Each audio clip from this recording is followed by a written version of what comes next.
Thank you for coming to Then Radio. Please like, subscribe, or click the link below to join our Patreon. Thanks again. Wonderful to be famous. According to the story, that's what the young lady said to the fat man, the fabulously fat, the fantastic, the famous fat man, when he took her to lunch at a fashionable restaurant and everybody turned and stared. Tell me, she said, do people always recognize you? Does everybody always know who you are? Well, my dear, said Mr. Chesterton, if they don't, they ask. Mr. Chesterton's The Man Who Was Thursday is a little like that. Roughly speaking, it's about anarchists. It was written, remember, in the boom of bomb-throwing in those radical, irresponsible days of the nihilists. And roughly speaking, it's a mystery story. It can be guaranteed that you will never guess the solution until you get to the end. It is even feared that you may not guess it then. You may never guess what The Man Who Was Thursday is about, but definitely, if you don't, you'll ask.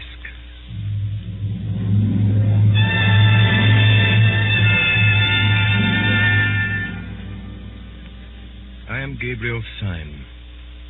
I am the man who was Thursday. That particular evening, if it is remembered for nothing else, will be remembered in that place for its strange sunset. It looked like the end of the world. It may be remembered by others, too, because it marked the first appearance in the place of the second poet of Saffron Park. For a long time, a red-haired revolutionary had reigned without a rival. It was upon the night of the sunset that I, Gabriel Syme, ended his solitude. Mr. Syme, you say you are a poet of law. I say you are a contradiction in terms. An artist is identical with an anarchist. Mr. Gregory, it is things going right that is poetical. Our digestions, for instance, going sacredly and silently right. The most poetical thing in the world is not being sick. Really, Mr. Syme, the examples you choose... I beg your pardon, Mr. Gregory. I forgot we had abolished all conventions. You don't expect me to revolutionize society on this lawn? Oh, no, I don't, but I suppose that if you were serious about your anarchism, that is exactly what you would do. Don't you think, then, that I'm serious about my anarchism? I beg your pardon. Am I not serious about my anarchism? I strolled away and left Gregory, but with surprise and with a curious pleasure, I found a red-headed young lady still in my company. It was Rosamond, Gregory's sister. Mr. Syme, do the people who talk like you and my brother often mean what they say? Do you mean what you say now? My dear Miss Gregory, when you say thank you for the salt, you mean what you say? No. When you say the world is round, you mean what you say? No, it's quite true, but you don't mean it. Is he really an anarchist, then? Only in that sense I speak of, or if you prefer it, in that nonsense. He wouldn't really use bombs or that sort of thing. Oh, good Lord, no. That has to be done anonymously. I strolled with her to a seat in the corner of the garden, and I defended respectability with violence and exaggeration. I grew passionate in my praise of tidiness and propriety. All the time there was a smell of lilac around me, and once I heard, very faintly in some distant street, a barrel organ begin to play, and it seemed to me that my heroic words were moving to a tiny tune from under or beyond the world. In the wild events which were to follow, this girl had no part at all. I never saw her again until all my tale was over. And yet, in some indescribable way, she kept recurring like a motive in music through all those mad adventures afterwards. And the glory of her strange hair ran like a red thread through those dark and ill-drawn tapestries of the night. For what followed was so improbable that it might well have been a dream. When I left the party and went out into the starlit street, I found Gregory waiting for me. Mr. Syme. Mr. Gregory. This evening you succeeded in doing something rather remarkable. You did something to me that no man has ever succeeded in doing before. You irritated me. Oh, I'm very sorry. There is only one way by which that insult can be erased, and that way I choose. I am going at the possible sacrifice of my life and honor to prove to you that you are wrong in what you said. In what I said? You said I was not serious about being an anarchist. Mr. Syme, may I ask you to swear by whatever gods or saints your religion involves that you will not reveal what I am now going to tell you to any son of Adam, and especially not to the police? Will you swear that? If you will consent to burden your soul with a vow that you should never make and a knowledge you should never dream about, I will promise you in return... You will promise me in return... I will promise you a very entertaining evening. Your offer is far too idiotic to be declined. You say that a poet is always an anarchist. I disagree, but I hope at least that he is always a sportsman. Permit me here and now to swear that as a Christian and to promise as a good comrade and a fellow artist that I will not report any of this, whatever it is, to the police. And now, what is it? I think that we will take a cab.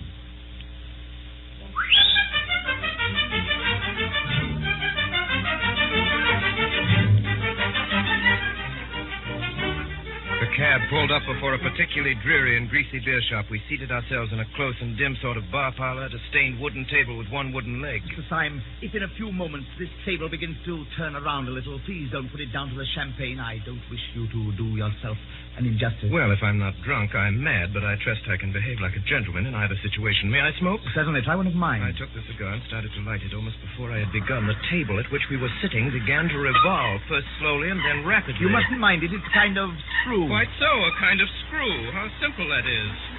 The next moment, we two, with our chairs and tables, shot down through the floor as if the earth had swallowed us.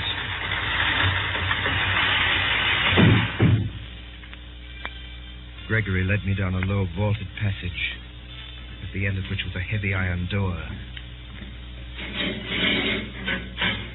Who is it? Mr. Joseph Chamberlain. It was obviously some kind of password.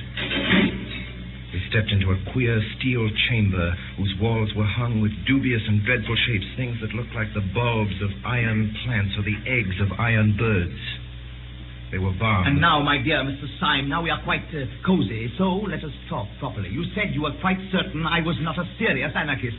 Does this place strike you as being serious? It does seem to have a moral under all of its gaiety, but tell me, you have a heavy iron door. You cannot pass it without submitting to the humiliation of calling yourself Mr. Chamberlain. You surround yourself with steel instruments which make the place, if I may say so, more impressive and homelike. Why, after taking all this trouble to barricade yourself in the bowels of the earth, do you then parade your whole secret by talking anarchism to every silly woman in Saffron Park? The answer's simple. When first I became one of the new anarchists, I tried all kinds of respectable disguises. But at last I went in despair to the president of the Central Anarchist Council, who is the greatest man in Europe. Oh, what's his name? You wouldn't know it. That is his greatness. He looked at me. You want a safe disguise, do you? I nodded. Why then, dress up as an anarchist, you fool. I took his advice and have never regretted it. I preached blood and murder to those women day and night, and by heaven they would let me wheel their perambulator. You took me in. What do you call this tremendous president of yours? We call him Sunday. You see, there are 7 members of the Central Anarchist Council, and they are named after the days of the week. He is called Sunday by some of his admirers, Bloody Sunday. It's curious that you should mention the matter, because this very night we've called a meeting to elect a successor to the post of Thursday. And I don't mind telling you that it's almost a settled thing that I am to be Thursday. Gregory, I gave you a promise before I came to this place. Would you give me, for my own safety, a little promise of the same kind? Promise? Yes, a promise. I swore before God that I would not tell your secret to the police. Will you swear by humanity or whatever beastly thing you believe in that you will not tell my secret to the anarchists? Your secret? Have you got a secret? Yes, I have a secret. Will you swear? Yes, I will swear not to tell the anarchists anything you tell me. But look sharp, they'll be here in a couple of minutes. Well, Gregory, I don't know how to tell you the truth more shortly. By saying that your expedient of dressing up as an aimless poet is not confined to you or your president. We've known the dodge for some time at Scotland Yard. What do you say? Yes, Gregory. I'm a police detective. Joseph Chamberlain? Mr. Joseph Chamberlain. It was repeated twice, and thrice, and then 30 times. And the crowd of Joseph Chamberlains, a solemn thought could be heard, trampling down the corridor. Here are your friends, Gregory. Comrade Gregory, I suppose this man is the delegate? The fact is, comrade, I have been specially sent here to see that you show a due observance of Sunday. Well, comrade, I suppose we'd better give you a seat in the meeting. Gregory, I could see, was in an agony of diplomacy. Yes, I think it is time we began. The tug is waiting on the river. I move that Comrade Buttons take the chair. Second the motion! All those in favor? Aye! Carried. Comrade Buttons. Comrades, we all lament the sad decease of the heroic workers who occupied the post of Thursday in the Central Council until last week. He organized the great dynamite coup of Brighton, which under happier circumstances ought to have killed everybody on the pier. Upon you tonight, comrades, it devolves to choose out of the company present the man who shall be called Thursday.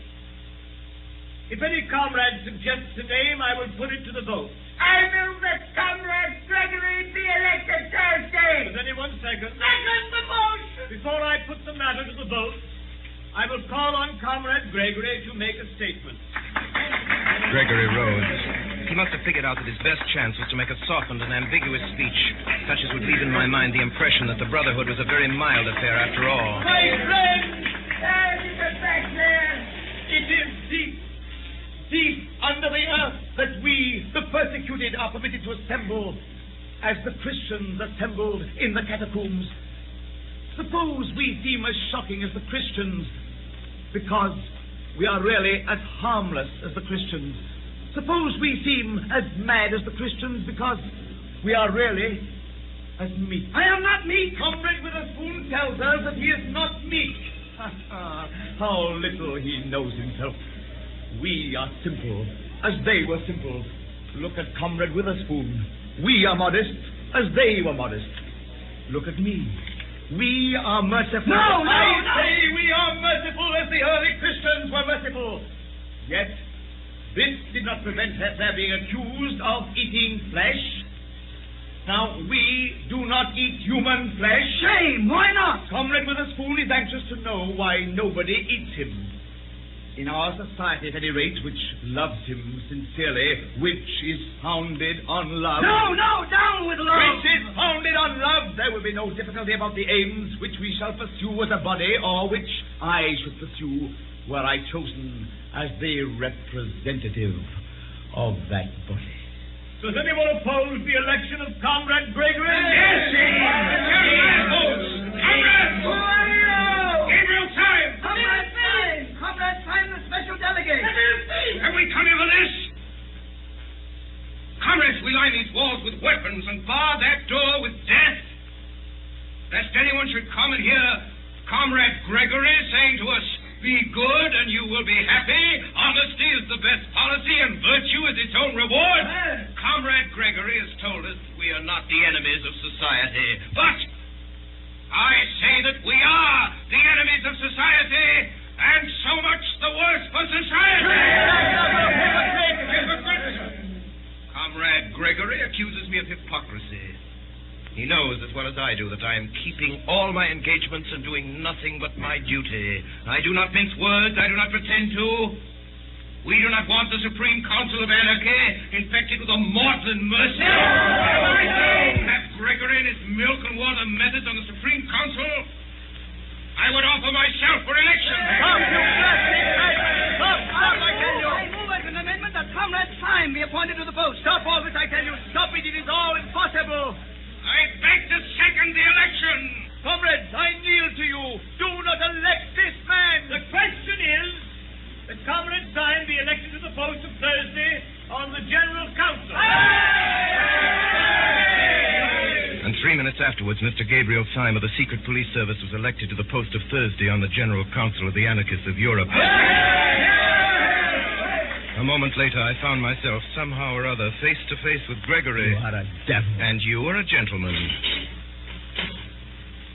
Comrade Thursday, the boat is quite ready. Comrade Gregory, you've kept your word.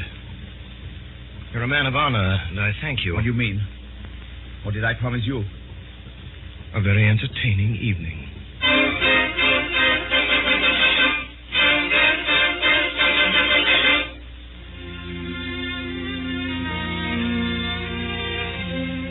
My name is really Gabriel Syme. I'm not merely a detective who pretends to be a poet. I'm really a poet who has become a detective. I come of a family of cranks. One of my uncles always walked about without a hat. And another had made an unsuccessful attempt to walk about with a hat and nothing else. Being surrounded with every conceivable kind of revolt from infancy, I had to revolt into something, so I revolted into the only thing left, which was sanity. Now, some months before that evening in Saffron Park, I appeared before a high official in Scotland Yard.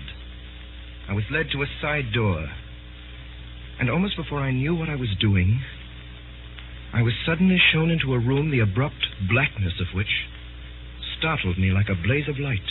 Are you the new recruit? All right, you're engaged. I really have no experience. No one has any experience of the Battle of Armageddon. But I'm really unfit. You're willing, that is enough.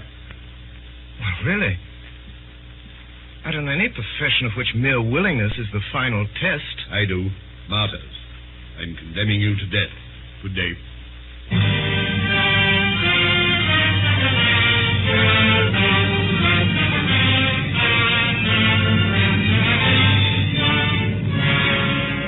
Where my adventure ultimately led me, I've already told you. At about 1:30 on a February night, I found myself steaming on a small tug up the silent Thames, the duly elected Thursday of the Central Council of Anarchists. As we came alongside, the great stones of the embankment were big and black against the huge white dawn. I leapt out of the boat onto the slimy steps. The tug put off again and turned upstream. And I saw that there was a man leaning over the parapet and looking out across the river. And then the man smiled.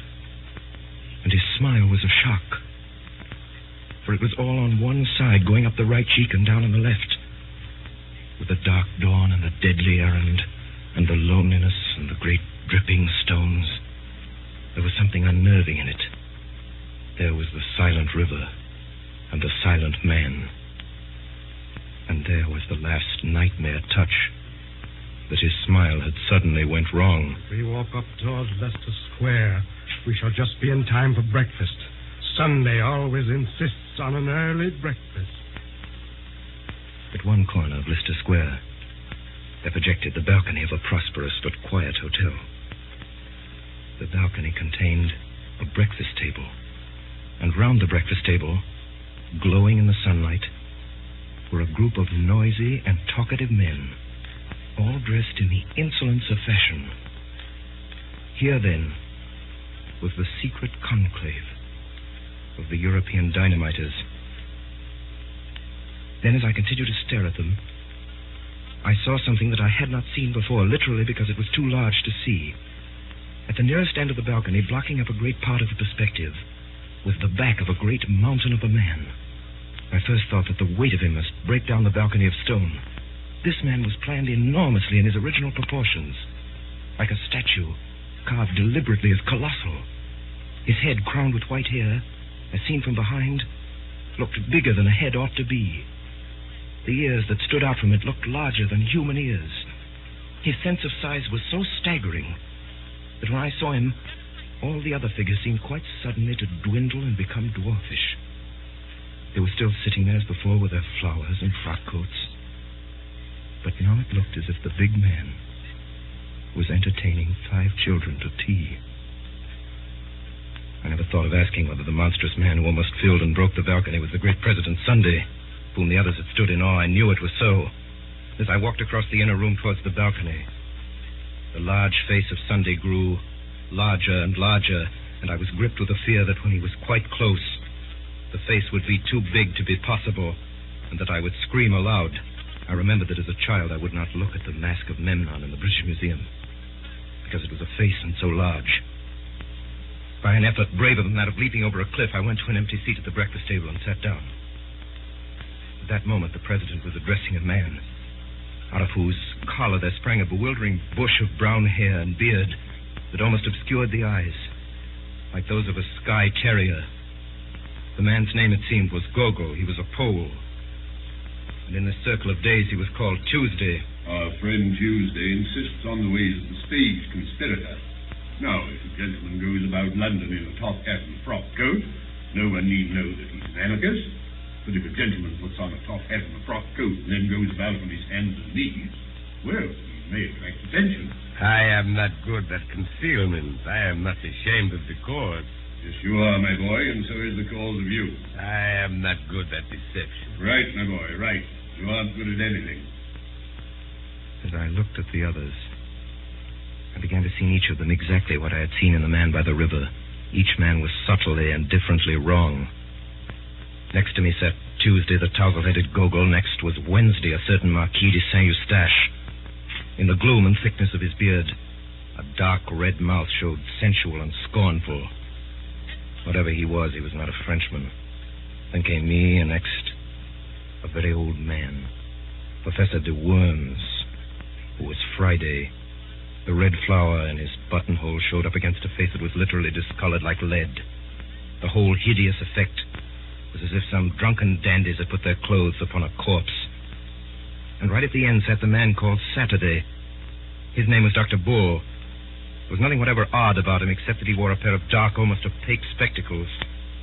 It occurred to me that his eyes might be covered up because they were too frightful to see. Such were the 6 men who had been sworn to destroy the world. Only 3 days afterwards, it appeared, the King of England was to meet the President of the French Republic in Paris, and over their bacon and eggs upon their sunny balcony, these beaming gentlemen had decided how both should die. Even the instrument was chosen. The black-bearded Marquis, it appeared, was to carry the bomb. Most of the talkers paid little attention to me, but the President was always looking at me steadily and with a great and baffling interest. I was sure that in some silent and extraordinary way, Sunday had found out that I was a spy. Meantime, the men were eating as they talked. The Marquis took a great bite of bread and jam. I have often wondered whether it wouldn't be better for me to do it with a knife. And it would be a new emotion to get a knife into a French president and wriggle it around. You're wrong. The knife was merely the expression of the old personal quarrel with a personal tyrant. Dynamite is not only our best tool, but our best symbol. It expands. It also destroys because it broadens. And the man's brain is a bomb. My brain feels like a bomb night and day. It must expand. It must expand. A man's brain must expand. If it breaks the universe. I don't want the universe broken up just yet. I want to do a lot of beastly things before I die. I thought of one yesterday in bed. The question, gentlemen, is how Comrade Wednesday is to strike the blow. As to the actual arrangement, I suggest that tomorrow he should go first of all. Before we discuss that, I have something very particular to say.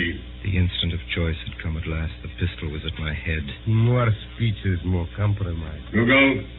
Sit down with the other gentlemen at this table. For the first time this morning, something intelligent is going to be said. I sat down first. No one except me seemed to have any notion of the blow that was about to fall. Comrades, we have spun out this farce long enough. We were discussing plans and naming places. I propose that those plans and places should be left wholly in the control of Comrade Saturday, Dr. Bull. Not one word more about the plans and places must be said at this meeting. They all moved feverishly in their seats, except me. I sat stiff in mine with my hand in my pocket and on the handle of my loaded revolver. Gentlemen, there is a spy at this table. He'll waste no more words. His name... I half rose from my seat, my finger firm on the trigger. His name is Gogol. He's that hairy humbug over there who pretends to be a Pole. How in God's name did you know? And now, my man, I gather that you fully understand your position. You bet. I see it's a fair cop. All I say is I don't believe any Pole could have imitated my accent like I did his. I concede the point. I believe your accent to be inimitable, so I shall practice it in my bath. Do you mind leaving your beard with your card? Not a bit. Tuesday, if you ever tell the police or any human soul about us, I shall have exactly 2.5 minutes of discomfort. On your discomfort, I will not dwell. Good day. Mind step. The detective who had masqueraded as Gogol rose to his feet without a word and walked out of the room with an air of perfect nonchalance.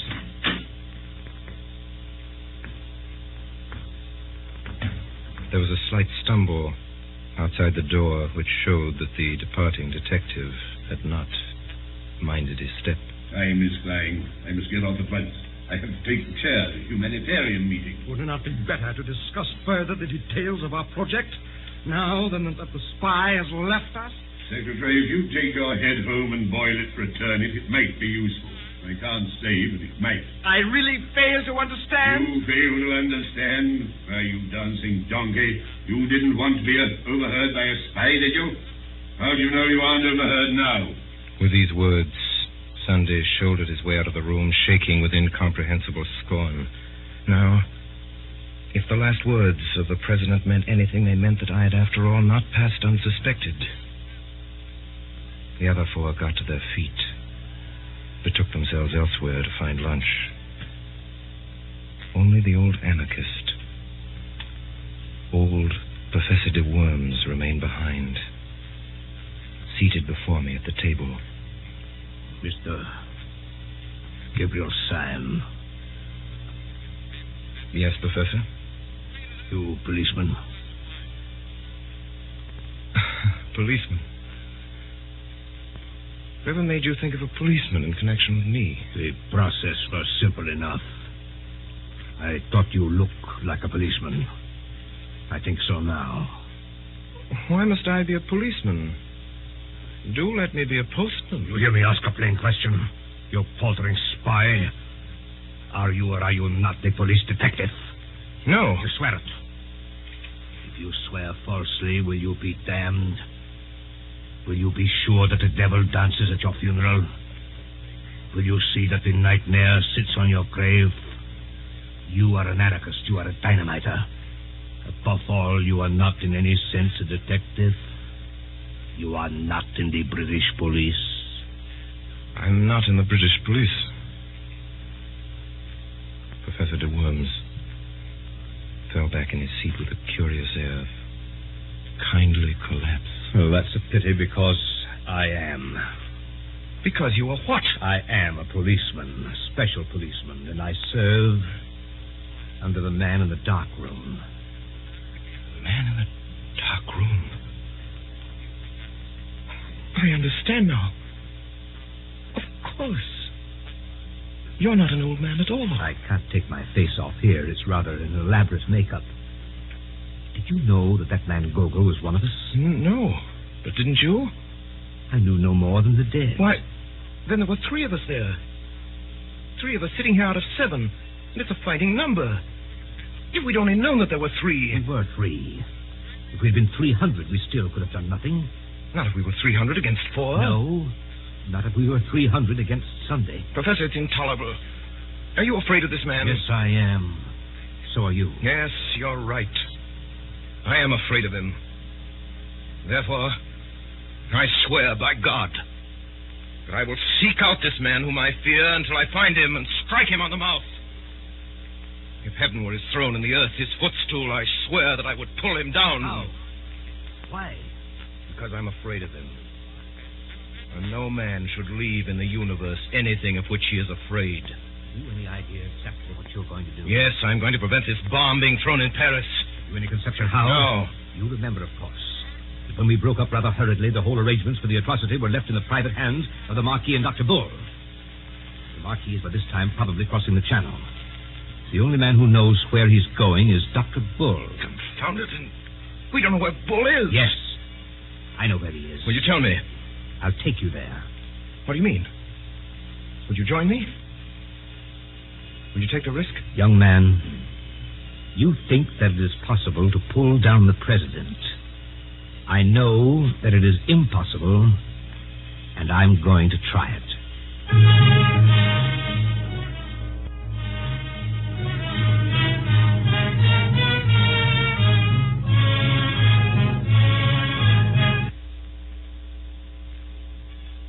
Call your special attention to the new series of broadcasts by the Mercury Theater with Orson Welles as star and director, which will commence next Sunday night at 8 p.m. Eastern Daylight Saving Time. And now a brief pause for station identification. This is the Columbia Broadcasting System.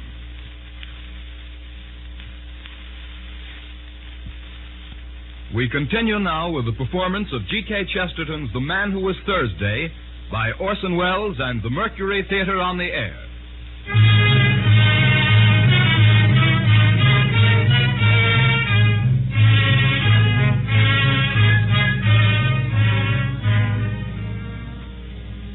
The professor led me to a very respectable inn. And in that place we dined very thoroughly. Can you play the piano? Yes, I'm supposed to have a good touch. You would have done just as well if you could work a typewriter. Thank you. You flatter me. Listen to me. There is no man except the president who is so seriously startling and formidable as Dr. Bull, that little grinning fellow in goggles. Depend on it. Sunday was not asleep when he locked up all the plans of this outrage in the round, black head of Dr. Bull. Do you think that this unique monster will be soothed if I play the piano to him? I mentioned the piano because it gives one quick and independent fingers. Sime, if we are to go through this interview and come out sane or alive, we must have some code of signals between us that this brute will not see. I have made a rough alphabetical cipher corresponding to the 5 fingers like this. Listen. B. A. D. Bad. A word we may frequently require. I began to study the scheme. It didn't take me long to learn how we might convey simple messages by what would seem to be idle taps upon a table or knee. It was not long before Dr. Bull came in, sat down at our table. He smiled brightly. You're early this evening, gentlemen. The quiet good humor of his manner left us helpless. We sat staring at each other in silence. I have an intuition. Then sit on it. It is quite an extraordinary intuition. Extraordinary.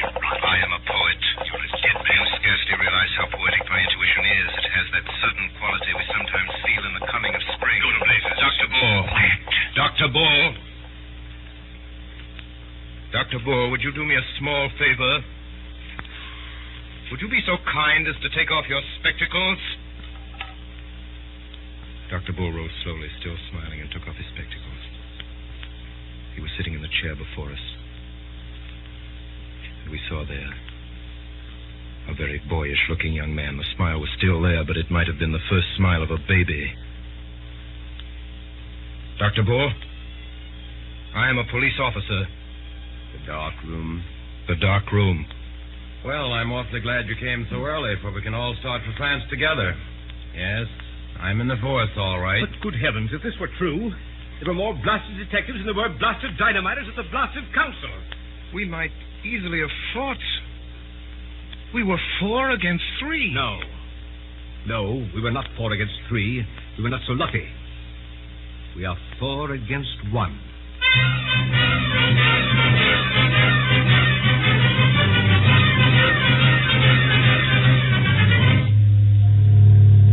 An hour later, we were already on the Calais boat. The fact that comes of it is this. We 3 are alone on this planet. Now we must do something to keep the Marquis in Calais till tomorrow midday, while the King goes safely through Paris. The only thing I can see to do is actually to take advantage of the very things that are in the Marquis's favor. Gentlemen, I'm going to profit by the fact that he is a nobleman and has many friends and moves in the best society. What the devil are you talking about? The Marquis cannot deny that he is a gentleman, and in order to put the matter of my social position quite beyond a doubt, I propose, at the earliest opportunity, to knock his hat off. Oh, but here we are in the harbor. Gentlemen, we've reached Calais.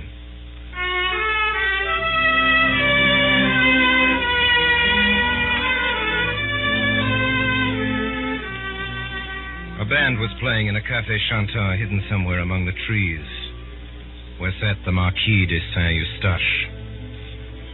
The man had 2 companions, solemn Frenchmen in silk hats. You are Monsieur Syme, I think. And you are the Marquis de Saint-Eustache.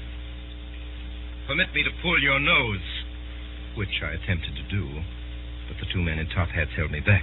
This man has insulted me. Insulted you when? Oh, just now. He's insulted my mother. Insulted your mother? Well, anyhow, my aunt. But how can the Marquis have insulted your aunt just now? He has been sitting here all the time. Ah, it was what he I said. said nothing at all except about the band. I only said that I like Wagner, played well. It was an allusion to my family. My aunt played Wagner badly. It was a painful subject. We are always being insulted about it. This seems most extraordinary. Oh, I assure you, the whole of your conversation was simply packed with sinister allusions to my aunt's weaknesses. Oh, this is nonsense. I, for one, have said nothing for half an hour, except that I like the singing of that girl with the black hair. Well, there you are again. My aunt's was red. It seems to me that you're simply seeking a pretext to insult the Marquis. By George. What a clever chap you are. Seeking a quarrel with me. By heaven, there was never a man who had to seek long. These gentlemen will perhaps act for me. There are still 4 hours of daylight. Let us fight this evening. Marquis, your action is worthy of your fame and blood. Permit me to consult with the gentleman in whose hands I shall place myself. Good day. Lion, what are you up to? Now listen carefully. Bull, Professor, you are my seconds. And you must insist on the duel coming off after 7 tomorrow. so as to keep him from catching the 7:45 for Paris. If he misses that train, he misses the King of England. You understand? So at 7:20, we met on a small meadow not far from the railway. I'd made up my mind that I could avoid disabling the Marquis and prevent the Marquis from disabling me for at least 20 minutes. In 20 minutes, the Paris train would have gone by. Gentlemen, engage. I'm not a bad fighter. But every now and then, I'd almost fancy that I felt my point go home.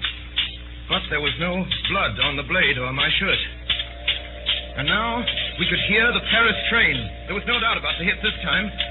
I was as certain that I had stuck my blade into my enemy as a gardener that has stuck his spade into the ground. Yet, there was no blood on it at all. Marquis fought wildly. He constantly looked away at the railway line, almost as if he feared the train more than the pointed steel. I aimed less at the Marquis's body and more at his throat and head. A minute and a half afterwards, I felt the point enter the man's neck below the jaw. It came out clean. I thrust again and made what should have been a bloody scar on the Marquis's cheek. There was no scar. Stop!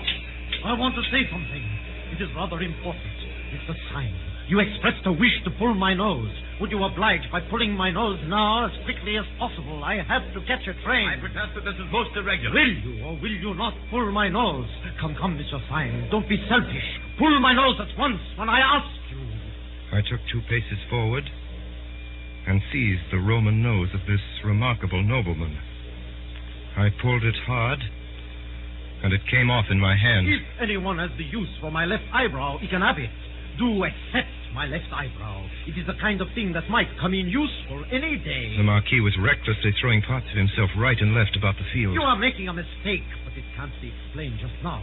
I tell you, the train has come into the station. Yes, Marquis, and the train shall go out of the station. It shall go out without you. Will you drive me mad? You shall not go by the train. You great, fat, blasted, blear-eyed, blundering, thundering, brainless, doddering, blasted fool. You great, silly, pink-faced, fly-eyed turnip. You shall not go by this train. And why in the infernal blazes should I want to go by the train? We know all. You are going to Paris to throw a bomb. Going to Jericho to throw a jabberwock. I didn't care about catching the train. I cared about whether the train caught me, and now, by God, it has caught me. What do you mean? It means everything, the end of everything. Sunday has us now in the hollow of his hand. Us? What do you mean by us? The police, of course. I am no Marquis. I am Inspector Ratcliffe of Scotland Yard. Then the whole bally lot of us on the anarchist council were against anarchy. Every born man was a detective except the president and his personal secretary. What can it mean? It means that we are struck dead. Don't you know, Sunday? I tell you, he's bought every trust. He's captured every cable. He has control of every railway line, especially of that railway line. The whole movement was controlled by him. Half the world was ready to rise for him. But there were just 5 people, perhaps, who could have resisted him. And the old devil put them on the Supreme Council to waste their time in watching each other. Sunday knew that the professor would chase Syme through London, that Syme would fight me in France, and he was combining great masses of capital, seizing great lines of telegraphy, while we 5 idiots were running after each other like a lot of confounded babies playing blind man's buff. And since you really want to know what was my objection to the arrival of that train, I'll tell you.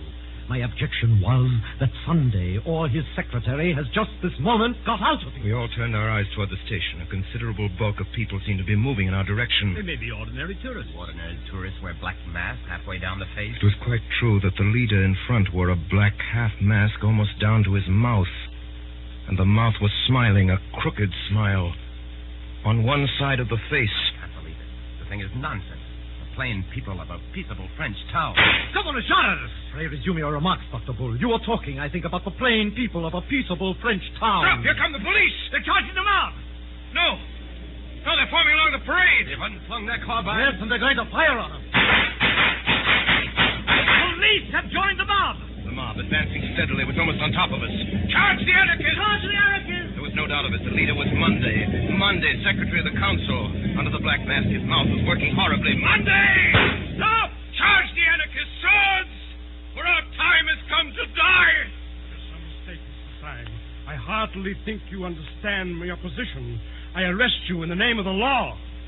Of the law? But you are the Secretary of the Anarchist Council. Nonsense. I am a detective from Scotland Yard.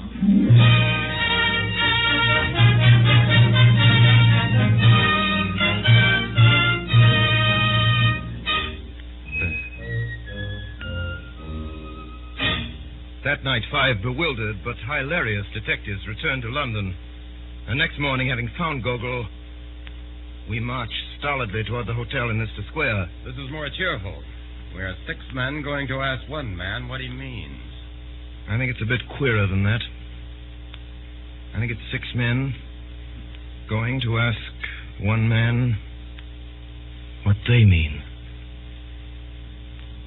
We saw at once the little balcony and a figure that looked too big for it.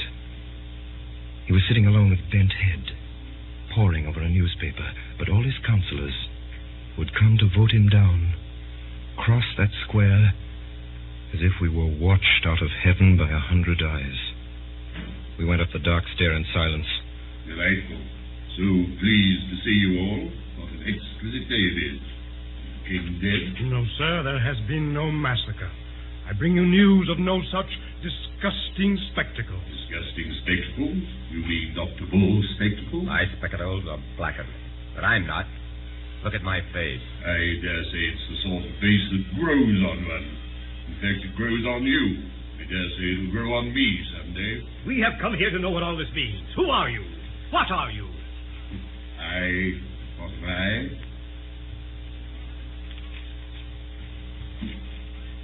If you want to know what you are, you're a set of highly well-intentioned young jackasses. And you, what are you? What am I?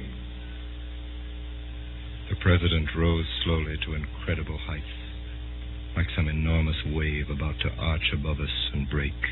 You want to know what I am, do you? Bull, you're a man of science. Grub in the roots of these trees and find out the truth about them. Syme, you're a poet. Stare at those morning clouds and tell me the truth about morning clouds. But I tell you this, that you will have found out the truth of the last tree and the topmost cloud before the truth about me. You will understand the sea, and I shall still be a riddle. You shall know what the stars are, and not know what I am. Since the beginning of the world, all men have hunted me like a wolf. Kings and sages and poets and lawgivers, all the churches and all the philosophers. But I have never been caught yet, and the skies will fall in the time I turn to bay. I have given them a good run for their money, and I will now. Before any of us could move, the monstrous man had swung himself over the balustrade of the balcony, yet before he dropped, he pulled himself up again and thrust his great chin over the edge of the balcony. There's one thing I'll tell you, though, about who I am. I am the man in the dark room who made you all policemen.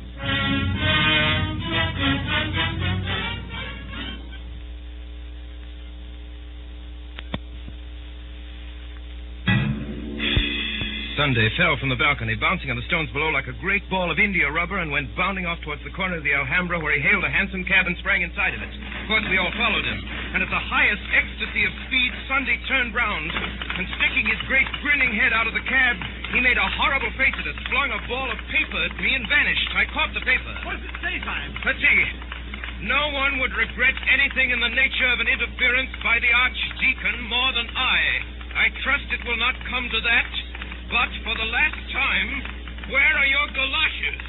The thing is too bad, especially after what Uncle said.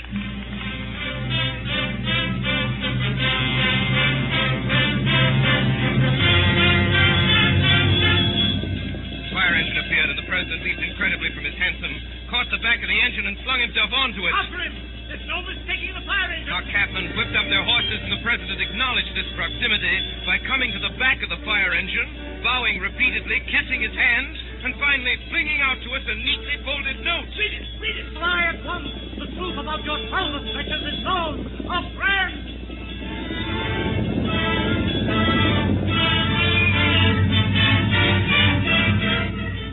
What place is this?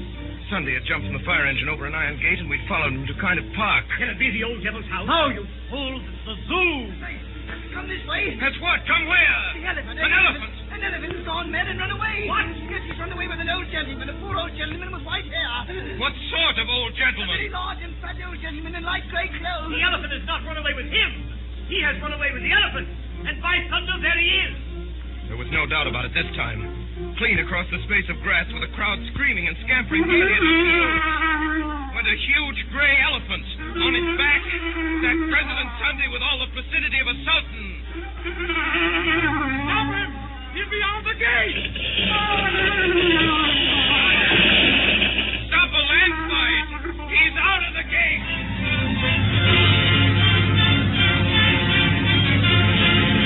Through street after street, through district after district, went the prodigy of the flying elephant, and we followed it through the city, out into the suburbs, and finally to a fairgrounds. The president had disappeared. Look! Look over there! Look at what? Look at the captive balloon! Why the blazes should I look at the captive balloon? What is there queer about a captive balloon? Nothing, except that it isn't captive. 10,000 devils! He's got into it!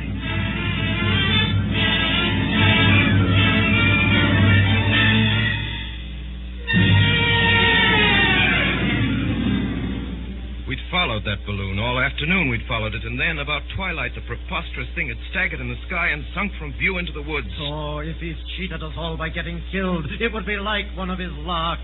And almost at the same moment, all six of us realized that we were not alone in the little field. Across a square of turf, a tall man was coming towards us, leaning on a strange long staff like a scepter. His advance was very quiet. He might have been one of the shadows of the wood. Gentlemen, my master has a carriage waiting for you in the road just by. Who is your master? I was told you knew his name. Where is this carriage? Has been waiting only a few moments. My master has only just come home.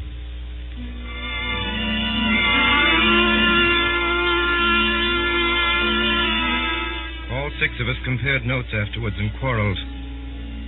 But we all agreed that in some unaccountable way the place where we came that night reminded us of our boyhood.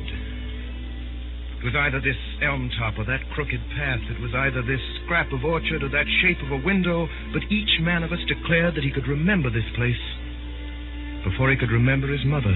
Refreshments are provided for you in your room. I entered a splendid suite of apartments that seemed to be designed specially for me. I have put out your clothes, sir. Clothes? I have no clothes except these. My master asks me to say that there is a fancy dress ball tonight. You're to be dressed as Thursday, sir. Dressed as Thursday? Doesn't sound a very warm costume. Yes, sir. The Thursday costume is quite warm, sir. It fastens up to the chin.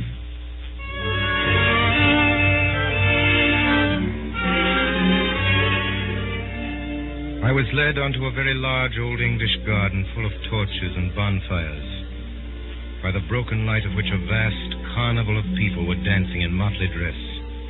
I seemed to see every shape in nature imitated in some crazy costume. There was a man dressed as a windmill with enormous sails, a man dressed as an elephant, a man dressed as a balloon. There was a dancing lamppost, a dancing apple tree, a dancing ship. One would have thought that the untamable tune of some mad musician had set all the common objects of field and street dancing an eternal jig. And long afterwards, when I was middle-aged and at rest, I could never see one of those particular objects, a lamppost or an apple tree or a windmill, without thinking that it was a strayed reveler from that revel of a masquerade. On one side of this lawn, in a kind of crescent, stood 7 great chairs, the thrones of the 7 days. And so the night wore on, and finally the last of the dancers vanished, and the fire faded as the long, slow, strong stars came out. And we 7 strange men were left alone, like 7 stone statues on our chairs of stone. Then Sunday spoke. We will eat and drink later. Let us remain together a little, we who have loved each other so sadly and have fought so long. I seem to remember only centuries of heroic war, in which you were always heroes, epic on epic, Iliad on Iliad, and you always brothers in arms. Tell me, who are you? I am the Sabbath. I am the peace of God. I'm grateful to you. not only for wine and hospitality here, but for many a fine scamper and free fight. But I should like to know. My soul and heart are as happy and quiet here as this old garden, but my reason is still crying out. I should like to know. It seems so silly that you should have been on both sides and fought yourself. I have heard your complaints, and here, I think, comes another to complain. You will hear him also. And we saw standing before us the red-headed poet of Saffron Park. Gregory! Why, this is the real anarchist. Yes, I am the real anarchist. There came a day when the sons of God came before the Lord, and Satan also came with them. You're right. I'm a destroyer. I would destroy the world if I could. Oh, most unhappy man. Try to be happy. You have red hair like your sister. I know what you are, all of you, from first to last. You're the people in power. You're the police, the great fat smiling men in blue and buttons. You're the law. You're the seven angels of heaven, and you've had no troubles. Oh, I could forgive you everything if I could feel for once that you had suffered for 1 hour a real agony, such as I. I see everything. Everything. Everything that there is. Why does each thing on earth war against each other thing? Why does a fly have to fight the whole universe? Why does a dandelion have to fight the whole universe? For the same reason that I had to be alone in the dreadful council of the days. So that each thing that obeys law may have the glory and the isolation of the anarchist. So that by tears and torture we may earn the right to say to this accuser, we also have suffered. I repel the slander. We have not been happy. I can answer for every one of the great gods of law whom he has accused. At least. And I saw suddenly the great face of Sunday. Have you ever suffered? As I gazed, the great face grew to an awful size larger than the colossal mask of Memnon, which had made me scream as a child. It grew larger and larger, filling the whole sky. Then in the blackness, before it entirely destroyed my brain, I seemed to hear a distant voice saying a commonplace text that I had heard somewhere. Can ye drink of the cup that I drink of?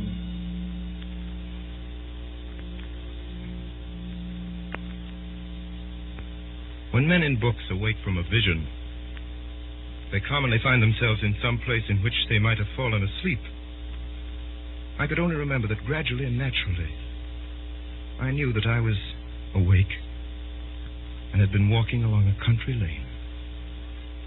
Dawn was breaking over everything, in colors at once clear and timid, as if nature made a first attempt at yellow and a first attempt at rose. A breeze blew so clean and sweet that one could not think it blew from the sky. It blew rather through some hole in the sky. I felt a simple surprise when I saw, rising all round me on both sides of the road, the red, irregular buildings of Saffron Park.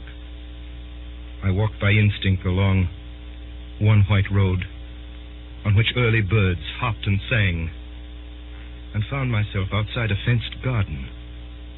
And there I saw the sister of Gregory, Rosamond, the girl with the gold-red hair, cutting lilac before breakfast, with the great unconscious gravity of a girl.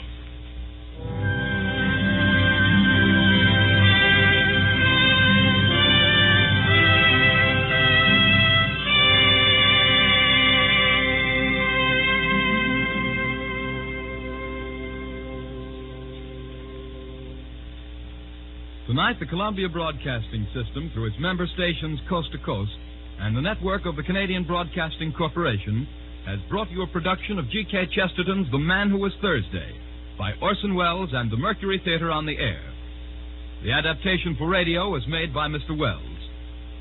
This Monday night concludes the summer broadcasts, which have introduced the Mercury Theater as the first complete theatrical producing company in radio. But the tremendous response which their efforts have drawn from all parts of the country has ensured their continuance with us through the coming months.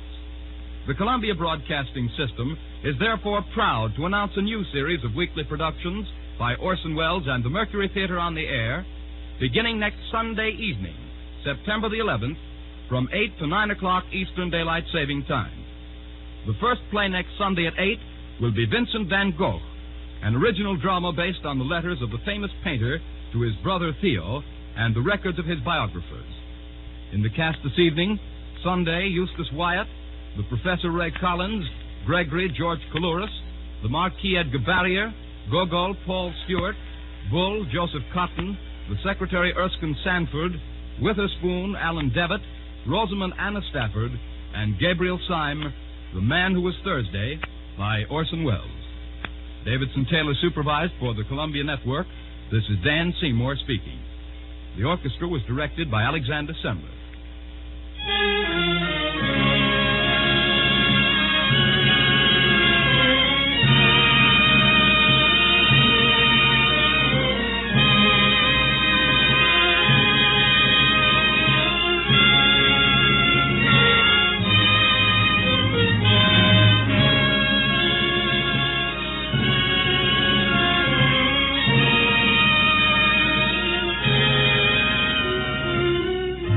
Remember, next Sunday evening at 8 o'clock Eastern Daylight Saving Time, Orson Welles and the Mercury Theater on the Air in Vincent van Gogh.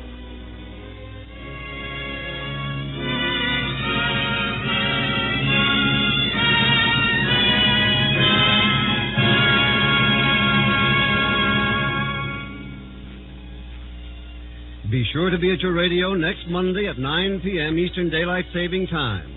That's when the Lux Radio Theater begins its new series of broadcasts, same stations as last year.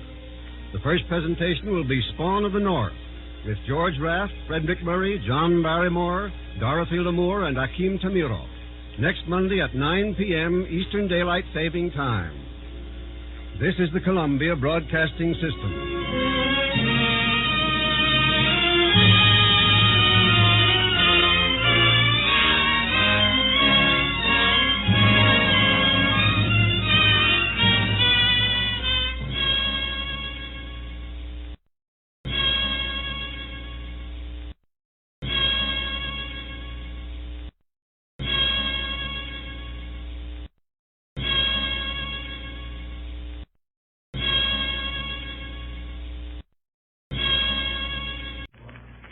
The Mercury Theater on the Air.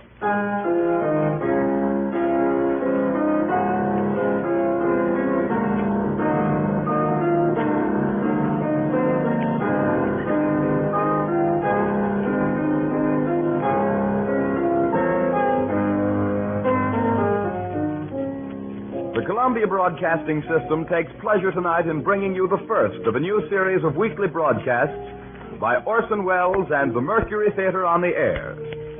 2 months ago, this brilliant Broadway company came to radio as the first complete theatrical producing unit ever to take the air.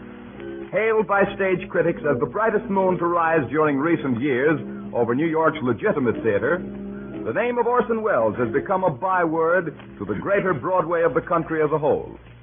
After 9 weeks, this is what the radio critics say. The radio dial declares everything was well-nigh perfect. A feather in the cap of the Columbia Broadcasting System. Bill Bird and the Pasadena, California independent units, the programs sparkle with originality, cleverness, and skilled acting. The series suggests new avenues of approach in the development of radio drama. Says the St. Louis Democrat, a master of the theater, be it stage or radio, Mr. Welles' choice of classics is a master strike. A must for any listener, declares the Camden, New Jersey Post. And finally, the Cleveland Plain Dealer asserts there was nothing in the production the ear could not see. It's now a habit for Orson Welles to produce his radio show. And so tonight, by overwhelming popular demand, Orson Welles and the Mercury Theater on the Air open a new cycle of broadcast dramas with a radio production of their greatest stage success to date, Shakespeare's Caesar. And here is Orson Welles himself to tell you about it. The director of the Mercury Theater The star and producer of these programs, Orson Welles. Good evening. Julius Caesar was done by the Mercury Theater without benefit of toga.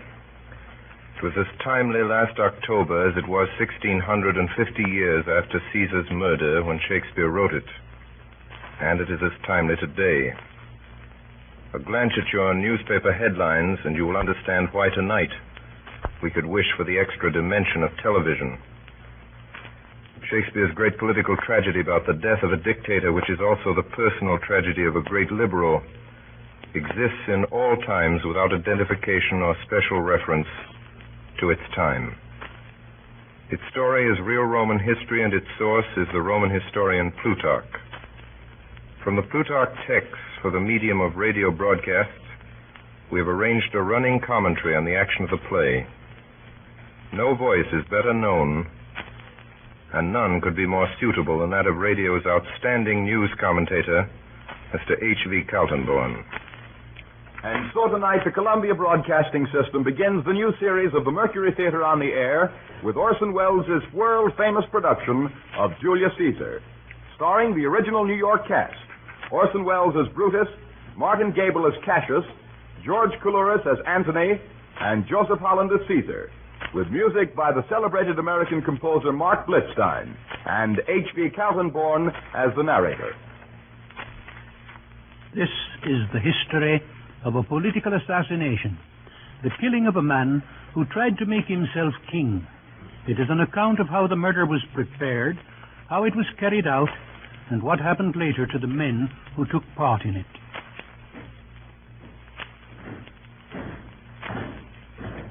When the Civil War was ended, Caesar was 55. By Pompey's death, he had made himself the most powerful man in the empire. His countrymen, in the hope that the government of a single person would give them time to breathe after so many civil wars and calamities, now made him dictator for life. Honors were conferred upon him which seemed to exceed the limits of ordinary human ambition. This gave offense to those who looked with an evil eye on his position and felt oppressed by his power. A conspiracy was formed against him, headed by Cassius, one of Pompey's generals, whom Caesar had pardoned after the Civil War. But what gave the common people their first quarrel with him was their growing suspicion that he aspired to be king.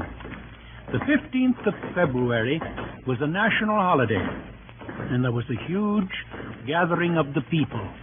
As Caesar went through the streets, a strange voice was heard in the crowd, warning him to prepare for some great danger on the Ides of March. Beware the Ides of March! Did every noise be still? Oh, no. Caesar paused for a moment, and then, as the voice was still, marched on between the rows of soldiers who guarded him.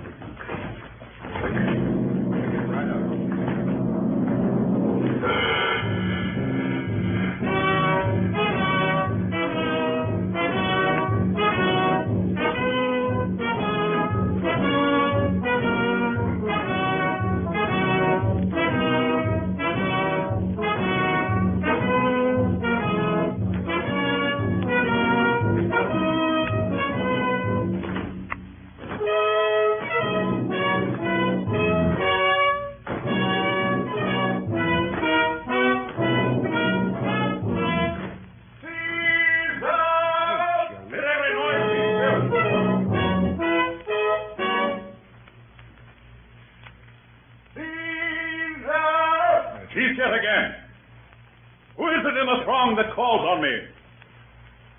Mark Antony. Caesar, my lord.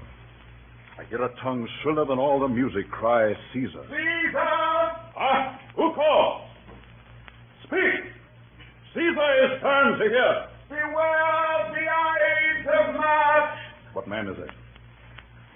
What sayest thou to me? Speak once again. A soothsayer bids you beware the Ides of March. Set him before me. Let me see his face. Come from the throng. Look upon Caesar. He is a dreamer. Let us leave him.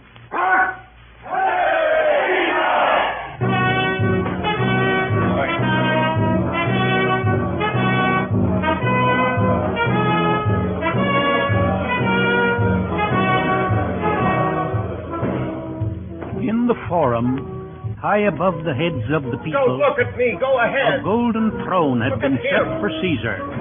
Mark Antony, his friend, was consul at the time. When he came into the forum and the people made way for him, he went up and reached to Caesar a crown wreathed with laurel. Upon this there was a shout, but only a small one, made by the few who were planted there for that purpose. And when Caesar refused the crown, there was universal applause. Later, Caesar's statues were found with royal diadems on their heads.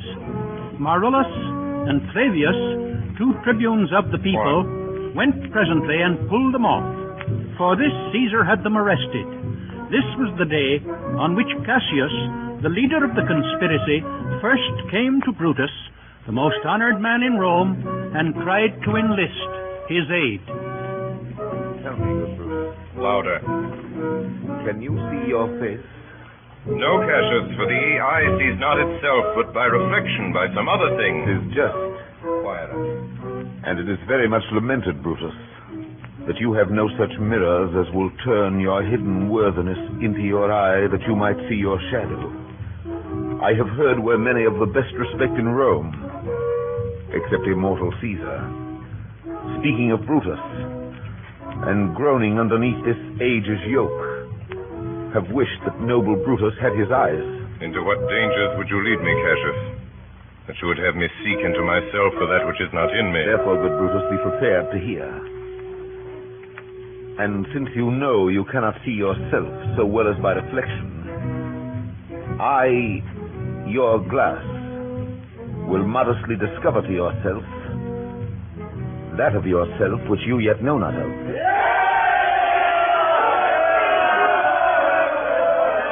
What means this shouting? I do fear the people choose Caesar for their king. Don't you people. Fear it? Then must I think you would not have it so. I would not, Cassius, yet I love him well. But wherefore do you hold me here so long? What is it you would impart to me? I cannot tell what you or other men may think of this life. But for my single self, I had as lief not be as live to be in awe of such a thing as I myself. I was born free as Caesar, so were you. We both have fed as well. We can both endure the winter's cold as well as he. For once, up in a raw and gusty day, the troubled Tiber chafing with her shores, Caesar said to me, darest thou, Cassius, now leap in with me into this angry flood and swim to yonder point? Upon the word, accoutred as I was, I plunged in and bade him follow. And so indeed he did. The torrent roared, and we did buffet it with lusty sinews, throwing it aside and stemming it with hearts of controversy. But ere we could arrive the point proposed, Caesar cried, help me, Cassius, or I sink. I, as Aeneas, our great ancestor, did from the flames of Troy upon his shoulder the old Anchises bear, so from the waves of Tiber did I, the tired Caesar. And this man has now become a god. And we, petty men, walk under his huge legs and peep about to find ourselves dishonorable graves. Men at some time are masters of their fates. The fault, dear Brutus, is not in our stars, but in ourselves that we are underlings.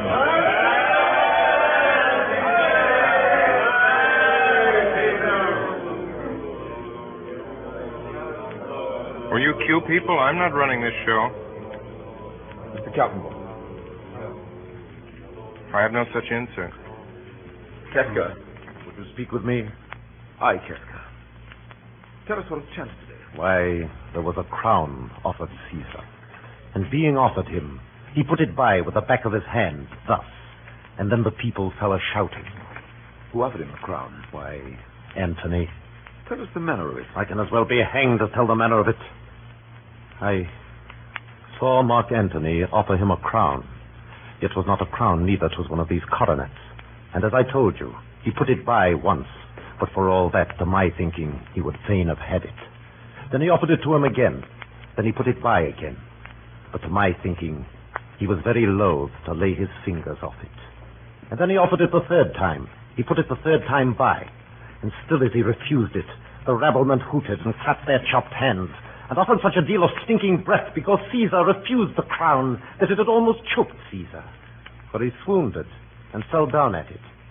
And for mine own part, I durst not laugh, for fear of opening my lips and receiving the bad air.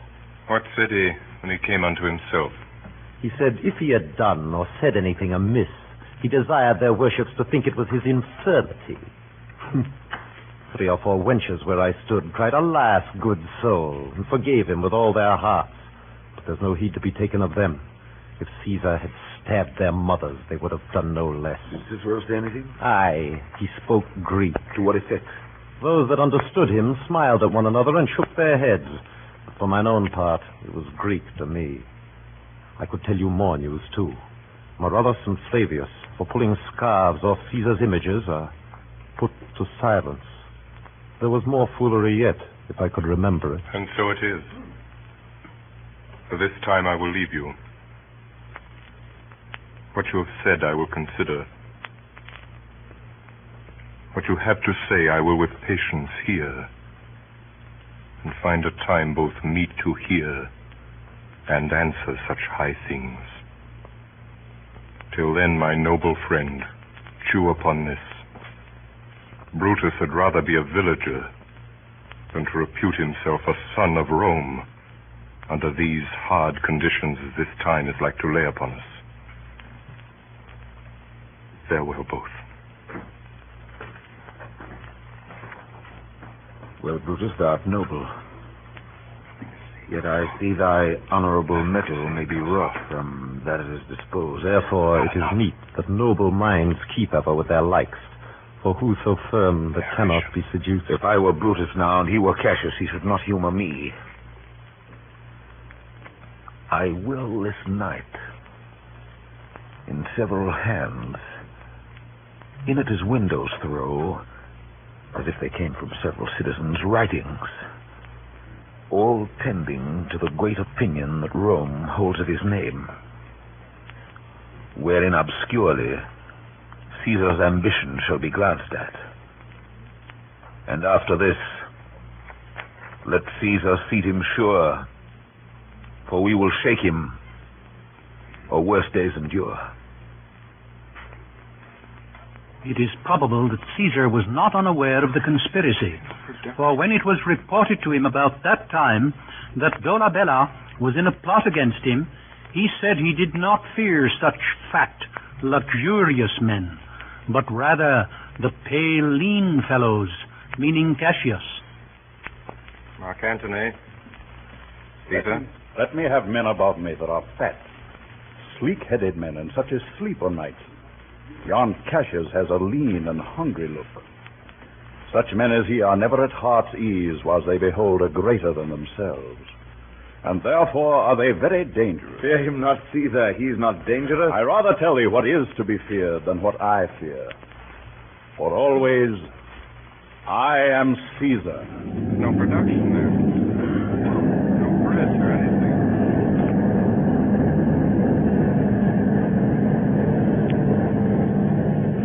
In the weeks before the murder, many strange prodigies and apparitions were observed. As to the lights in the heavens, the noises heard in the night, and the wild birds which perched on the housetops, these are not perhaps worth taking notice of in so great a case as this. But a number of men were seen in the forum, looking as though they were heated through with fire, fighting with each other. A quantity of flame issued from the hand of a soldier's servant, so that they who saw it thought he must be burned, but he had not been hurt. There were fearful storms over the city. The conspiracy continued to spread.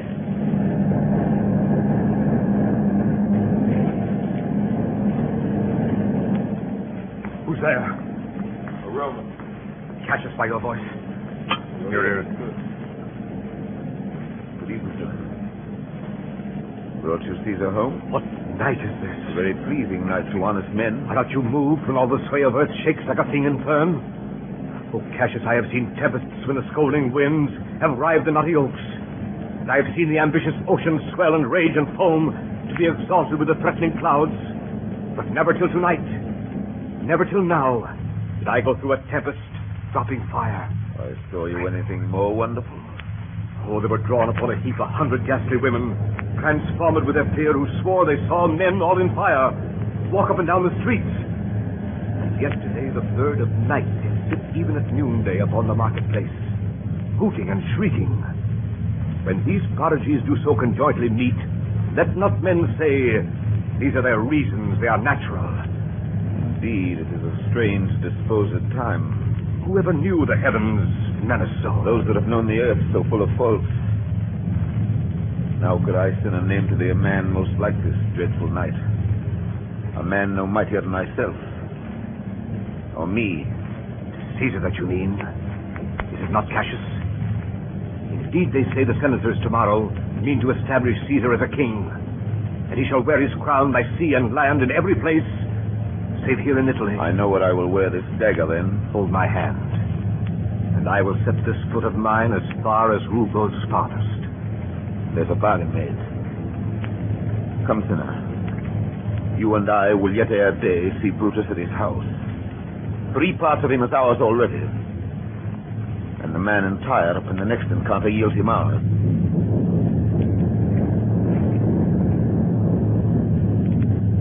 Still Brutus hesitated, and still the conspirators tried to win him to their cause. Letters were placed where he would find them. You are asleep, Brutus. You are no longer Brutus. Brutus, thou sleepst. Awake and see thyself. Shall Rome... Speak, strike, redress. Brutus, thou sleepst. Awake.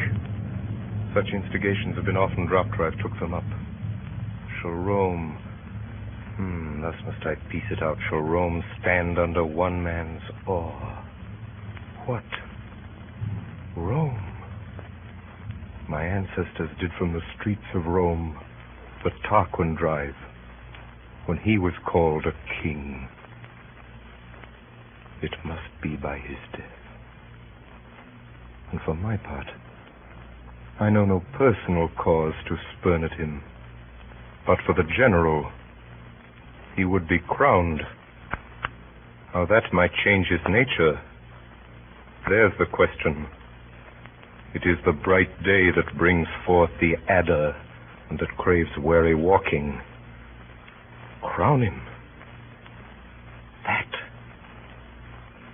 And then I grant we put a sting in him that at his will he may do danger with. The abuse of greatness is when it disjoins remorse from power. And to speak truth of Caesar, I have not known when his affection swayed more than his reason.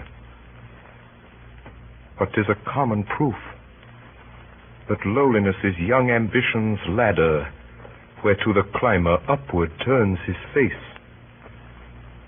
But when he once attains the utmost round, he then unto the ladder turns his back, looks in the clouds, scorning the base degrees by which he did ascend. So Caesar may, then, lest he may, prevent. In the end, Brutus agreed to meet the conspirators in the garden of his house. The men who came that night were Cassius, Casca, Cinna, Trebonius, and Decius Brutus. It was decided that Caesar should be killed in the Senate on the 15th of March, the day on which the crown would again be offered to him. Shall no man else be touched but only Caesar? These is well urged. I think it is not meet Mark Antony, so well beloved of Caesar, should outlive Caesar. We shall find of him a shrewd contriver. And you know his means, if he improve them, may well stretch so far as to annoy us all. Which to prevent, let Antony and Caesar fall together. Our course will seem too bloody, Caius Cassius, to cut the head off and then hack the limbs. For Antony is but a limb of Caesar. Let us be sacrificers, but not butchers, Caius. We all stand up against the spirit of Caesar, And in the spirit of men there is no blood. Oh, that we could come by Caesar's spirit and not dismember Caesar. But alas, Caesar must bleed for it. Quiet in the studio. And gentle friends, let's carve him. The dish fit for the gods. Not hew him as a carcass fit for hounds. Count the clock. The morning comes upon us. We leave you, Brutus. Give me our hands all over one by one. Let us swear our resolutions. Jesus.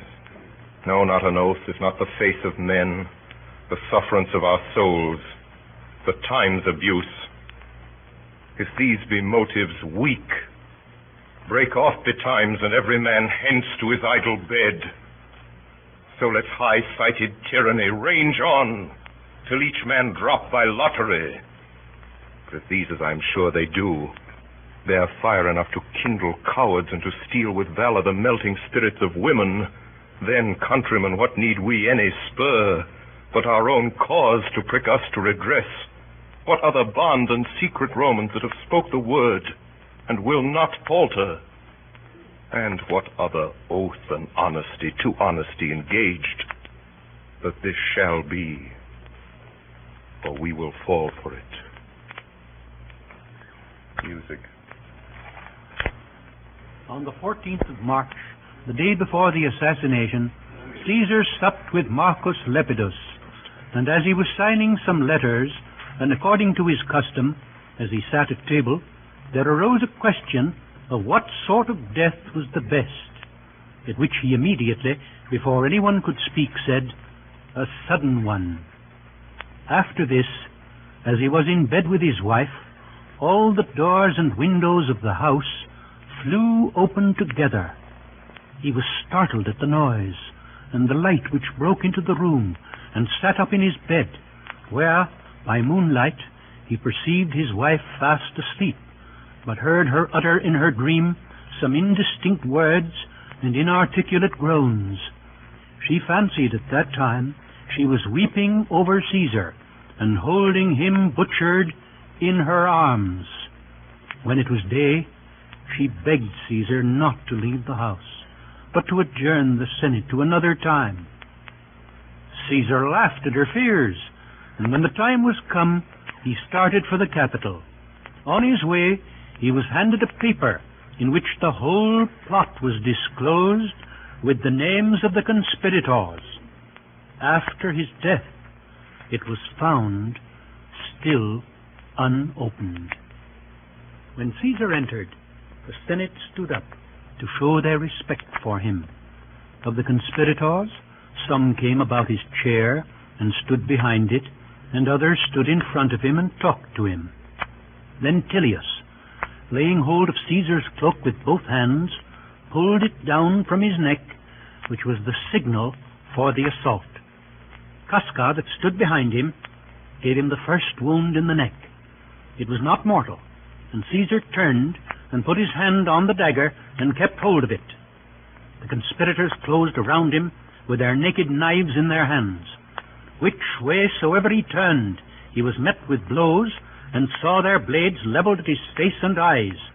For it had been agreed that they should each of them make a thrust at him, and flesh themselves with his blood, for which reason Brutus also gave him one stab in the groin. Some say that he fought and resisted all the rest.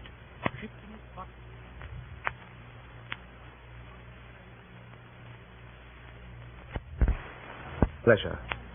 Live 1,000 years, I shall not find myself so apt to die as here by Caesar, and by you cut off, the choice and master spirits of this age. Oh, Antony, beg not your death of us. What compact mean you to have with us? Will you be pricked in the number of our friends? Friends, am I? With you all, and love you all, upon this hope that you shall give me reasons why and wherein Caesar was dangerous. Our reasons are so full of good regard that were you Antony, the son of Caesar, you should be satisfied. That's all I seek.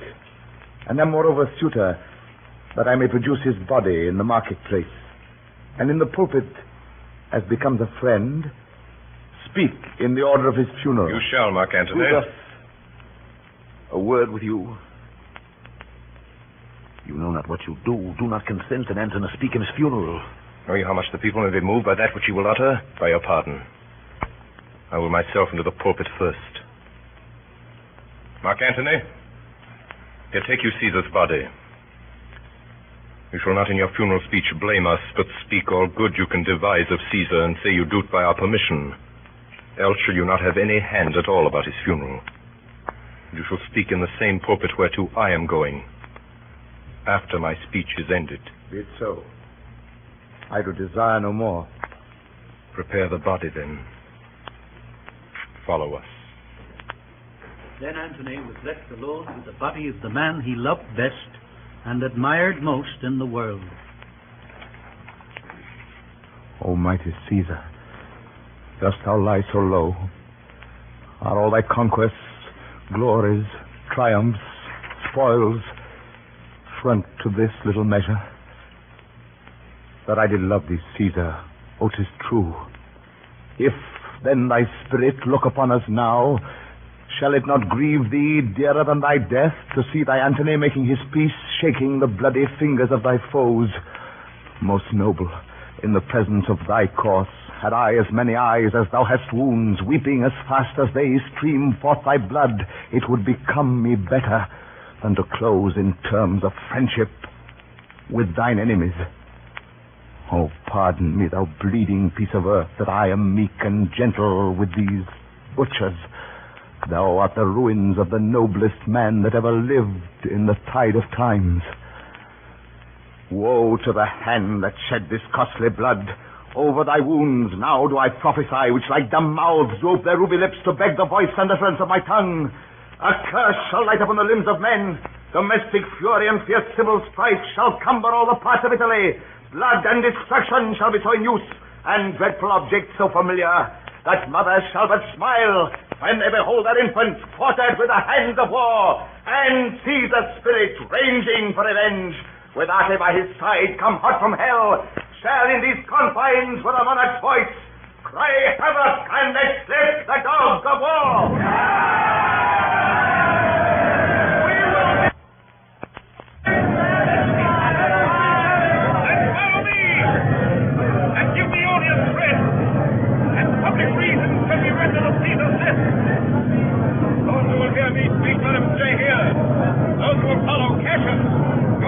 I will hear Brutus. I will hear Cassius and compare their reasons. People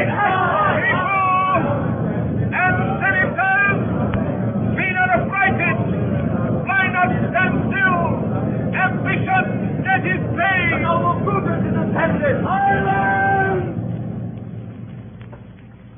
Then Brutus came down from the Capitol among the crowd and made a speech to the people, who listened without expressing either pleasure or resentment, but showed by their silence that they pitied Caesar and respected Brutus. Be patient. Be patient till the last. Romans, countrymen, lovers, hear me for my cause, and be silent that you may hear. Believe me for mine honor, and have respect to mine honor, that you may believe. Censure me in your wisdom, and awake your senses, that you may the better judge. If there be any in this assembly, any dear friend of Caesar's, to him I say that Brutus's love to Caesar was no less than his. If then that friend demand why Brutus rose against Caesar, this is my answer. Not that I loved Caesar less, but that I loved Rome more.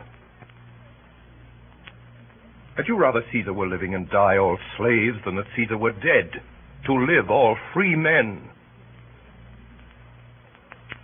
As Caesar loved me, I weep for him. As he was fortunate, I rejoice at it. As he was valiant, I honor him. But as he was ambitious, I slew him. There is tears for his love, joy for his fortune, honor for his valor, and death for his ambition. Who is here so base that would be a bondman? If any, speak, for him have I offended. Who is here so rude that would not be a Roman? If any, speak, for him have I offended. Who is here so vile that would not love his country? If any, speak, for him have I offended. I pause for a reply. None! Then none have I offended. I've done no more to Caesar than you will do to Brutus. Here comes his body, mourned by Mark Antony, who, though he had no hand in his death, shall receive the benefit of his dying, a place in the Commonwealth, as which of you shall not? Good countrymen, let me depart alone, and for my sake stay here with Antony, do grace to Caesar's corpse, and grace his speech, tending to Caesar's glories, which Mark Antony, by our permission, is allowed to make. I do entreat you, not a man depart, save I alone, till Antony have spoke. With this I depart, that as I slew my best lover for the good of Rome, I have the same dagger for myself when it shall please my country to need my death. You are listening? You are listening to the CBS presentation of Orson Welles and the Mercury Theater on the Air in the first of a new series of Sunday night dramatic productions. The performance of Caesar will continue in just a moment. This is the Columbia Broadcasting System. Orson Welles and the Mercury Theater on the Air in Caesar, presented with the original Mercury Theater cast and with Orson Welles in the role of Brutus. When Brutus was gone, the body of Caesar was brought out into the forum, all mangled with wounds. Then Antony made a funeral oration to the people in praise of Caesar, and finding them moved by his speech, he unfolded the bloody garment of Caesar and showed them in how many places it was pierced, and the number of his wounds. He also told them at this time of Caesar's will, in which it was found that he had left a considerable legacy of money to each one of the Roman citizens. For Brutus' sake, I am beholding to you. What does he say of Brutus? He says for Brutus' sake he finds himself beholding to us all. Hey, speak no harm of Brutus here. Caesar was a tyrant. Bless the Romans rid of him. You gentle Romans. Friends, Romans, countrymen, lend me your ears. Let us see what Antony can say. I come to bury Caesar, not to praise him. The evil that men do lives after them. The good is oft interred with their bones. So let it be with Caesar. The noble Brutus hath told you Caesar was ambitious. And it was so. It was a grievous fault. And grievously hath Caesar answered it. Here, under leave of Brutus and the rest, for Brutus is an honorable man. So are they all honorable men. Come I to speak in Caesar's funeral. He was my friend, faithful and just to me. But Brutus says he was ambitious, and Brutus is an honorable man. He hath brought many captives home to Rome, whose ransoms did the general coffers fill. Did this in Caesar seem ambitious? When that the poor have cried, Caesar hath wept. Ambition should be made of sterner stuff. Yet Brutus says he was ambitious, and Brutus is an honorable man. You all did see that on the Lupercal I thrice presented him a kingly crown, which he did thrice refuse. Was this ambition? Yet Brutus says he was ambitious, and sure, he is an honorable man. I speak not to disprove what Brutus spoke, but here I am to say what I do know. You all did love him once, not without cause. What cause withholds you then to mourn for him? O judgment, thou art fled to brutish beasts, and men have lost their reason. Bear with me. My heart is in the coffin there with Caesar. and I must pause till it come back to me. Methinks there is much reason in his saying. Thou consider rightly of the matter, Caesar has had great wrong. I hear there was a word come in his place. Mark ye his word. He would not take the crown. He would not take the crown. Therefore, it is certain he was not ambitious. If he found so, some will purify. Poor Angus! I was weak.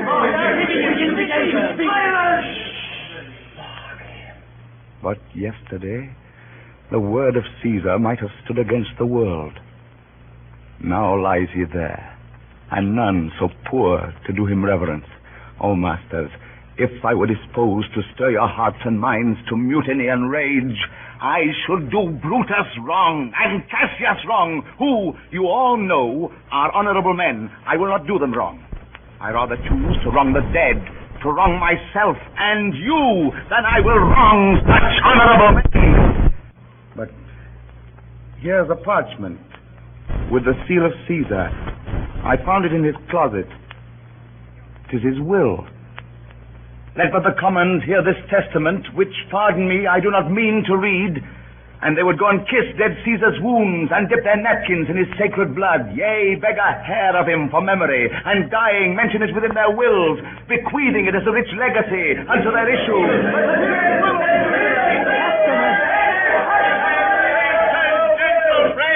I must not read it. It is not meet you know how Caesar loved you. You are not wood, you are not stones, but men. And being men, hearing the will of Caesar, it would inflame you, it would make you mad. Yes, it is good you know not that you are his heirs. Or if you should, or what would come of it? Let's hear the will. The will. You be patient.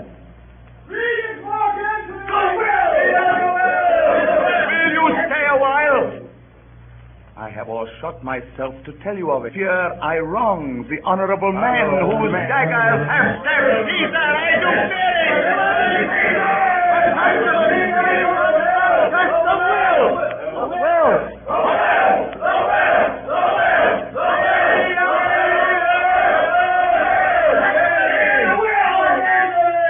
You will compel me then to read the will. Then make a ring about the corpse of Caesar, and let me show you him that made the will.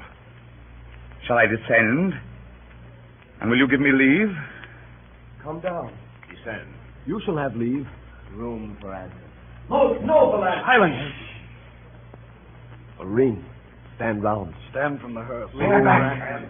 For Antony, stand back. If you have tears, prepare to shed them now. You all know this mantle. I remember the first time ever Caesar put it on. It was on a summer's evening in his tent. That day he overcame the Nervii. Look, in this place ran Cassius' dagger through. See what a rent the envious Casca made. Through this the well-beloved Brutus stabbed, and as he plucked his cursed steel away, mark how the blood of Caesar followed it as rushing out of doors to be resolved if Brutus so unkindly knocked or no. For Brutus, as you know, was Caesar's angel. Judge, O ye gods, how dearly Caesar loved him. For when the noble Caesar saw him stab, ingratitude, more strong than traitor's arms, quite vanquished him. Then burst his mighty heart, and in his mantle muffling up his face, even at the base of Pompey's statue, which all the while ran blood, great Caesar fell. Oh, what a fall was there, my countrymen. Then I, and you, and all of us fell down, whilst bloody treason flourished over us. Now you weep, and I perceive you feel the dint of pity. These are gracious drops. Kind souls, what, weep you when you but behold our Caesar's vesture wounded? Look you here. Here is himself, marred as you see with traitors.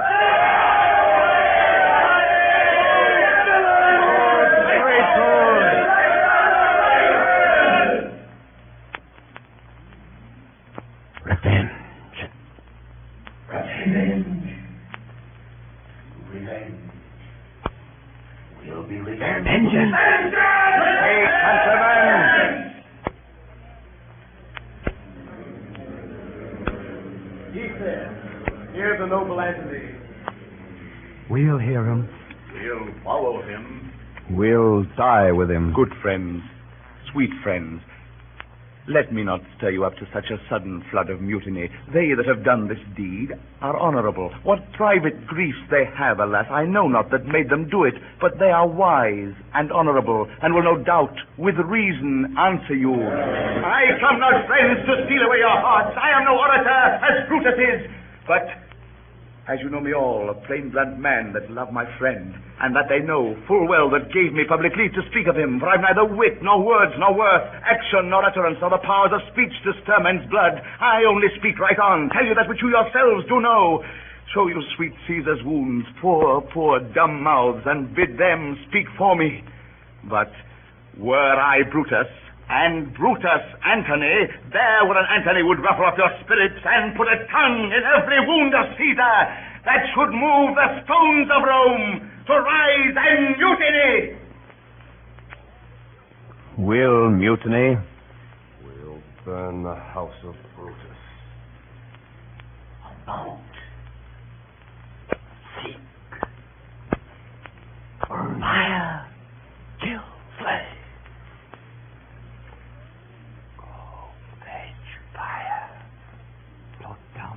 Downfall. Why, friends, you go to do you know not what. Wherein hath Caesar thus deserved your love? Alas, you know not. I must tell you then. You have forgot the will I told you of. Caesar's will? Here's the will. And under Caesar's seal he gives to every Roman citizen, to every several man, 75 drachmae.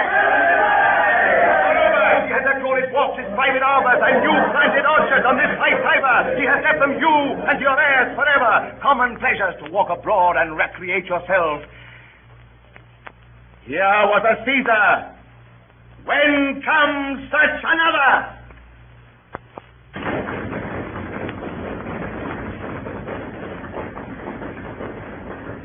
Now let it work. Mischief, thou art afoot. Take thou what course thou wilt.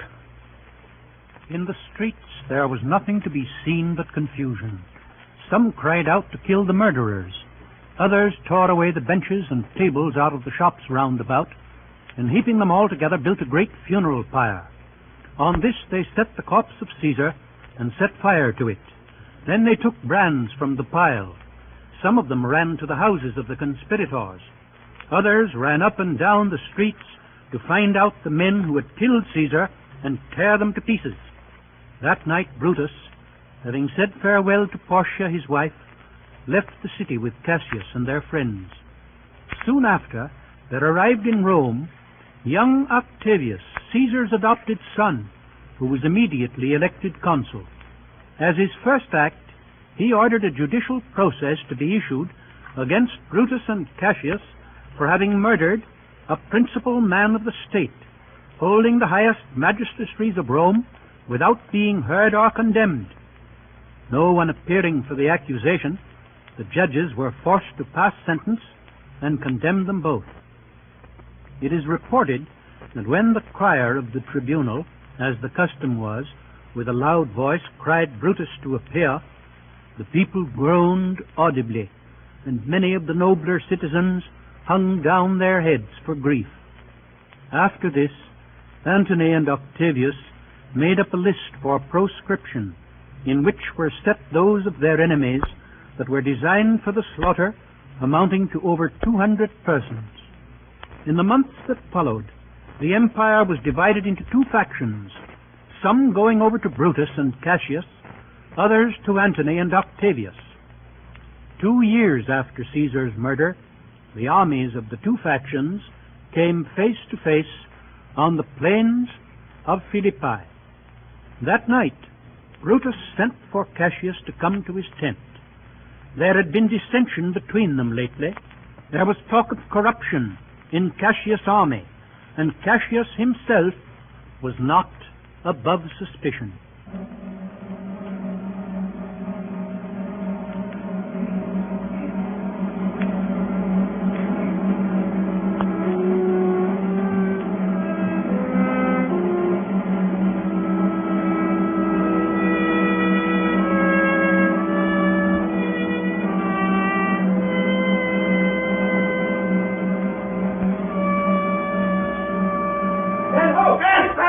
Most noble brother, you've done me wrong. Wrong I mine enemies, that if not so, how should I wrong a brother? That you've wronged me disappear in this.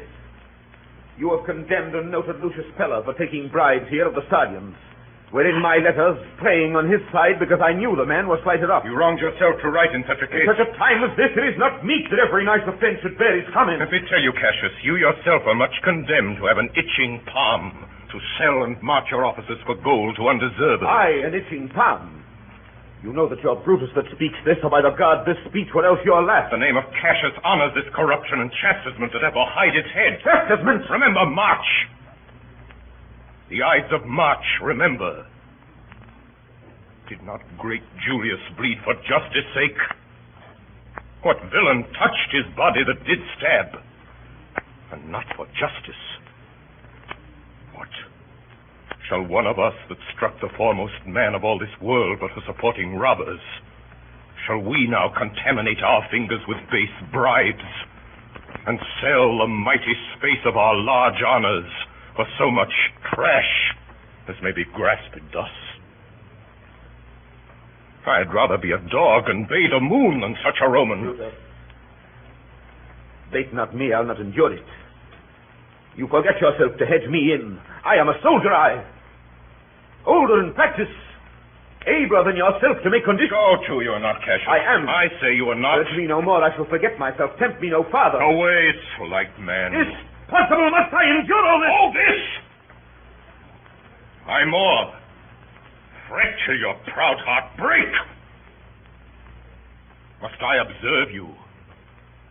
Must I stand and crouch under your testy humor?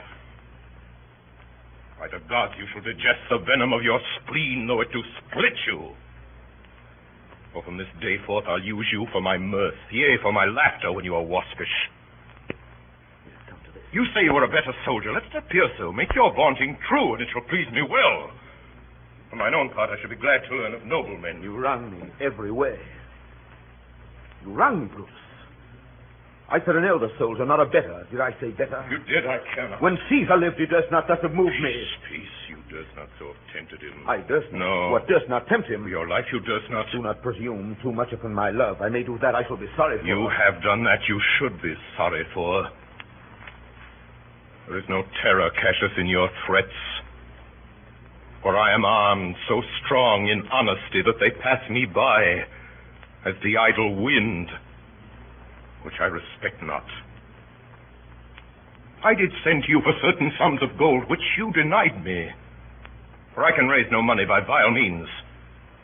If I haven't, I'd rather coin my heart and drop my blood for drachmas than to wring from the hard hands of peasants their vile trash by any indirection.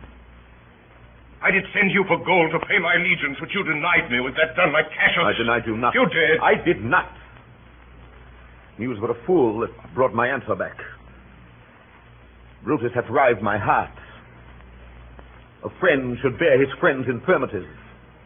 But Brutus makes mine greater than they are. I do not till you practice them on me. You love me not. I do not like your faults. A friendly eye could never see such faults. The flatterers would not, though he do appear as huge as high Olympus. Come, Antony and young Octavius, come. Revenge yourselves alone on Cassius, for Cassius is a weary of the world. Hated by one he loves, braved by his brother, checked like a bondman, all his faults observed, set in a notebook, learned and conned by rote to cast into my teeth. Ah, I could weep my spirit from mine eyes. There's my dagger. I that denied thee gold will give my heart. Strike as thou didst at Caesar! For I know when thou didst hate him worst, thou lovest him better than ever thou lovest Cassius. Sheathe your dagger.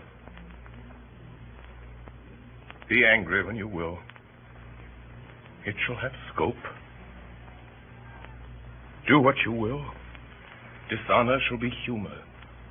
Has Cassius lived to be but mirth and laughter to his Brutus? When grief and blood ill-tempered vexeth him?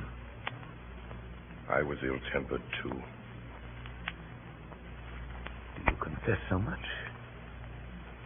Give me your hand. And my heart too. I did not think you could have been so angry. Oh, Cassius.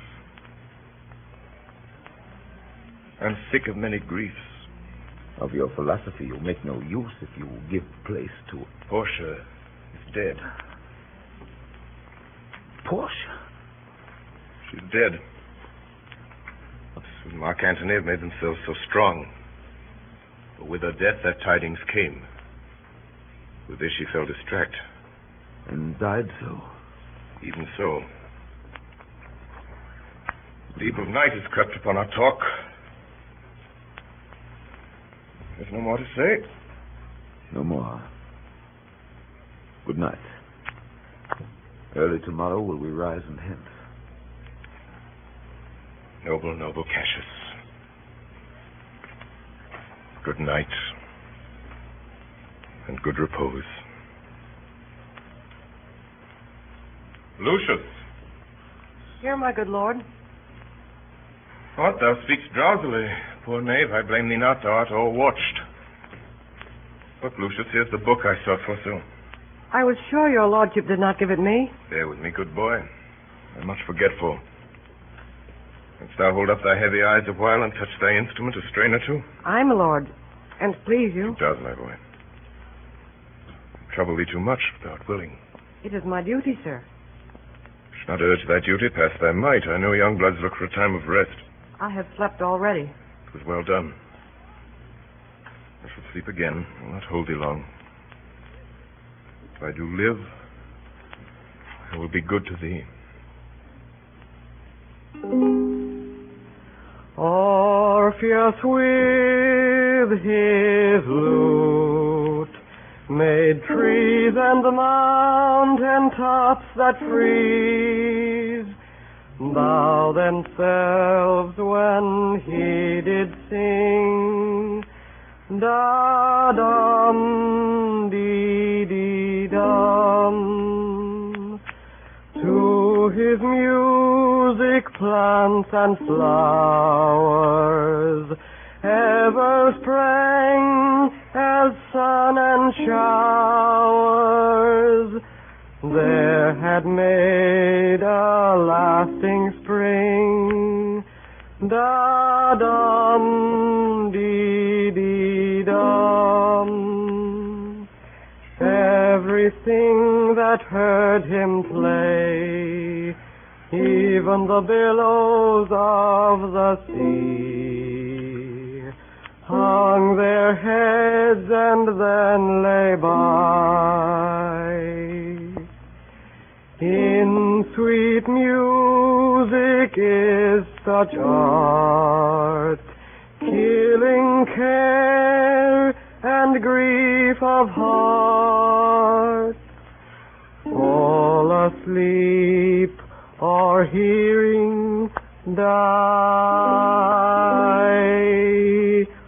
Dee-dee-dum, dum-dee-dee-dum.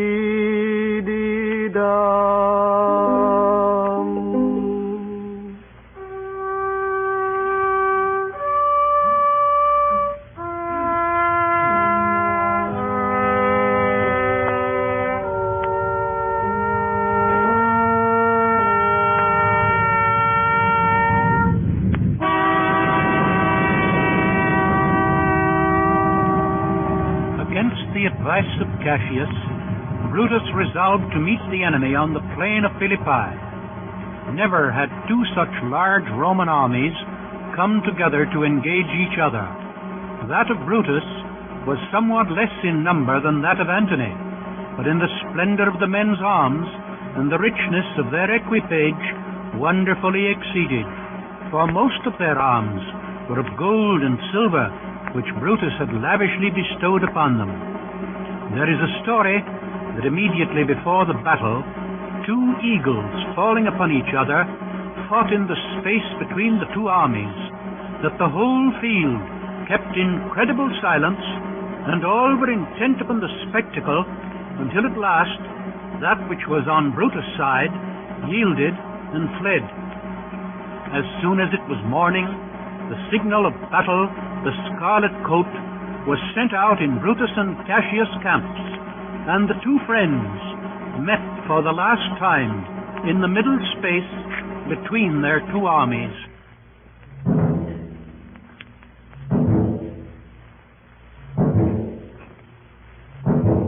Now, most noble Brutus, if we do lose this battle, then is this the very last time that we shall speak together? You're contented to be led in triumph through the streets of Rome? No, Cassius, no. Think not, thou noble Roman, that ever Brutus will go bound to Rome. He bears too great a mind. But this same day must end that work the Ides of March begun. And whether we shall meet again, I know not. Therefore our everlasting farewell take. Come ho! Away!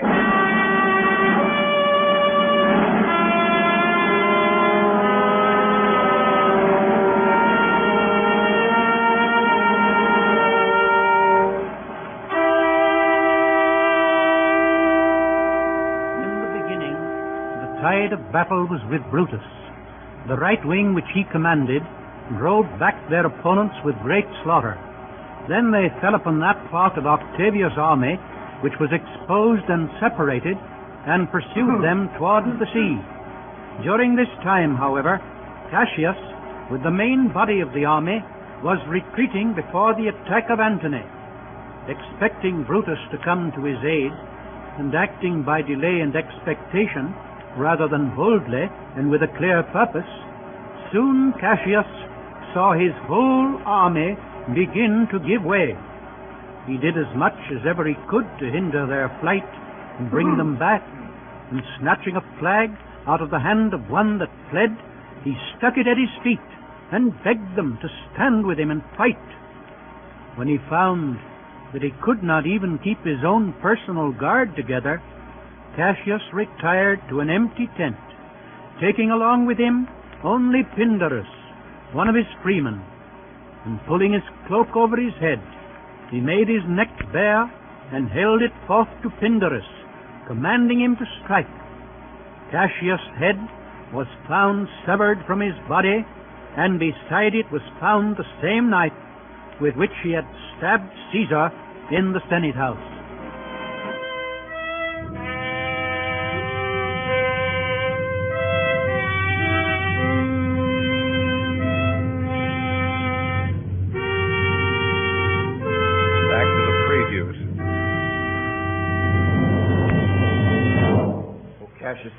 Brutus gave the word too early, who, having some advantage on Octavius, took it too eagerly.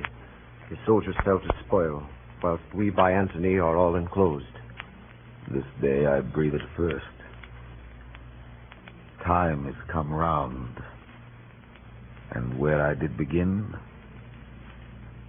there shall I end. My life is run its compass. Come hither, sirrah. And with this good sword that ran through Caesar's bowels, search this bosom. Stand not to answer. Here, take from the hilt. And when my face is covered, as 'tis now, guide thou the sword. Caesar, thou art revenged, even with a sword that killed thee.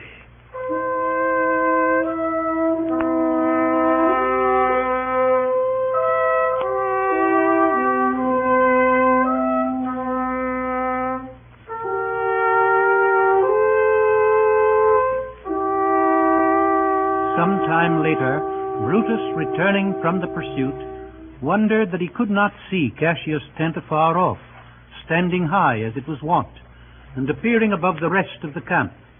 Then, for the first time, he suspected the defeat of Cassius, and made haste to him.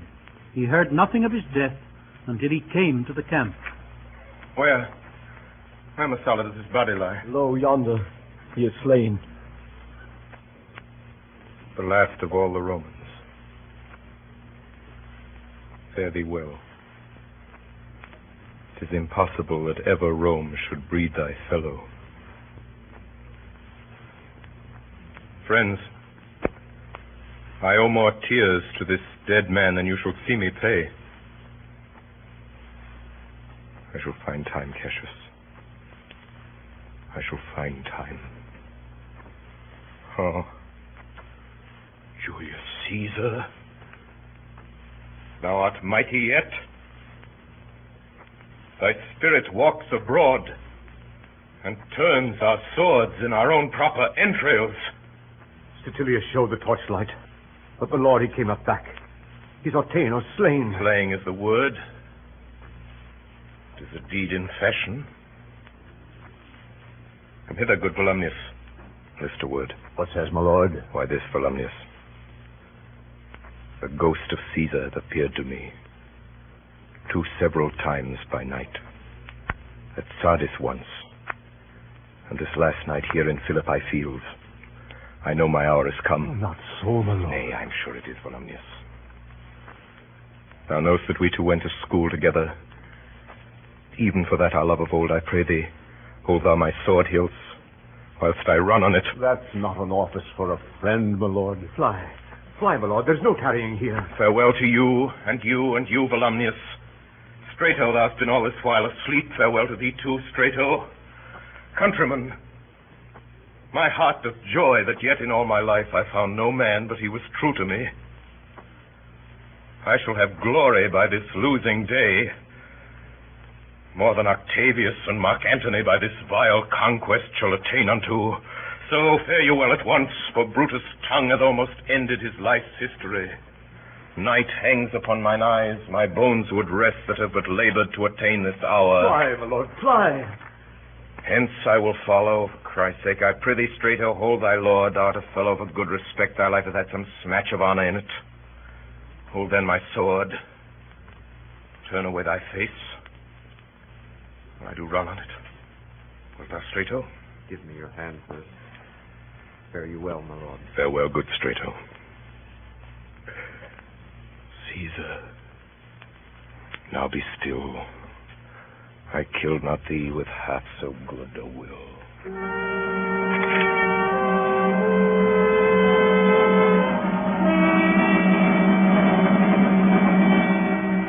Brutus' dead body was found by Antony, who commanded the richest purple mantle that he had to be thrown over it. Then, before the assembled armies, he spoke over the body of his enemy. So Brutus should be found. This was the noblest Roman of them all. All the conspirators, save only he, did that they did in envy of great Caesar.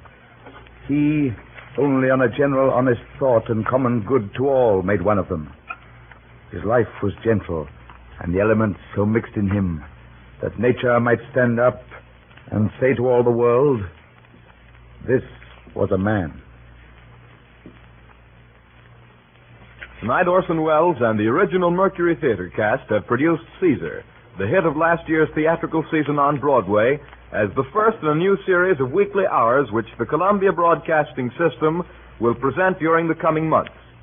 In response to the tremendous enthusiasm evoked by these programs from all parts of the country, CBS has made the Mercury Theater on the Air a regular feature of its Sunday night schedule. The drama was adapted from the play of Shakespeare, and the narration was taken from Plutarch's Lives. Orson Welles directed the entire production. H.V. Kaltenborn was the narrator, and the cast included later. The original music was composed for the Mercury Theater by Mark Blitzstein. Davidson Taylor supervised the production for CBS. Dan Seymour speaking.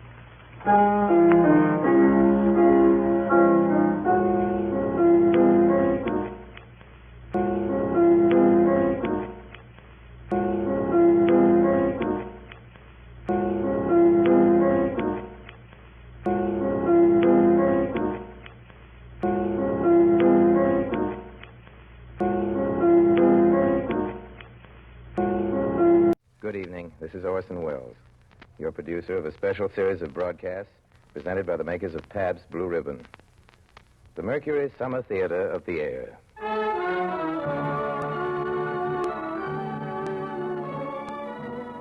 Tonight and every Friday night, Pabst Blue Ribbon presents you with a front row seat at one of the greatest plays ever produced.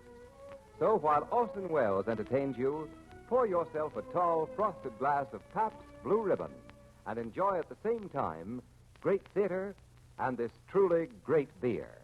Ladies and gentlemen, tonight we bring you a tale of dark secrets and of a dark and secret love, an English classic, a standard work, too, in our Mercury repertory, with a special score composed and conducted by that pillar of the Mercury, Mr. Bernard Herrmann, with your obedient servant as the strange master of Thornfield Hall, and Miss Alice Frost in the title role of Jane Eyre.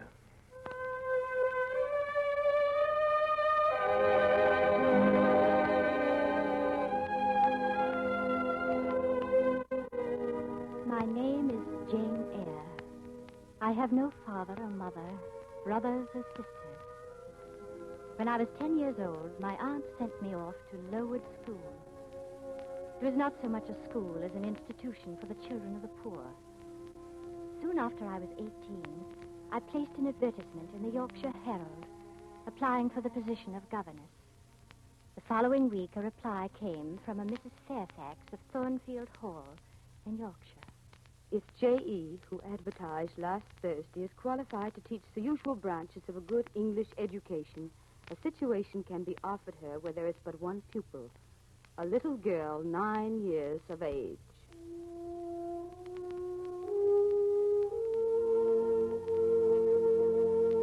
Days later, I left Lowood School, and that evening, I was at Thornfield Hall.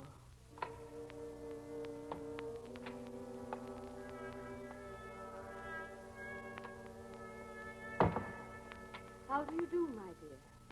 Oh, I'm afraid you've had a tedious ride. No, indeed, ma'am.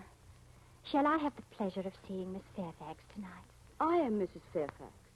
Oh, you mean your pupil, Adele. She is not my daughter. The child is Mr. Rochester's ward.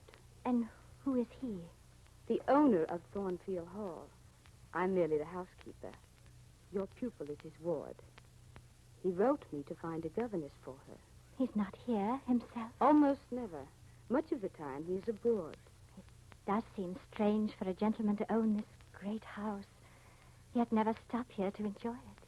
You will find, Miss Eyre, that Mr. Rochester is in many ways a strange gentleman.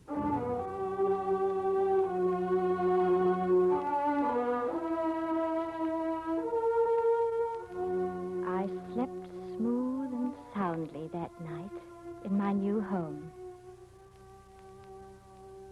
Once I woke and heard a clock strike.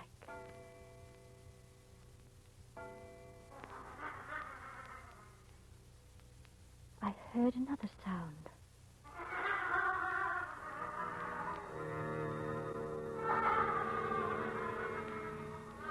It seemed to me that somewhere in the house I heard a low, mirthless laugh.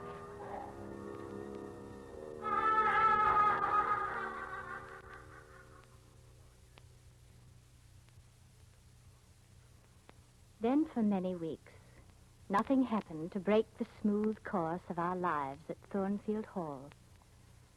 One day in January, I put on my coat and went out for a walk. The afternoon was already dimming. On the hilltop above me sat the rising moon, pale as a cloud. Suddenly, in the distance, I heard the sound of hooves. A horseman came over the hill, down toward the little bridge.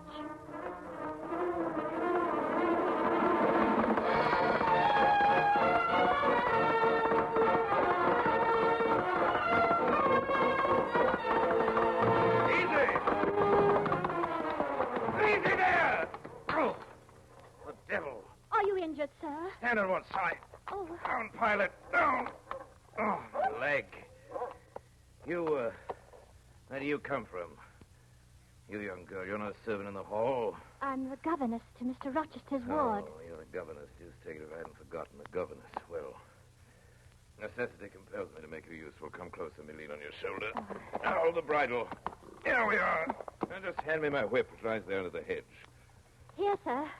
Thank you. Goodbye, child.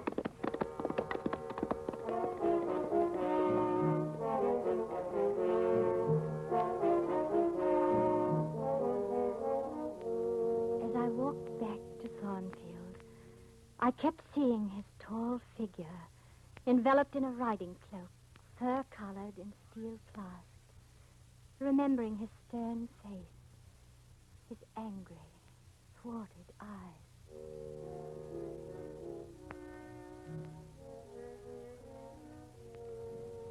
It was late when I got back to the hall.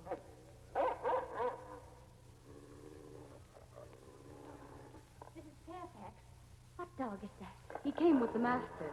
With whom? With the master, Mr. Rochester. He had an accident. His horse fell coming down Hay Lane. He said you were to go to him the minute you came in. You'd better hurry. Come in.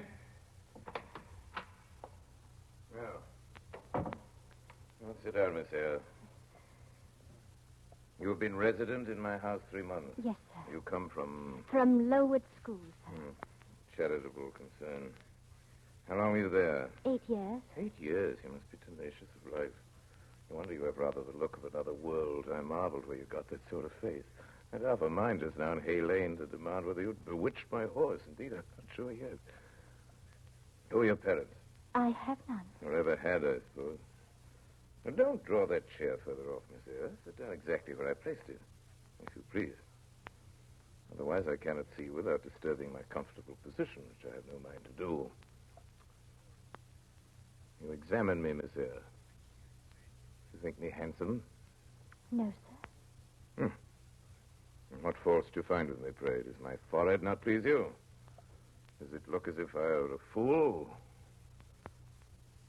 Why don't you answer me? You look very much puzzled, Miss Eyre. You are not pretty any more than I am handsome.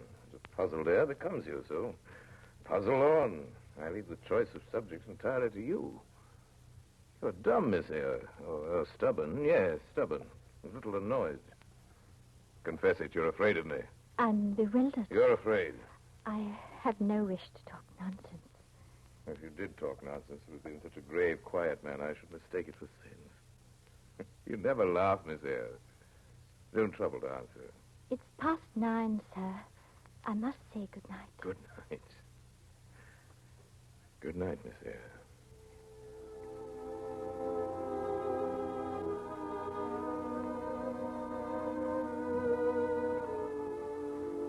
I could not sleep for thinking of Mr. Rochester.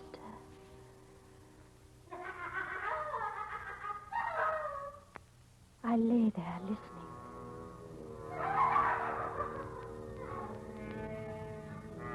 And it seemed my door was touched, as if fingers were groping their way along the panels in the dark gallery outside. Who's there? Who is it?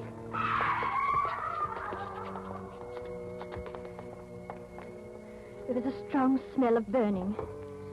Mr. Rochester's door was ajar, and smoke rushed from his room. The curtains were on fire. Wait! Wait, Mr. Rochester, wait! Yeah? Huh? He lay stupefied in his sleep. I rushed to the basin and pitcher.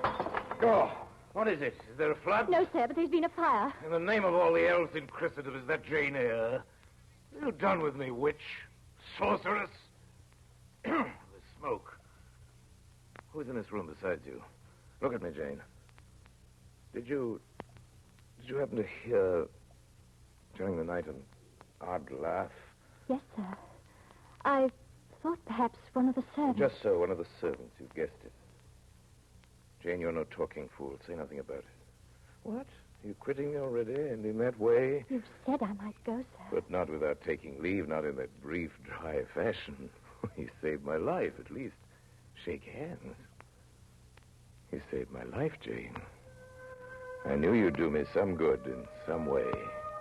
Sometime.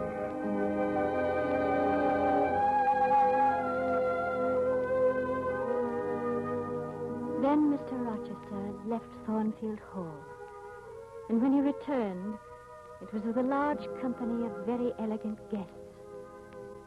There was one lady in particular to whom my master seemed especially attentive.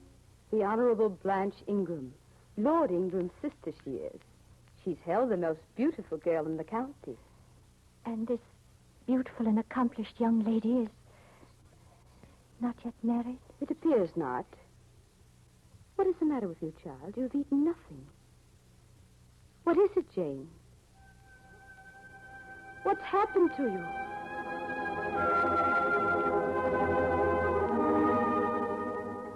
That evening, word came that Mr. Rochester wished to introduce my pupil, Adele, to the ladies in the drawing room after dinner. I rose and curtsied to them. One or two bent their heads in return. The others only stared at me. As soon as I could, I left quietly through the side door. How do you do? I'm very well, sir. Why did you not come over and speak to me in the drawing room, Jane? I did not wish to disturb you. What have you been doing while I was away? Teaching Adele, as usual. Getting a good deal paler than you were. Now, who in the devil is that at this time of night? Shall I go and see Yes, her? Jane, I must return to my guests. I fear Miss Ingram will have marked my absence. Mr. Rochester? Yes? There's a man to see you, sir. He went into the drawing room. Devil he did. Have you his name? Mason, sir, and he's come from the West Indies. Mason? From Jamaica, I think. I'll see him presently. Yes, Mr. Rochester. Mason, West Indies. Is that what she said? You feel ill, sir? Oh, Jane. Jane. I've got a blow. Oh, Jane. If all the people in that drawing room came in a body and spat at me, what would you do, Jane? I'd turn them out of the room, sir, if I could. But if I were to go into them and they dropped off and left me one by one, what then? Would you go with them? I rather think not, sir. I should have more pleasure in staying with you. To comfort me? Yes, sir. To comfort you as well as I could.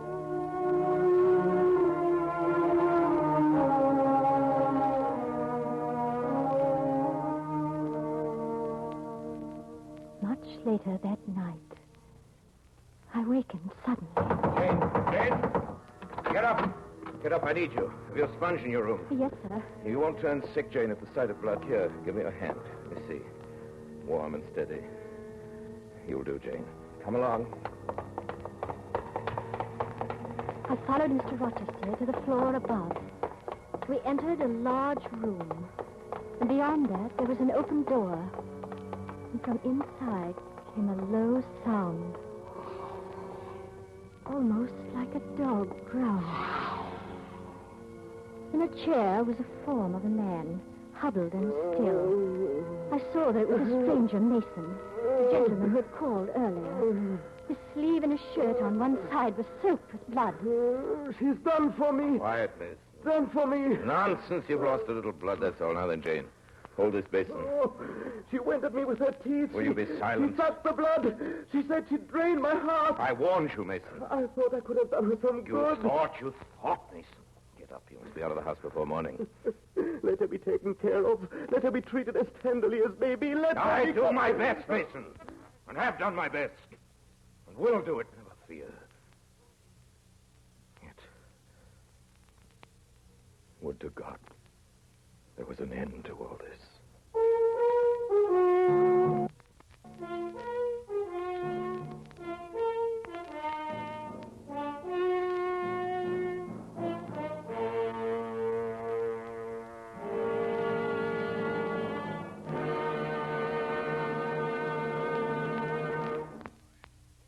You are listening, ladies and gentlemen, to the Mercury Theater's radio production of the great English classic, Jane Eyre.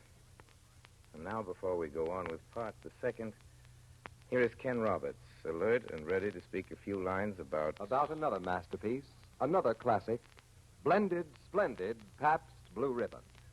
Yes, friends, the work of art Mr. Wells is bringing you tonight is a blend of many talents, just as Pabst Blue Ribbon is the blend of never less than 33 fine brews, each merging its individual goodness with the other to give you that splendid flavor, not too light, not too heavy, but fresh, clean, sparkling, with the real beer taste coming through the way you like it. No doubt your dealer is occasionally unable to supply you with all the Pabst Blue Ribbon you'd like these days.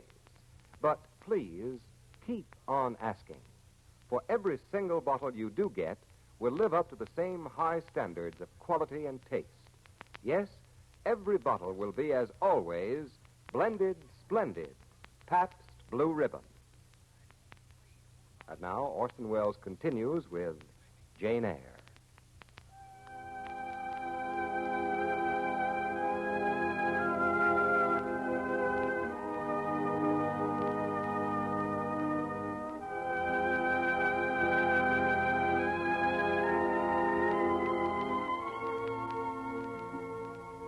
Mr. Rochester stayed on at Thornfield Hall. The talk continued about his coming marriage to Miss Ingram. Yet never had he called me more frequently to his presence. Never had he been kinder to me. And alas, never had I loved him so well.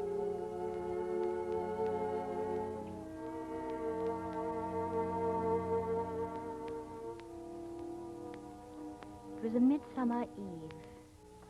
I went down into the orchard. I heard a nightingale singing in the woods far away. Jane? Good evening, Jane. Thornfield is a pleasant place in summer, is it not? Yes, sir. You'd be sorry to leave. Oh, yes. Pity, it's always the way in this life. No sooner have you got settled in a pleasant resting place than a voice calls to you to rise and move on. Must I move on, sir? Must I leave Thornfield? I believe you must, Jane. I'm sorry, Jane, but I believe indeed you must.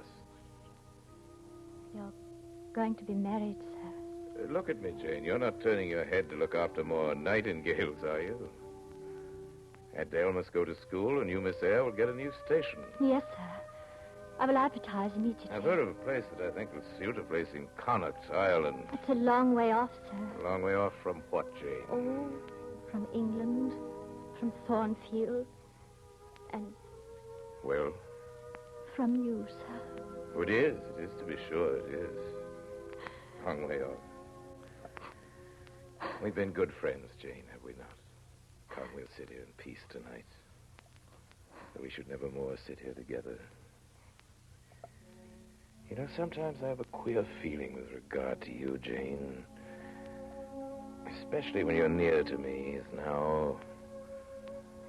It's as if I had a string somewhere under my left ribs, tightly and inextricably knotted to a similar string situated on the corresponding corner of your little frame.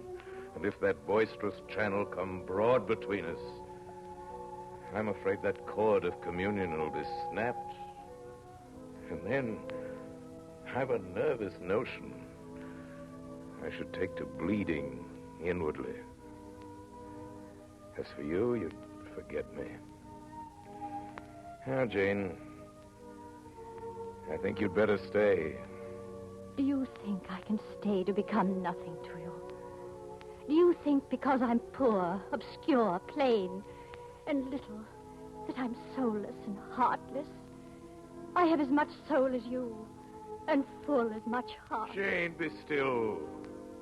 I offer you my hand, my heart, and a share of all my possessions. Don't mock me. I ask you to pass through life at my side to be my wife. To you only I intend to marry. Come, Jane. Come here. Your bride stands between us. My bride is here. You strange. You almost unearthly thing. I love you as my own flesh. Come to me, Jane. Come to me entirely now. God pardon me. And men, meddle not with me. I have her and will hold her.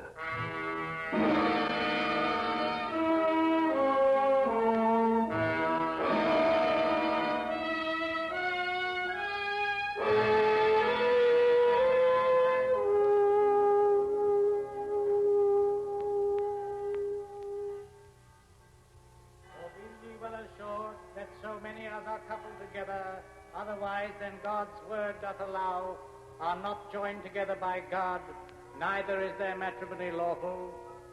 Edward Rochester, wilt thou have this woman for thy wedded wife? This marriage cannot go on. I declare the existence of an impediment. Proceed with the service. Mr. Rochester has a wedded wife, now living at Thornfield Hall. I saw her there last April. I am her brother. What this man here says is true. Bigamy is an ugly word, yet that is what I meant to be. A bigamist. I dare say you've heard gossip about the mysterious lunatic kept under watch and ward. I now inform you that she is my wife, Bertha Mason, whom I married 15 years ago in Spanish Town, Jamaica. Bertha Mason is insane. You may see for yourself, if you wish, what sort of being I was cheated into marrying. And judge whether or not I had a right to break the compact and seek happiness with this girl I love. Well, I failed. Take the coach back to Thornfield. Not be wanted today. To the right about every one of you. Away with your congratulations. Who wants them? They're 15 years too late.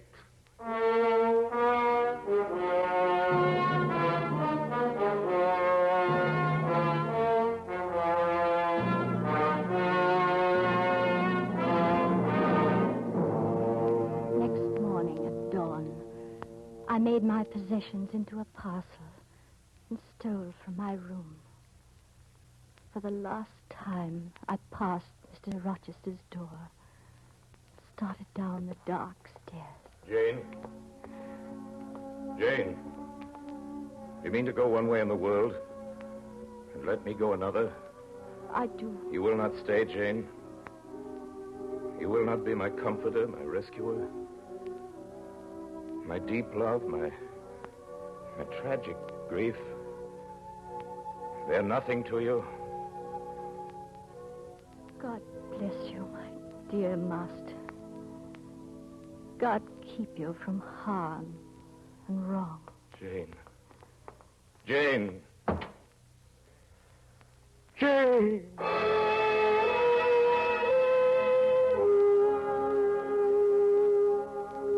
A year and a half went by. I wrote to Mrs. Fairfax and begged for news.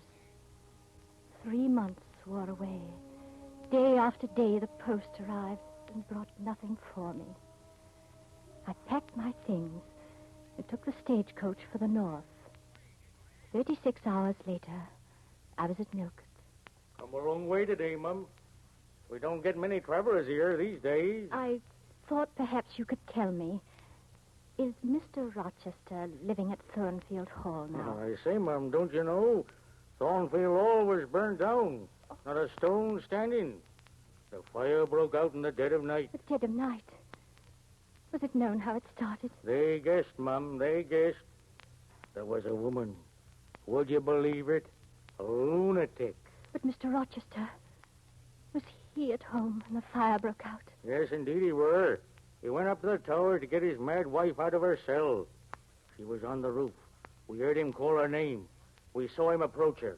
And then, Mum, she yelled and gave a spring, and the next minute she lay smashed on the pavement. Dead? Yes, dead as the stones on which her brain and blood were scattered. Oh.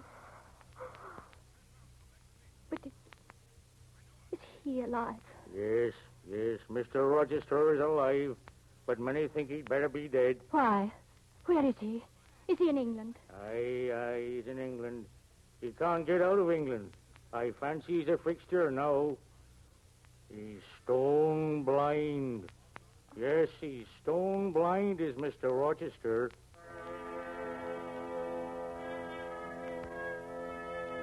I found him in a small manor house nearby.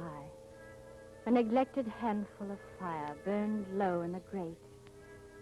And leaning over it with his head supported against the high, old-fashioned mantelpiece stood Mr. Rochester. Is that you, Mrs. Fairfax?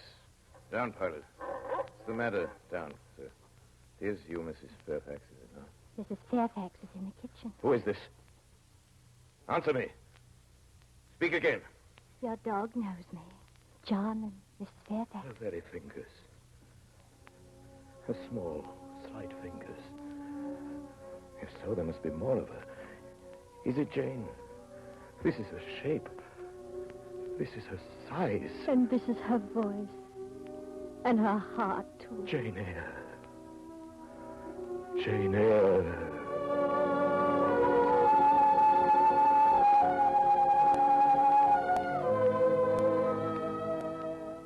now been married 10 years. I know what it is to live entirely for and with what I love best on earth. Edward Rochester continued blind the first 2 years of our marriage. Then one morning, as I was writing a letter for him to his dictation, he came and bent over me. Jane. Jane, have you a glittering ornament around your neck? Yes. Jane, are you wearing a pale blue dress? Yes. Later, when our firstborn was put into his arms, he could see that the boy had inherited his own eyes as they once were, laughing, brilliant, and black.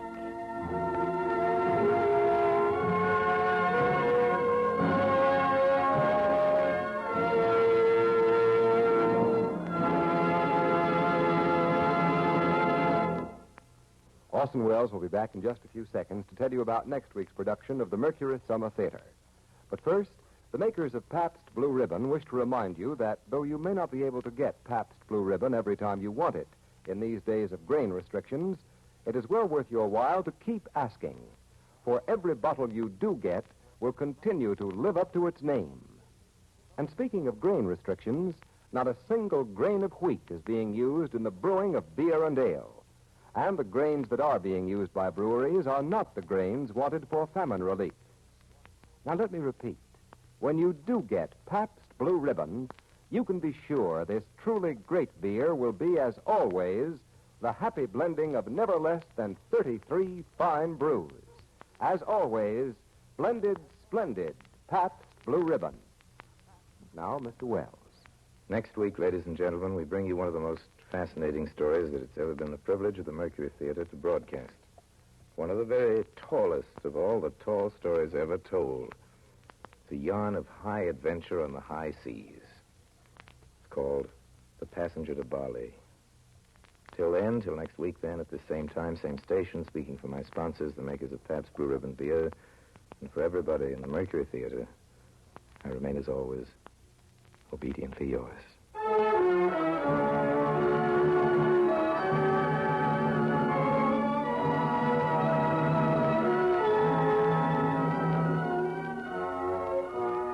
This program came to you through the courtesy of the Pabst Brewing Company of Milwaukee, Wisconsin, makers of blended, splendid Pabst Blue Ribbon. This is CBS, the Columbia Broadcasting System.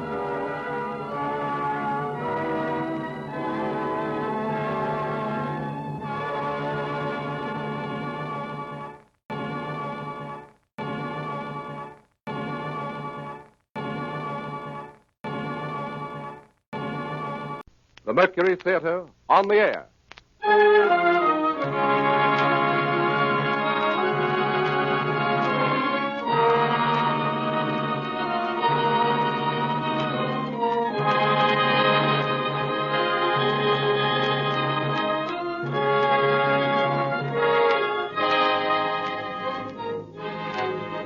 The Columbia Broadcasting System takes pleasure in bringing you the 12th in its series of weekly broadcasts featuring Orson Welles and the Mercury Theater on the air. Tonight, Broadway's and radio's most celebrated theatrical producing company brings to life the best-loved character in detective fiction, the immortal Sherlock Holmes. The play is Orson Welles' own adaptation for radio of William Gillette's enduring melodrama based on the famous stories by Sir Arthur Conan Doyle. Before the performance begins, here is the director of the Mercury Theater, the star and producer of these unique broadcasts, Orson Welles. Good evening. Well, tonight it's back to Baker Street. Back to that unlikely London of the 19th century where high adventure awaits all who would seek it, in a hansom cab or under a gas lamp in an Inverness Cape. For tonight we pay tribute to the most wonderful member of that most wonderful world, a gentleman who never lived and who will never die. There are only a few of them, these permanent profiles, everlasting silhouettes on the edge of the world. There is first the little hunchback with a slapstick whose hooked nose is shaped like his cap. There is now and always will be the penguin-footed hobo in the derby and the baggy pants, and the small boy with a wooden head, and the long, rusty knight on horseback, and the fat knight who could only procure a charge on foot. There is also the tall gentleman with the hawk's face, and the underslung pipe, and the fore and aft cap. We'd know them anywhere and call them easily by name. Punch and the Charlies, Chaplin and McCarthy, Quixote, Sir John, and Sherlock Holmes. Now, irrelevant as this may seem, we of the Mercury Theater are very much occupied these days with rehearsals for a revival of a fine old American farce. A lot of you will remember, if only for its lovely title, which is Too Much Johnson. Its author was William Gillette, which reminded us, as it reminds you, of Sherlock Holmes. As everybody knows, that celebrated American inventor of underacting lent his considerable gifts as a playwright to the indestructible legend of the Conan Doyle detective, and produced the play which is as much a part of the Holmes literature as any of Sir Arthur's own romances, and as nobody will ever forget. He gave his face to him. For William Gillette was the aquiline and actual embodiment of Holmes himself. It is too little to say that William Gillette resembled Sherlock Holmes. Sherlock Holmes looks exactly like William Gillette. Sounds like him, too, we're afraid, and hope devoutly that the Mercury Theater and the radio will take none of the glamour from the beloved fable of Baker Street, from the pipe and the violin and the hideous purple dressing gown, from the needle and the cigar on the window ledge, and the dry, final, famous lines. Elementary, my dear Watson, elementary, the mere child's play of deduction.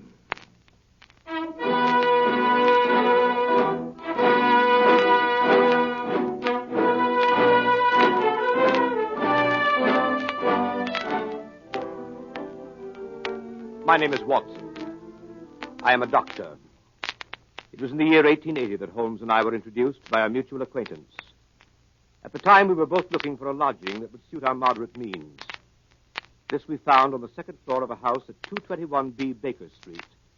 And it was during the years that we occupied these chambers together that Holmes established his unique international reputation as a consulting detective. During that time, I was privileged to be his daily companion, and I have done my modest share in giving to the world an account of some of his most famous cases. Most famous of these are the ones of which I have written under the names of The Speckled Band, Sign of Thor, Hound of the Baskervilles, and A Study in Scarlet. They represent, however, only a minute fraction of the 643 cases Holmes successfully solved during the years that we shared the lodgings in Baker Street. Other cases I hope one day to give to the world include the Tarleton murders, the sudden death of Cardinal Tosca, the adventure of Ricoletti, of the clubfoot and his abominable wife, the case of Mrs. Farintosh, the circus belle, and the case of the royal family of Scandinavia. Each illustrate in their own way the remarkable genius of my friend Sherlock Holmes. Since my marriage 3 years ago, Holmes has continued to occupy the Baker Street lodgings by himself. And here almost every afternoon when my work in the office is finished, I am in the habit of calling on him. The sitting room as you go in is exactly as it has been for the past 13 years. The worn bearskin rug, the huge sofa covered with faded chintz, the mantelpiece cluttered with miscellaneous objects, unanswered letters, and piles of loose tobacco. On one side of the fireplace, in a deep armchair, his pipe curling forth slow wreaths of acrid tobacco, draped in his hideous purple dressing gown, sits Sherlock Holmes with his violin under his chin.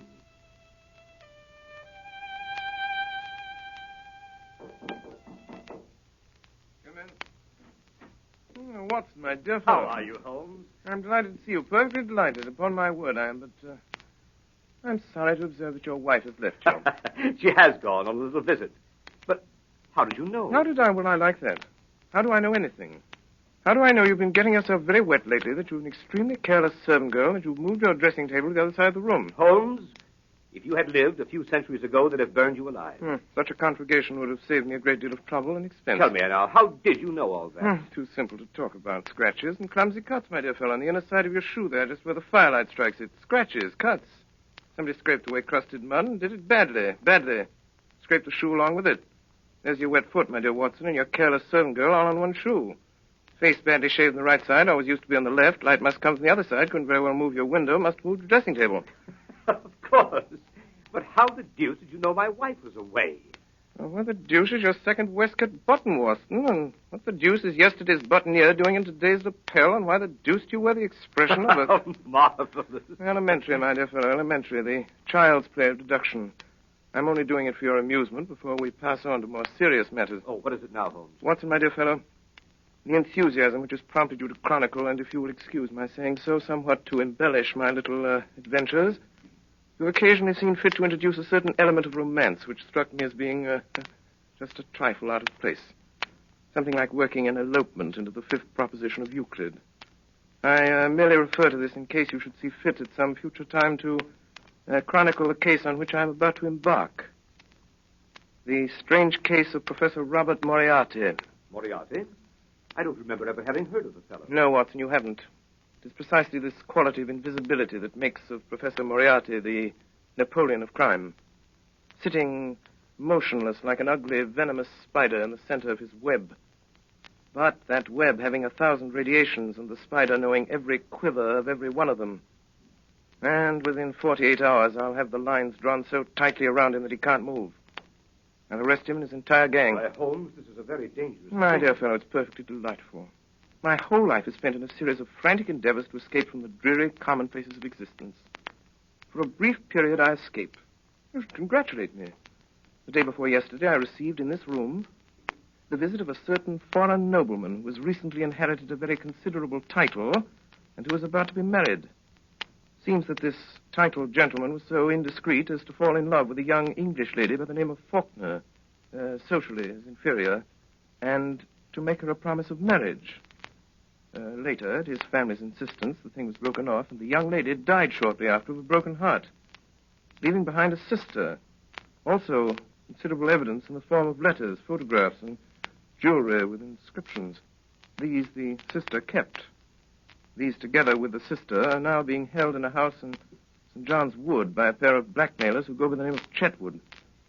So far as you see, my dear Watson, a fairly ordinary case of blackmail, hardly worth my attention. Last night, on my inspection, a certain element revealed itself which renders the case far more important than I had expected. And that element was? Professor Moriarty. Come in. Beg pardon, Mr. Holmes. Yes, Billy, what is it? Gentleman to see you by the name of Foreman. Show him in, Billy. Show him in. Yes, Mr. Holmes. Come in, Mr. Foreman. Good evening, Foreman. Good evening, Mr. Holmes. Watson, this is Inspector Foreman. Since the day before yesterday, he occupies the position of butler under the name of Judson in the home of Mr. and Mrs. Chetwood, blackmailers of St. John's Wood. Well, Foreman, any news? Yes, sir. This morning, a little after 9, Chetwood and his wife drove away in a four-wheeler. They returned about 11. Bassett was with them.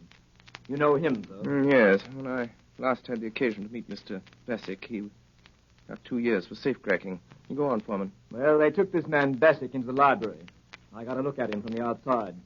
And there he was opening up the safe where they'd been keeping the letters. Go on. In the end, when they got the safe open, it was empty. The letters were gone. It seems like the Faulkner girl got them back somehow. That got them pretty excited. Bassett went out to send a telegram. Have you got a copy of it? Yes. Here it is, sir. It's in code. Moriarty. I thought so, Watson. This case is taking a most promising turn. Foreman, you return at once to the house at St. John's Wood. In 10 minutes, I shall be there myself. If I remember correctly, the kitchen is immediately below the drawing room. Yes. When I knock over a chair in the drawing room, you'll overturn a lamp in the kitchen, scatter smoke balls, and give an alarm of fire. All other instructions remain unchanged. Very good, sir. Hurry, Foreman. Yes, Mr. Holmes. Well, my dear Watson, begins to look like a most interesting evening.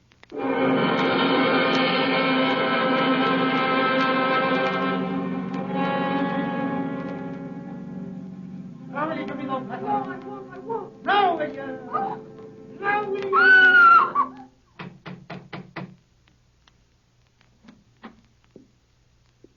Good evening. My name is Sherlock Holmes. Whom did you wish to see, Mr. Holmes? Oh, thank you so much, Mr. Chetwood. I had myself announced by the butler on my way up. Butler? I didn't.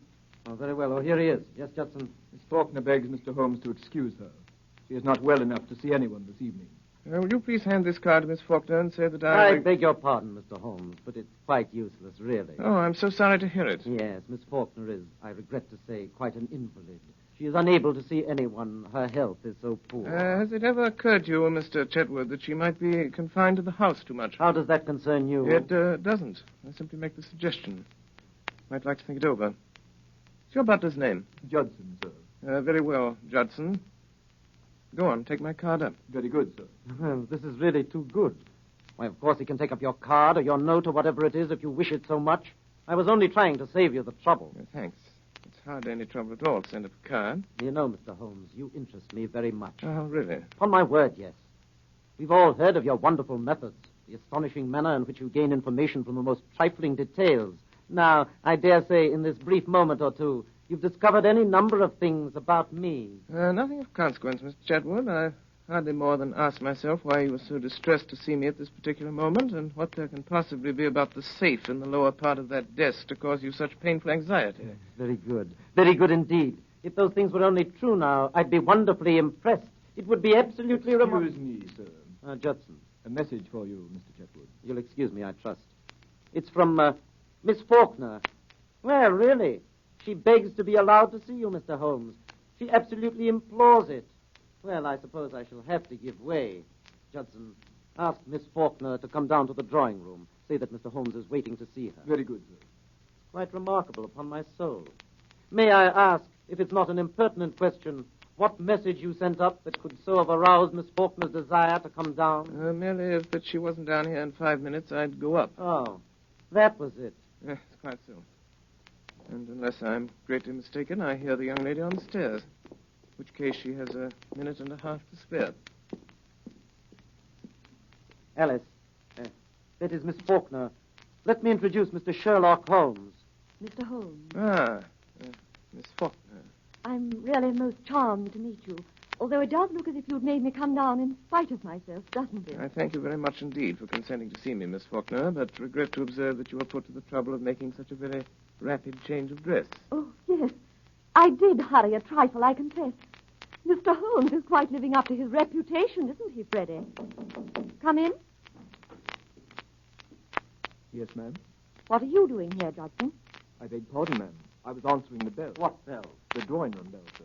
What do you mean, you blockhead? No one rang the bell. I'm quite sure it was rung, sir. Well, I tell you it did not ring. Your butler is right, Mr. Chetwood. The bell did ring. How do you know? I rang it. What do you want? I want to send my card to the real Miss Faulkner. The real? I said the real Miss Faulkner. Judson. Yes, sir?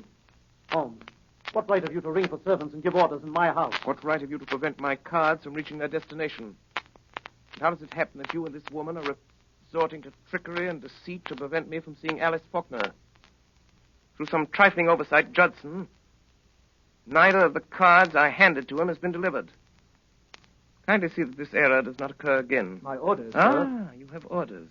I can't say, sir. You were told not to deliver my card. What business is it of yours, I'd like to know? I shall satisfy your curiosity on that point in a very short time, Mr. Chetwood. Yes, and you'll find out in a very short time that it isn't safe to meddle with me. It wouldn't be any trouble at all for me to throw you out into the street. Possibly not, but trouble would swiftly follow such an experiment on your part. It's a cursed lucky thing for you I'm not armed. Yes, well, Miss Faulkner comes down, you go and arm yourself. Arm myself? I'll call the police. What's more, I'll do it now. Oh, no, you will not do it now. You will remain where you are until the lady I came here to see has entered this room. What makes you so sure of that? Because you will prefer to avoid an investigation of your suspicious conduct, Mr. James Larrabee. Larrabee? That is the name under which you are known to Scotland Yard, I believe, Mr. Chetwood. This lady here is your wife. To you, Judson, you will either deliver that card to Miss Faulkner at once or sleep in the police station tonight. It's a matter of small consequence to me which you do. Shall I go, sir? Go on. Take up the card. It makes no difference to me. A short time since, Larrabee, you displayed an acute anxiety to leave the room. Pray do not let me detain you or your wife.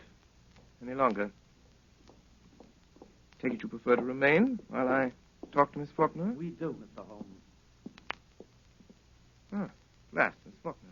This is Mr. Holmes. Yes, You wish to see me? very much indeed, Miss Faulkner, but I'm sorry to see that you are far from well. Oh, no, No? Beg your pardon. What does this mark mean? Oh, nothing. Nothing? No. And the mark here on your neck, plainly showing the clutch of a man's fingers, does that mean nothing also?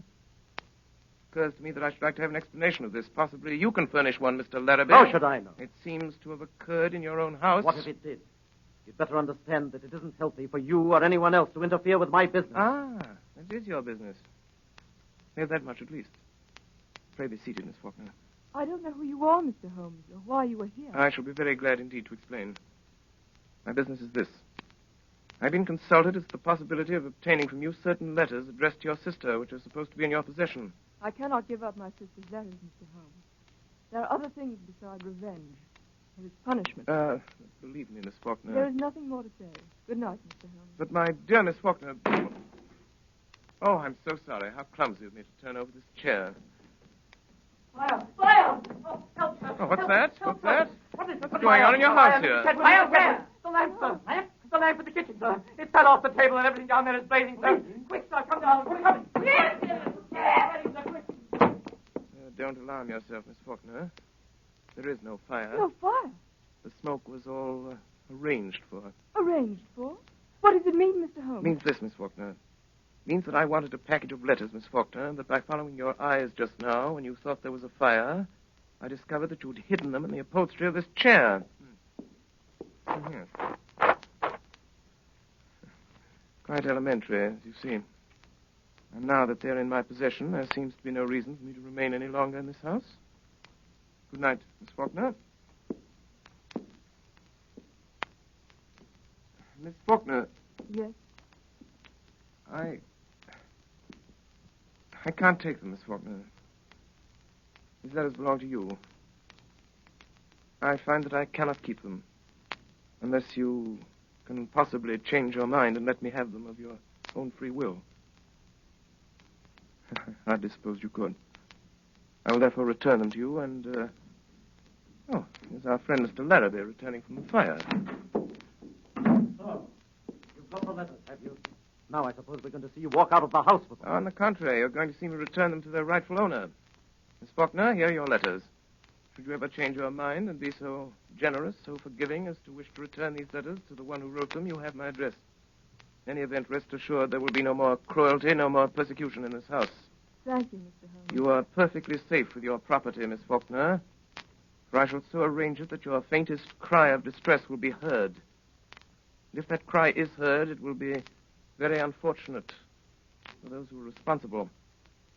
As for you, Mr. Larrabee, and you, Madame, I beg you to understand that you continue your persecution of that young lady at your peril. Good night. Miss Faulkner. Come here, Miss Faulkner. Now. Are you going to give me those letters? No, never. Are you going to give me those letters? Oh. Now then. Be careful, Jim. Now then, Miss Faulkner.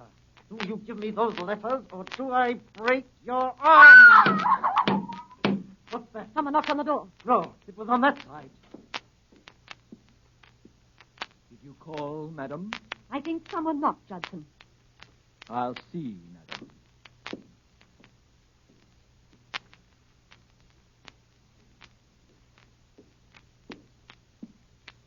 I beg pardon, madam, but there's no one at the door. Very well, you may go. He's got us watched. What we want to do is to leave it alone. Let the Emperor have it. Do you mean Professor Moriarty? That's who I mean. Once let him get at it, he'll settle it with Holmes pretty quick. Don't you worry a minute. I tell you, Professor Moriarty will get at him before noon tomorrow night. He won't wait long either. And when he strikes, it means death.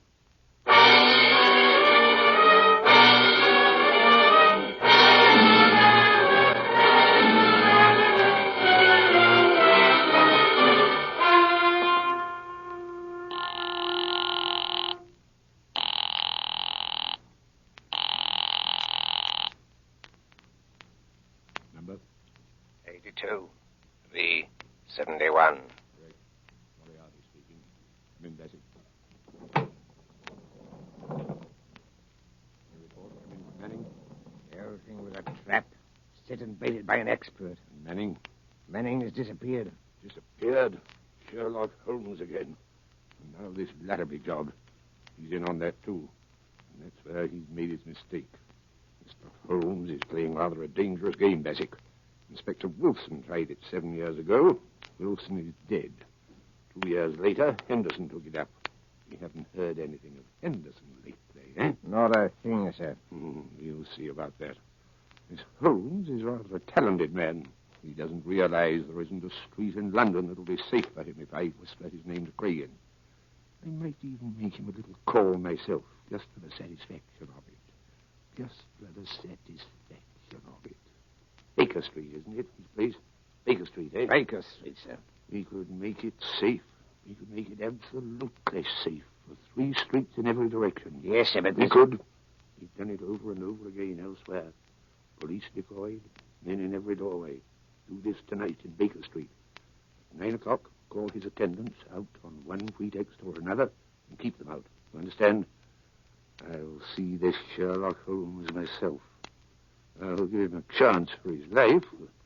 That's it. Yes, sir. Notify the Lascar that I may require the gas chamber at Stepney tomorrow night. And have Craig in there at 10:15 with his crew. Tell Larrabee I shall want him to write a letter to Mr. Sherlock Holmes, which I shall dictate. Meet me here at 7. And Bassett, place your men at 9 tonight for Sherlock Holmes's house in Baker Street. You still go there yourself, sir? I will still go there myself. At this meeting tomorrow night, sir, to get him in the gas chamber. If I fail to kill him in Baker Street, you'll have him in Swandam Lane. Either way, I have him, Bassett.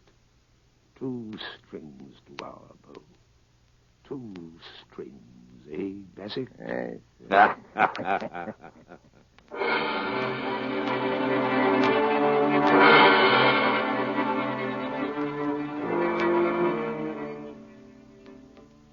That evening, Holmes and I dined together at Scott's in Piccadilly Circus.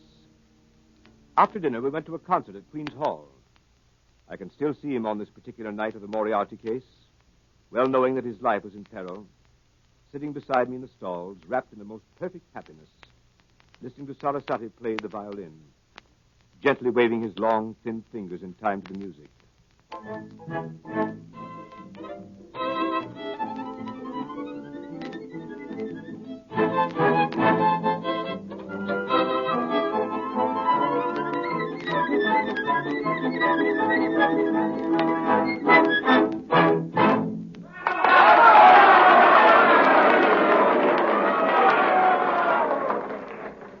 When it was over, he rose, put on his long coat, and started with long steps in the direction of the street. Come, my dear Watson. Let's go on to Baker Street.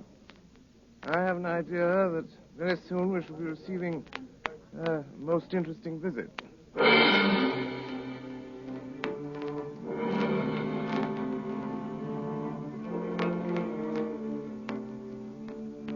front of Queen's Hall, we hailed a hansom, and as we came down Baker Street, we could see that the light was burning on the second floor of 221B.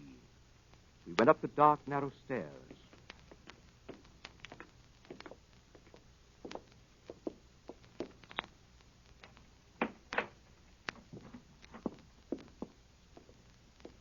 Mr. Holmes. The boy Billy was waiting for us. Mr. Holmes. What is it? Mrs. Hudson's compliments, sir, and she wants to know if she can see you.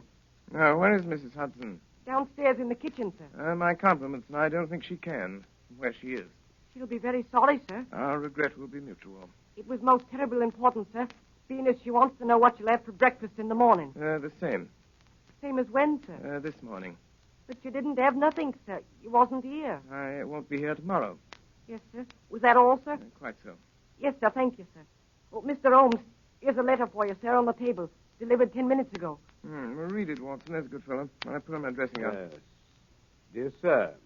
Thus addresses me. Why, James Larrabee. And what has James to say this evening? Dear sir. I hope he won't say that again.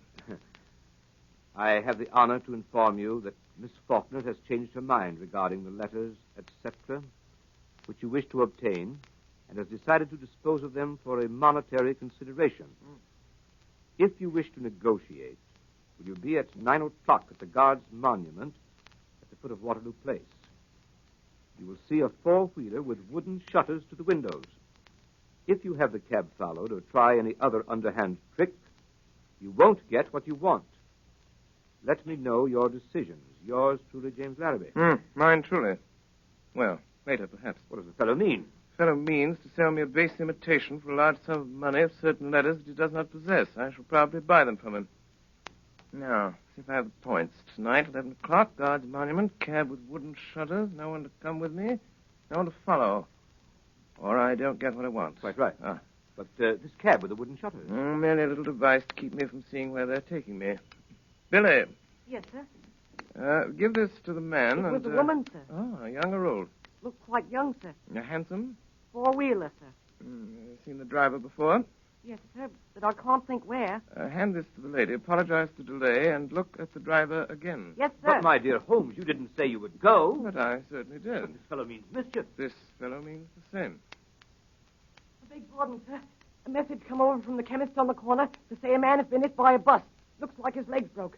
And would Dr. Watson kindly step over and help till the ambulance Oh, you comes? certainly are. Go at once. I'll be back in a minute, Holmes. Billy. Yes, sir.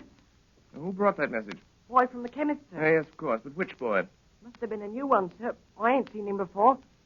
Billy. Get downstairs quickly. Look after the doctor. If the boy's gone, there's a man with him. It means mischief. Let me know. Don't stop to come up. Ring the doorbell. I'll hear it. Ring it loud. Yes, sir.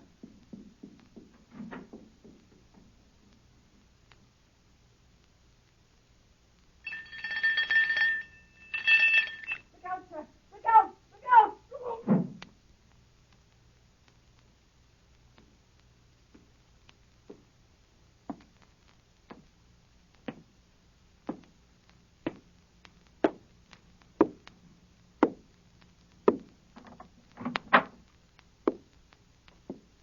Dangerous habit, Mr. Holmes, to finger loaded firearms in the pocket of one's dressing gown.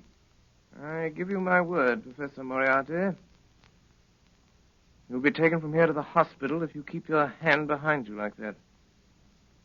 That's better. In that case, please put your revolver on the table.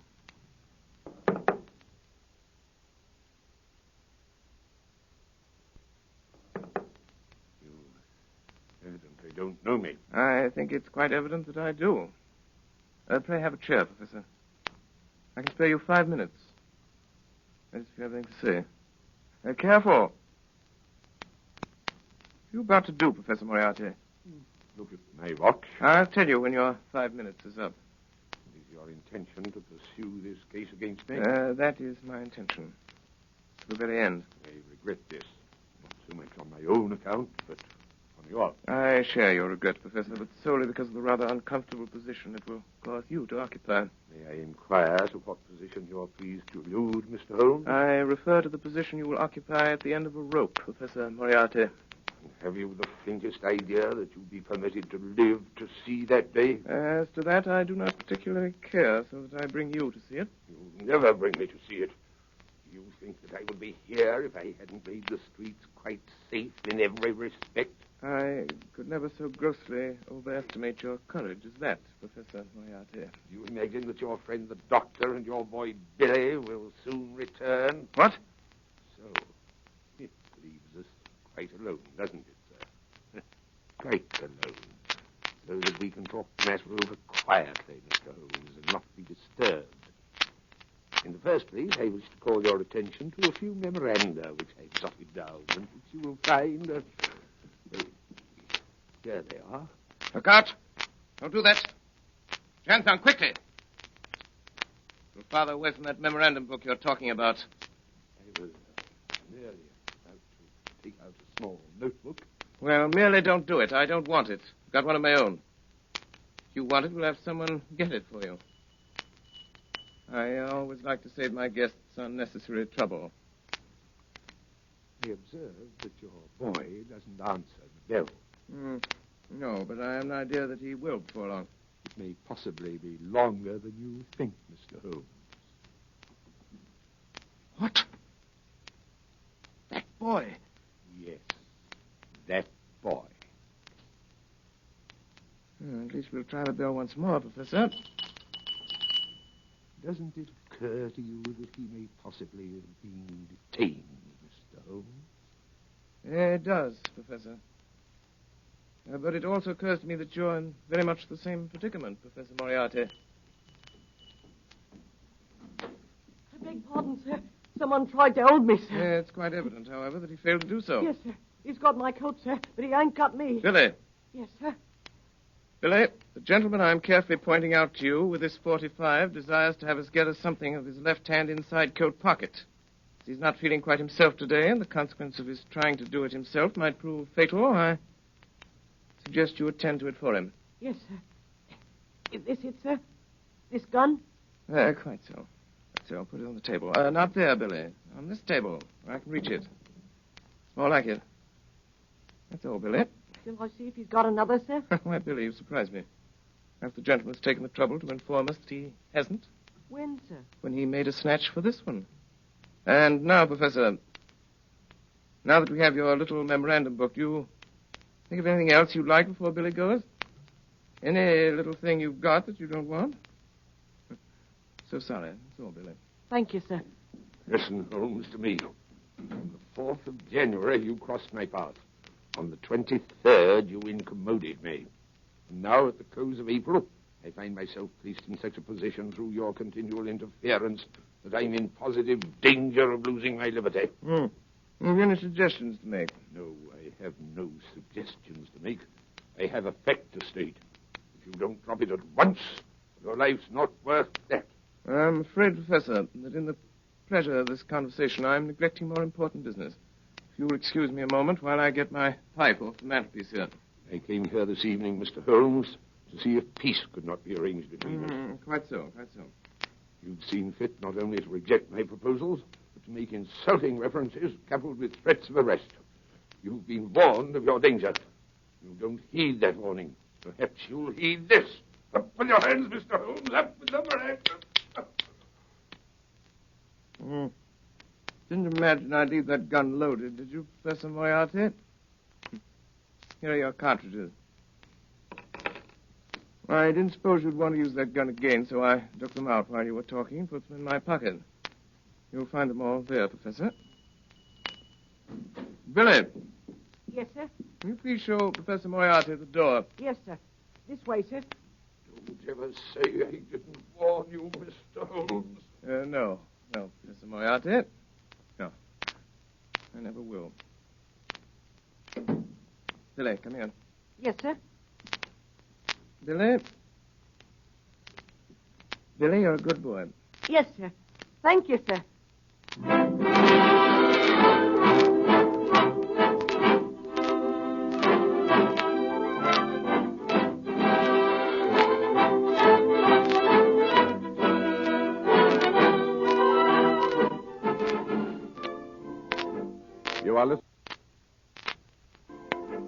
You are listening to the Columbia Broadcasting System's presentation of Orson Welles and the Mercury Theater on the Air in Sherlock Holmes, with Orson Welles in the title role and Ray Collins as Dr. Watson.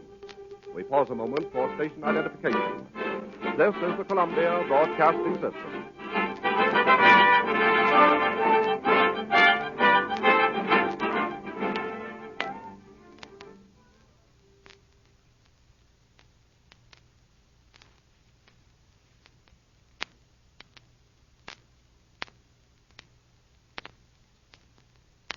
We continue now with this CBS presentation of Sherlock Holmes, played by Orson Welles and the Mercury Theater on the Air.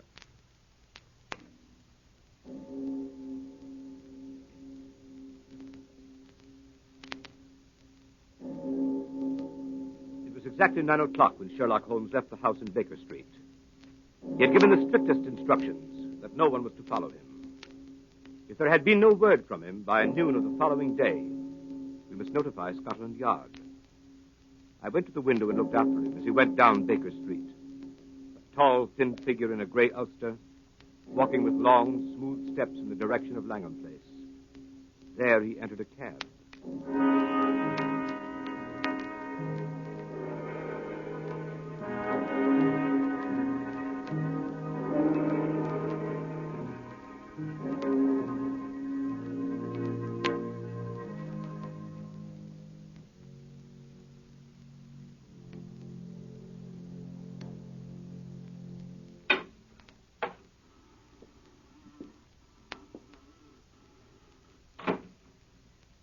Here.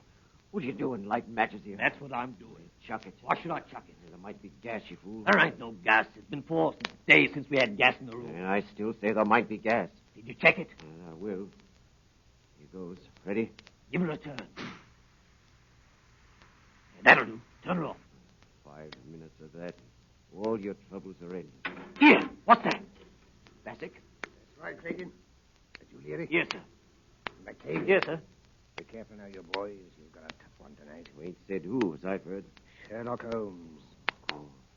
You mean that, sir? God's truth. You're going to count him out. Well, if you don't and he gets away, I'm sorry for you, that's all. Jack, the governor's here. Not the governor himself. Professor Moriarty. Shut up.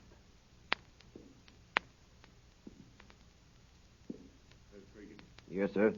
Got your full crew? All here, sir. No mistakes tonight, Cregan. I'll be careful of that, sir. This is Larrabee. Hello. He's in on this job. Hello, Larrabee. What's that door, Bassick? A small cupboard, sir. No outlet? None whatever, sir. That window? Nailed down, sir. Man might break the glass. If he did, he'd come up against the heavy iron bars outside. Huh. We'll have him tied down before he can break any glass, sir. You've used it before, eh? Of course, you know it's airtight. Every crevice is sealed, sir. When the men have turned the gas on him, they leave by this door. Yes, sir. Be made quite secure. Heavy bolts on the outside, sir. Solid oak bars overall. Let me see how quick you can operate them. They tie a man down, sir. There's no need to hurry. Let me see how quick you can operate them. Leary. Yes, sir. That's good. Open it up. Now, Cregan, and the rest of you, one thing remember. Whatever happens, no shooting tonight. Not a single shot. You'll be heard in the alley below. First thing is to get his revolver away before he has a chance to use it. 2 of you attract his attention in front. The other come up on him from behind and snatch it out of his pocket. Then you have him. Arrange that, Cregan. I'll attend to it, sir. Mr. Larrabee, you understand? We wait for you. I understand, sir. They give you this opportunity to sell him the packet of letters you forged and get what you can for your trouble. A few £100 doesn't interest me, Mr. Larrabee. What I am after is Holmes. I understand, sir. When you've finished and got your money, you whistle, and these gentlemen come in. Let's hear it. You hear that, Cregan? That's right. And Cregan, at the proper moment, present my compliments to Mr. Sherlock Holmes and say that I wish him a pleasant journey to the other side. Go on, Bassick. Good night, gentlemen. Good night. Good night. Good night. Good night, sir. All right, boys. Clear. When you hear the whistle, in you come. Right you are, sir. Larry, Yes, sir. you get down on the corner below. Let me know when he comes. I will let you know. Well, when you see him driving up, come down the alley and whistle 3 times. Very good, sir. Here. What's this? How did you get in? What are you doing there in the back? Hey! What is it, Larry? A woman here in the back. Bring her in. Come on, you. Come on. Oh, it's you, Miss Faulkner. It's true, then. How did you get to this place? I followed you in a cab. What have you been doing since I came up here? Informing the police, perhaps? No.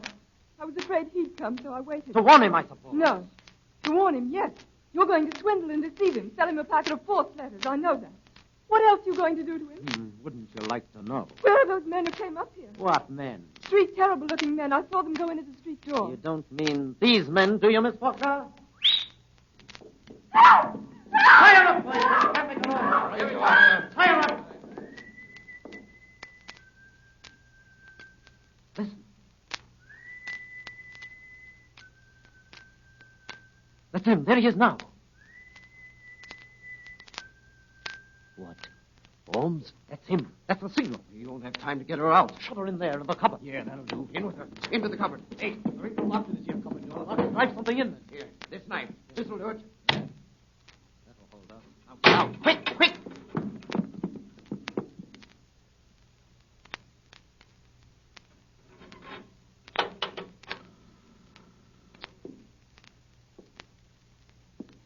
Good evening, Mr. Holmes. Ah, Mr. Larrabee. Oh, really? I certainly thought after all this driving about in a closed cab you'd show me something new. Seen it before, have you, Mr. Holmes? Oh, well, a time or two. Now to come to think of it, I nabbed a friend of yours in this place while he was trying to drop himself out of the window. Ed Colvin, the cracksman. Colvin, never heard of him before. Well, you certainly never heard of him after. Sure of that. A race of counterfeiters used these luxurious chambers in the spring of '89. One of them hid in that cupboard. We pulled him out with the heels. Quite interesting. But times have changed since then. So they have, Mr. Larrabee, so they have. But then it was only cracksmen, counterfeiters, pickpockets, and petty swindlers of various kinds. But now... Well, what now? Well, between you and me, Mr. Larrabee, we've heard some not altogether agreeable rumors. Rumors of some pretty shady work not far from here. Murder to a very peculiar kind. I've always had a suspicion... That's it. My surmise was correct. It is. It is what? This room is corked, sealed. What does that signify to us? Nothing to us, Mr. Larrabee, nothing to us. But it might signify a good deal to some poor devil who's been caught and gassed in this trap. Well, if it's nothing to us, suppose we leave it alone and get to business. My time is limited. Yeah, of course. I should have realized that these reflections could not possibly appeal to you. Well, have a cigar, Mr. Holmes? Oh, thanks. Oh, good cigar, this, Mr. Larrabee. A genuine Havana. Glad you like it. Now, here is the little packet of letters which is the object of this meeting. I haven't opened it yet, but Miss Faulkner tells me everything is there. I suppose, Mr. Larrabee, that as Miss Faulkner knows nothing about this affair, we omit her name from the discussion. What do you mean? Who told you she doesn't know? You did. Every look, tone, gesture, everything you've said and done since I've been in this room has informed me that Miss Faulkner has never consented to this transaction. It is a little speculation of your own. Oh, I suppose you think you can read me like a book. Oh, no, like a trimmer. Well, let it pass. How much will you give? £1,000. I couldn't take it. What do you ask? 5,000. I couldn't give it. Well, I've been offered 4,000 for this little packet. Why didn't you take it? Because I intended to get more. Oh, that's too bad. They offered 4,000. They'll give 5. They won't give anything. Why not? They've turned the case over to me. Will you give 3,000? Mr. Larrabee, strange as it may appear, my time is limited as well as yours. I have brought with me the sum of £1,000, which is all that I wish to pay. If it is your desire to sell at this figure, kindly appraise me of the fact at once. If not, permit me to wish you a very good evening. Well? You can have it. It's too small a matter to haggle over. Give me the money. Yes, certainly. I thought you said you'd only brought just 1,000. I did. This is it. You brought a trifle more, I see. Quite so. I didn't say I hadn't brought any more. You can do your little tricks when it comes to it, can't you? It depends on who I'm dealing with. Yeah. You give me that money. Come on, quick. Hand it over. Now, I've got you where I want you, James Larrabee. You've been so cunning and so cautious and so wise, we couldn't find a thing to hold you for, but this little slip will get you in for robbery. You'll have me in, will you? What are your views about being able to get away from here yourself? I do not anticipate any particular difficulty. Robbery, eh? Why, even if you got away from here, you haven't got a witness. You haven't got a witness to your name. I'm not so sure of that, Mr. Larrabee. Not so sure of that. You usually fasten this cupboard door with a knife? Come away from that door! Faulkner! Stand back. Contemptible scoundrel, what does this mean? I'll show you what it means, pass it quick. I'm afraid you're badly hurt, Miss Faulkner. Mr. Holmes, look behind you! James! What in there, boy? I'll have to ask you gentlemen to wait just one moment, please. Here there. What's the idea of sitting down and writing? What are you writing? Writing your will, I suppose. No, only a brief description of one or two of your gentlemen. The police. I'm ready now. Wait a bit. You better listen to me, Mr. Holmes. We're going to tie you down nice and tight to the top of that table. Why, you surprise me, gentlemen. Thinking you're so sure of anybody in this room. And 3 bars going out of that window. Bars or no bars, you're not going to get out of here as easy as you expect. There are so many ways, Mr. Larrabee, that I hardly know which one to choose. Well, you better choose quick, I can tell you that. I'll choose at once, Mr. Cregan. And my choice falls on this chair. My God! The light! You get away in the chair! Look out! There he goes! Look at his cigar! Strike him by the cigar! What's his cigar? Look out! He's gone to the window! He's up on the ledge! He's climbed out! Look at his cigar! Get him quick! After him! There he goes! He's out! By the window! No, gentlemen, no, not by the window. I'm leaving by the door. By the way, I left my cigar for you on the windowsill. Good evening, gentlemen. There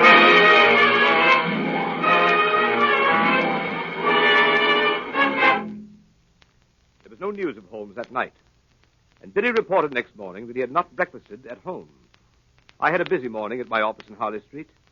It was after 11 before the last of my appointments was over, and still no news of Holmes. Did you ring Dr. Watson? Oh, Parsons, is there anyone waiting? I have to be in Baker Street at noon. There's one person in the waiting room, Doctor. A lady, sir, and she wants to see you most particular. What about? She didn't say, sir, only she said it was of utmost importance to her if you'll see her, sir. Oh, very well, I'll see her and call a cab for me at the same time and have it wait. Show the lady in. Yes, sir. This way, ma'am. This way. Ah, Doctor, it's awfully good of you to see me. I'm Mrs. H. DeWitt Seaton. Dear me, I didn't bring my card case. Or if I did, I've lost it. Don't trouble about a card, Mrs. Seaton. They said you were Mr. Holmes' friend. Several people told me that. Several. They advised me to ask you where I could find him today, this morning. And everything depends on it, Doctor. Everything. I'd go to Mr. Holmes at once. But I've been, and he wasn't there. You went to Mr. Holmes' house? Yes, in Baker Street. That's why I came to you. They said he might be here. No, he isn't here. But don't you expect him this morning? No, there's no possibility of Mr. Holmes coming, as far as I know. But couldn't you get him to come? It would be such a great favor to me. I'm almost worn out with going about and with this dreadful anxiety. If you could get word to Mr. Holmes to come... I could not get him to come, madam, and I beg you to excuse me. I'm going out myself on urgent business. I have no idea where Mr. Holmes could be. What's that, Parsons? Sounded like an accident, sir. Probably nothing more than a broken-down hansom. See what it is, Parsons. That's the bell, sir. Somebody's hurt, sir, and they're wanting you. Well, don't allow anybody to come in. I have no more time. Very well, sir. But they're coming in, Doctor. Let the old man come in, Carl. Yes, to bring him in. There ain't nowhere else for him to go. Can't the doctor's off his business and he can't come in when he's there. The doctors can't see anybody. He's got to come in. We can't leave him out in the street, can we? All right, help him in, Parsons. Oh, Doctor, isn't it frightful? Can I be of some use? None Doctor? whatever, none whatever. But, Doctor, I must see the poor fellow. Oh, my leg, my leg. Right this way, sir. Be careful of the sill, sir. That's it. The accident. You can't help a accident. Oh, you can't. That's plain enough. He was on the wrong side of the street, he was. Now, over to this chair. No, I'll sit here. No, this is the chair, sir. Don't you suppose I know where I want to sit down? You'll sit down here. That isn't the doctor. The doctor will have a look at you. Here's the doctor. That isn't the doctor. Yes, it is a doctor. Here, doctor. You just come and have a look at this old bloke, will you? He's hurt himself a little, then. Are you a cabman? Yes, I'm the cabman. Well, I'll have you arrested for this. Arrested? Arrested! You can't arrest me. No, I can't, but somebody else can. Where's my hat? Where's my hat? My hat!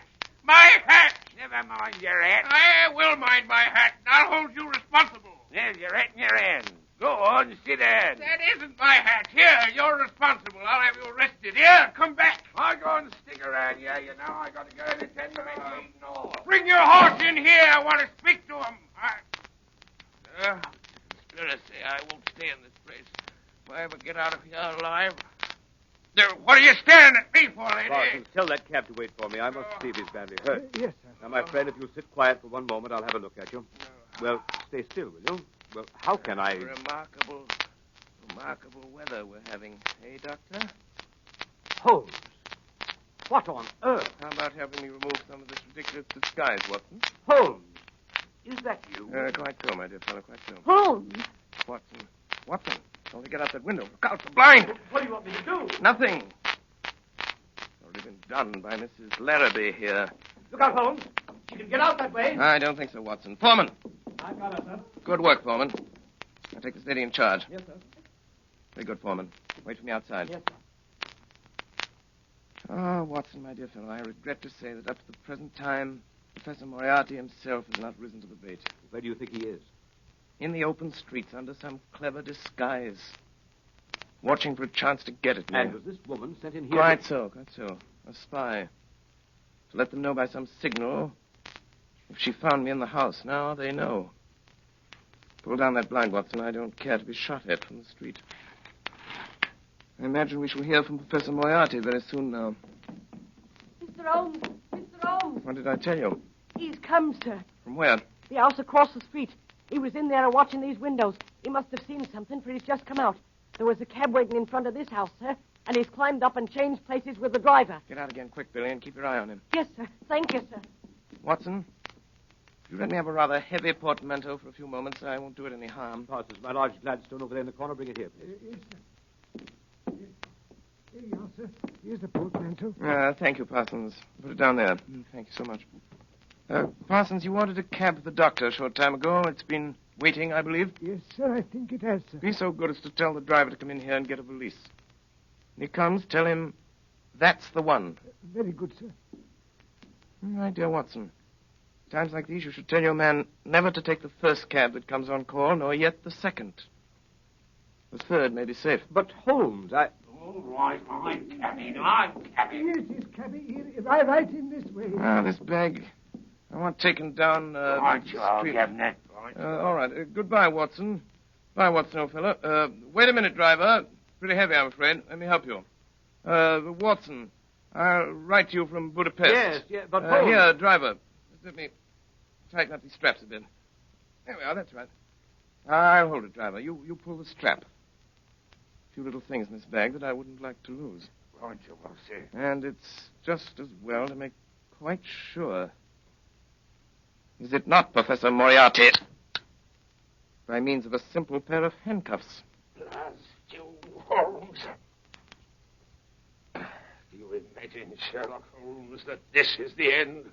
I ventured to dream that it might be. You quite sure the police will be able to hold me? Professor Moriarty, I'm quite sure of nothing. Take him away, Foreman.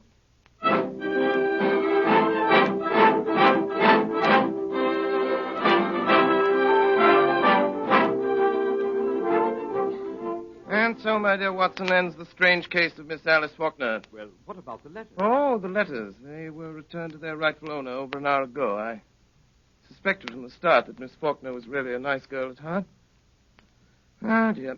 What is it, Holmes? I was just reflecting, my dear Watson. With Moriarty out of the way, London, from the point of view of the criminal expert, is likely to become a singularly uninteresting city. One's morning paper, a veritable wilderness of boredom. Mr. Holmes, Mr. Holmes. Yes, Billy? There's a lady, sir. Been waiting for an hour. Says she's got to see you, sir. Case of murder, she says. She's got her face veiled. From which I deduce that she is a lady of over 41 and less than 45, of a strange, dark beauty and considerable social eminence. And that she has lived for some years in the Near East. That she is now wearing a large blood ruby on the second finger of her left hand. Holmes, how do you know these things? It's amazing. Elementary, my dear Watson. Elementary. The child's play of deduction.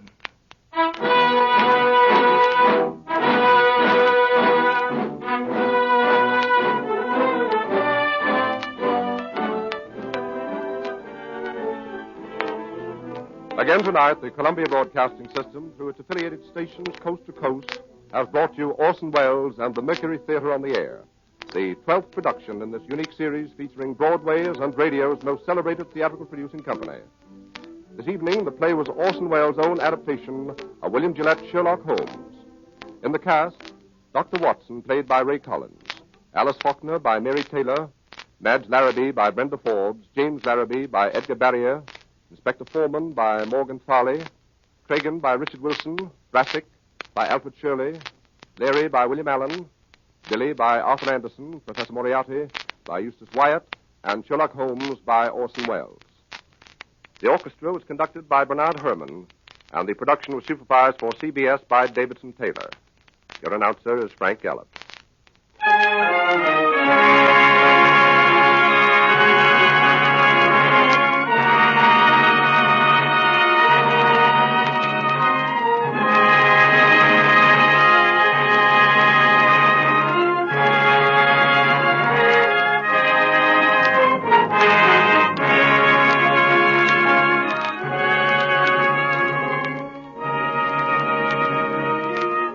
Next Sunday evening at the same time, another classic narrative dramatized by Orson Welles. Join us then for Charles Dickens' Oliver Twist, brought to life by the Mercury Theater on the Air. The Mercury Theater on the Air.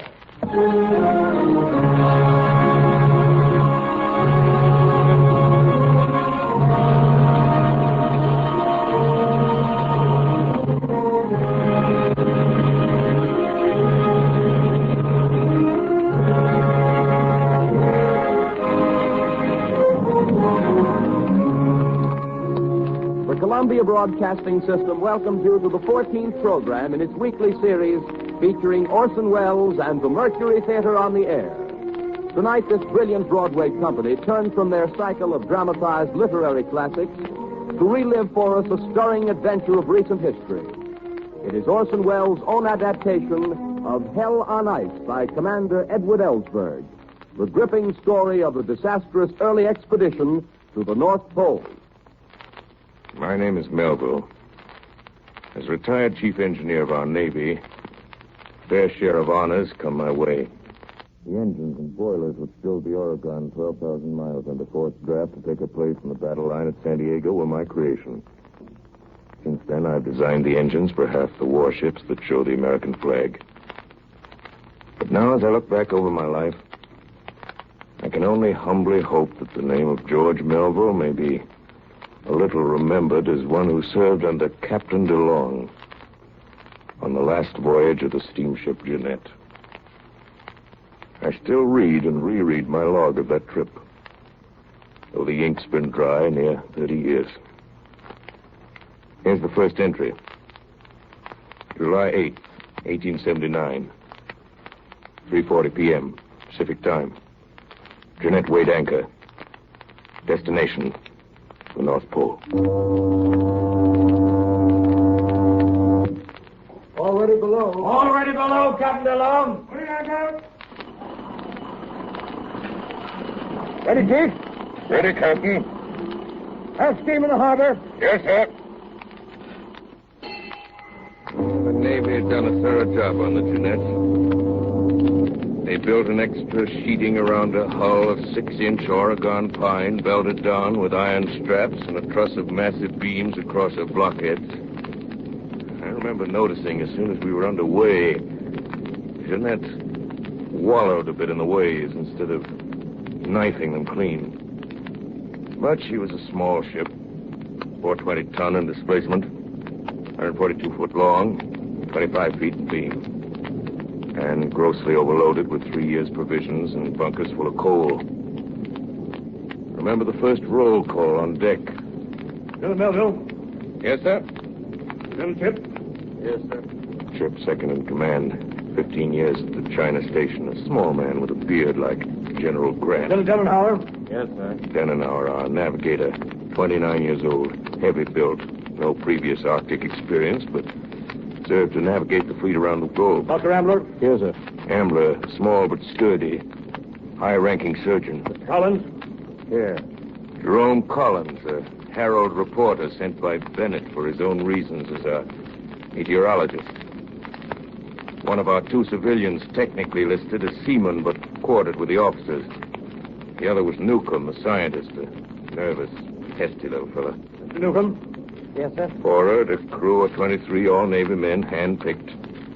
1 Chinese cook.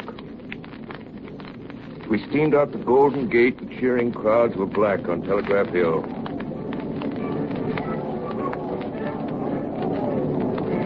Mr. Melville, the captain wants to see you on the bridge today. All right. I'll never forget seeing him on the bridge together. George Washington DeLong. A scholarly appearing man with glasses. Commander of naval vessels for 20 years on the 7 seas. And by his side, with her pretty head flung back, Emma DeLong. Chief, I want you to meet Mrs. DeLong before she deserts her husband. How do you do? Glad to meet you, ma'am. Mr. Melville, tell me, what do you think of a husband who'd rather go off to the North Pole than stay home with his wife? Being a bachelor, I don't know what I can say, Mrs. DeLong. Now, Emma, the chief will think you really don't want me to go. And now, George, something I have for you. No, stay here, Mr. Melville. I want you to be a witness. It's your flag. Mm-hmm. I want you to unfurl it at the point farthest north. The point farthest north. The North Star, George. I'll watch it and we'll be looking at the same thing. Things equal to the same thing. Remember your geometry, Captain? I'll remember. Well? Chief, take care of him. And good luck. You sure will. I'll ride over to the yacht with you. For a few brief minutes, the Jeanette rolled in the swells while our starboard whaleboat was man-lowered and shoved off, carrying towards a lone yacht which now lay off to our quarter, Emma DeLong and her husband. A brief embrace, and DeLong, balancing himself on the thwarts, handed his wife up over the low side of the yacht. Another moment, and seated in the stern sheets of the whaleboat, DeLong was once more simply the sailor. Sharply, his commands traveled across the waves. And our whaleboat came back to us, rounded to under the davits, and was hoisted aboard. And then we got underway. For a few minutes, with strained eyes, I watched a white handkerchief fluttering across the water at us. And it faded in the distance. Our passage to Alaska, there's not much in my journal. August 2nd, with the aid of a towhook, baited with salt pork, our scientist Newcomb bagged an albatross. Crew none too pleased. The ancient superstitions of the sea persist even to the day of steamships. August 14th. Course set north by northwest, through Bering Straits and into the Arctic Sea, and off the coast of Alaska toward Wrangel Island. September 2nd.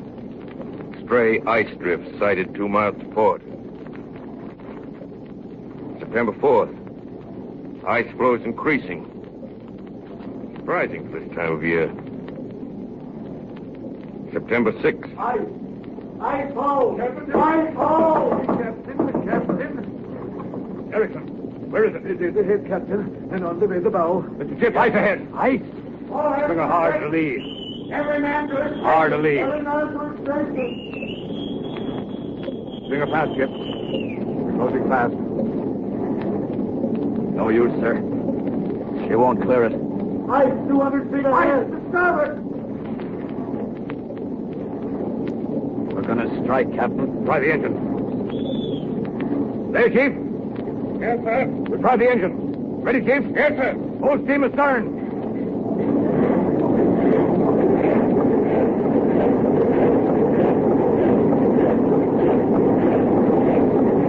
No use, Captain. He's on us.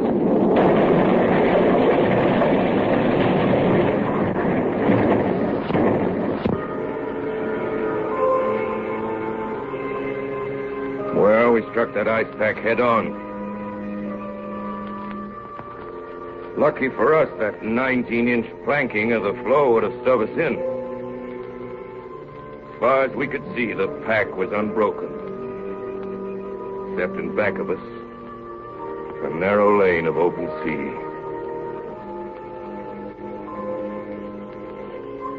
Supper that night was a somber meal. Here was ice only 240 miles north of Siberia, latitude 71 degrees, 30 minutes, where it had no business to be at this time of the year. Finally, the captain, chewing earnestly away on his mutton, broke a silence that was almost as solid as the ice pack. Well, Mr. Chip, do you think by morning we'll find a lead through this ice to Wrangel Island? No, Captain. We won't. Seem pretty certain, Mr. Chip. And what's more, while God's given you a chance, I'd back the Jeanette into that little hole astern and head out of this ice pack to open water before the bottom drops out of the thermometer and we're frozen in. What do the rest of you think? Delanower, what do you think? You're a navigator. I think that Chinese cook's coffee is even worse than usual, sir. All water and no coffee beans. What do you say, Chief? And maybe our Sam's saving coffee in case the ice pack holds. Collins here seems to be able to drink his. What I drink is my own affair. Oh, don't take it so hard, Collins. Yeah, Sam. Yes, sir? Sam, you call this coffee? It tastes like the Arctic Ocean. All same water make coffee? Scoop up and pail? I thought so. Doctor, how about that? Salt water coffee. You can't use salt water, Sam. You've got to distill it. Or we'll all be done with the scurvy before we're off this ice. We're not on it yet, Doc. A heavy gale would break up this pack. And break the Jeanette along with it. Well, what better can we do, Mr. Chip? We can back out this lane and then head east. A whaler will stay in open water further north than this on the Alaska side. No use, pilot. We're not whaling and we'll not go east. We're heading for Wrangel Island. It's our only chance to make the pull. More coffee, anybody? Next morning, it was too late. During the night, the temperature fell to 23 below. Young ice forming over the open patches of water cemented together the old pack with the Jeanette stranded in the middle. At noon, we were ordered to the captain's quarters. Gentlemen, it looks bad. Tied up in the ice before summer's over. We've got to break loose. Chief, how long will it take to get steam up? A half hour, sir. Rake the fires and hurry it up. 10 an hour? Yes, sir. Take soundings of the ice. Get the direction of its drift. Yes, sir. Yep. Pick your men from the crew and prepare to dynamite the ice around the rudder. We'll try it, sir. The next 3 hours, we nearly tore the engines off their bed plates and the smoking thrust block off its foundation while the Jeanette rammed, squeezed, backed, and butted her way through the ice. Go ahead.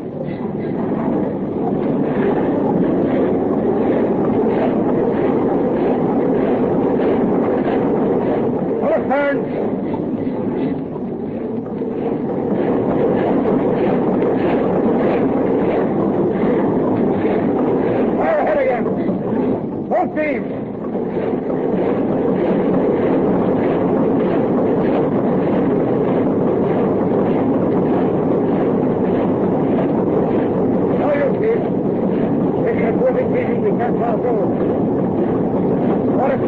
I suppose it's bank fires down St. Paul, eh, brother? No, Chief. We won't bank this time. Let the fires die out. Save every pound of coal you can. If a chance comes to move, I'll give you ample time to get up steam. That night, the temperature dropped again. I have before me Chip's entry, which I copied in my journal. September 6, 1879. Temperature 17 degrees. Ice frozen 3 to 7 feet. Drift south by southeast. Starboard list of 9 degrees. Next day, with broken ice piling up all along our side, the captain gave the order to unship the rudder. So the end of the first week found us a rudderless ship, drifting with the ice pack. All chance of exploration gone. Stopped at latitude 71 degrees north, which had been reached in these same waters 20 years before by an ordinary sailing ship. Next day, we let the dogs loose on the ice. Late that afternoon, a bear was sighted. Ninderman, Collins, and Dan and I set off across the ice in pursuit, and an hour later, the captain came up on deck. Have Ninderman muster the crew, Mr. Chip. Ninderman, sir? Well, yes, of course. He has the watch now. Sorry, Captain, but Ninderman's chasing a bear. Must be over a mile away by now. Ninderman gone? Who gave him permission to leave? Was it Dannenhauer? Tell Mr. Dannenhauer I want to see him right away. Dan's gone too, sir. He followed Ninderman after the bear. Who'd they leave in charge on deck? I don't know, Captain. Well, this won't do. Even if we are on the ice, I can't have my crew disappearing from the ship whenever they see fit. That evening, I happened to be in the cabin with Collins. Evening, Mr. Melba. Oh, Sam. Mr. Collins, note from Captain. All right, Sam. I said all right. Yes, sir. Very well, Mr. Collins. Well, I wonder what's on His Majesty's mind tonight. Hereafter, no one will leave the ship without my permission except in an emergency. A bear is not an emergency. Please initial this and return. George DeLong, Captain. There it is, Chief. I'm trapped. What? I'm a newspaper man, not a sailor. Back in the States, my brother warned me I shouldn't ship on this cruise as a seaman. Like a fool, I didn't believe him. Now it's happened. And I'm trapped. Trapped? What's ailing you, Collins? We're all trapped in the ice. You're no worse off than the rest of us. No, it's not the ice, Chief. The captain. You're all right. You're an officer. But I'm signed up as a seaman. He's got me just where he wants me. Ah, don't be a fool, Collins. Don't you live in the cabin, mess with the officers, muster with the officers? What more do you want? Some gold lace on your sleeves? But look at this order. And delivered by a Chinese cook. That order hits me and every other man on board as much as it does you. That order's aimed at me. But he can't persecute me. I'll show him. I'm covering this expedition for my paper. And when we get home, I'll have plenty to tell about the way Captain DeLong ran this expedition. The truth was that after 2 months in the cabin of the Jeanette, we were beginning to get tired of each other's company. This same day, the captain wrote in his log. Same faces at every meal. The same irritations pricking our nerves. The same routine day after day. No shore leave. No ports to visit. Nothing but endless ice. And no hope of change until next summer, unless a gale breaks up the pack. Drifting willy-nilly 1,000 miles from that pole, which in a blaze of publicity we had set out to conquer.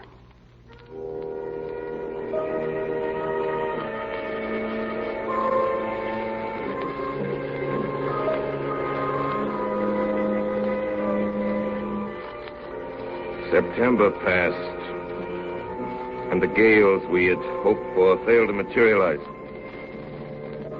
October came and went. Break in the ice! Break in the ice! Oh, Mr. Chip, where's the captain? Oh, Captain! Captain DeLong! Look, Collins, a crack in the ice. Look, you can see it from here. My instruments. Look, Captain, it's spreading. Yes. Getting wider. Chip, take some of the men and help Collins salvage his instruments. Quick, before it's too late. Quick! Down there! 400 feet astern! Hurry! By the time we went to bed, it opened up leads of water all around us that looked like veins of ink in that vast white field. Didn't get much sleep. Hardly had the mid-watch ended when through an open canal scarcely 100 yards away, huge ice cliffs as high as 3-story buildings were bearing down on our ship. Get into abandoned ship! Yep. Turn to with all hands to unload the dinghy. Yes. Provision. Send a hand, Pete. Yes, sir. Collins, fetch your instruments. Yes. Dan, my log in the record. Yes, sir. Nearer crept that mass of shrieking ice. Our starboard deck arched up like a cat's back under the strain. Pitch and oakum were squeezed like syrup out of the Jeanette seams. 100 feet away, Captain. 75! 65!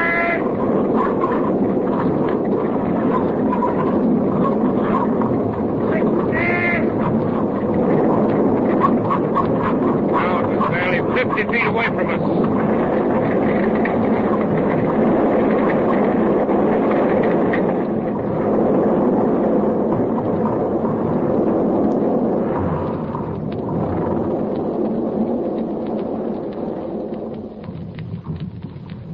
But the blow never came.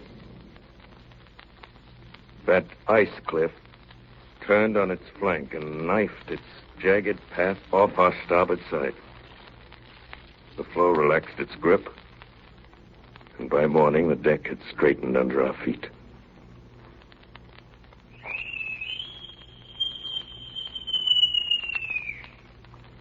All right, everybody. Breakfast ready.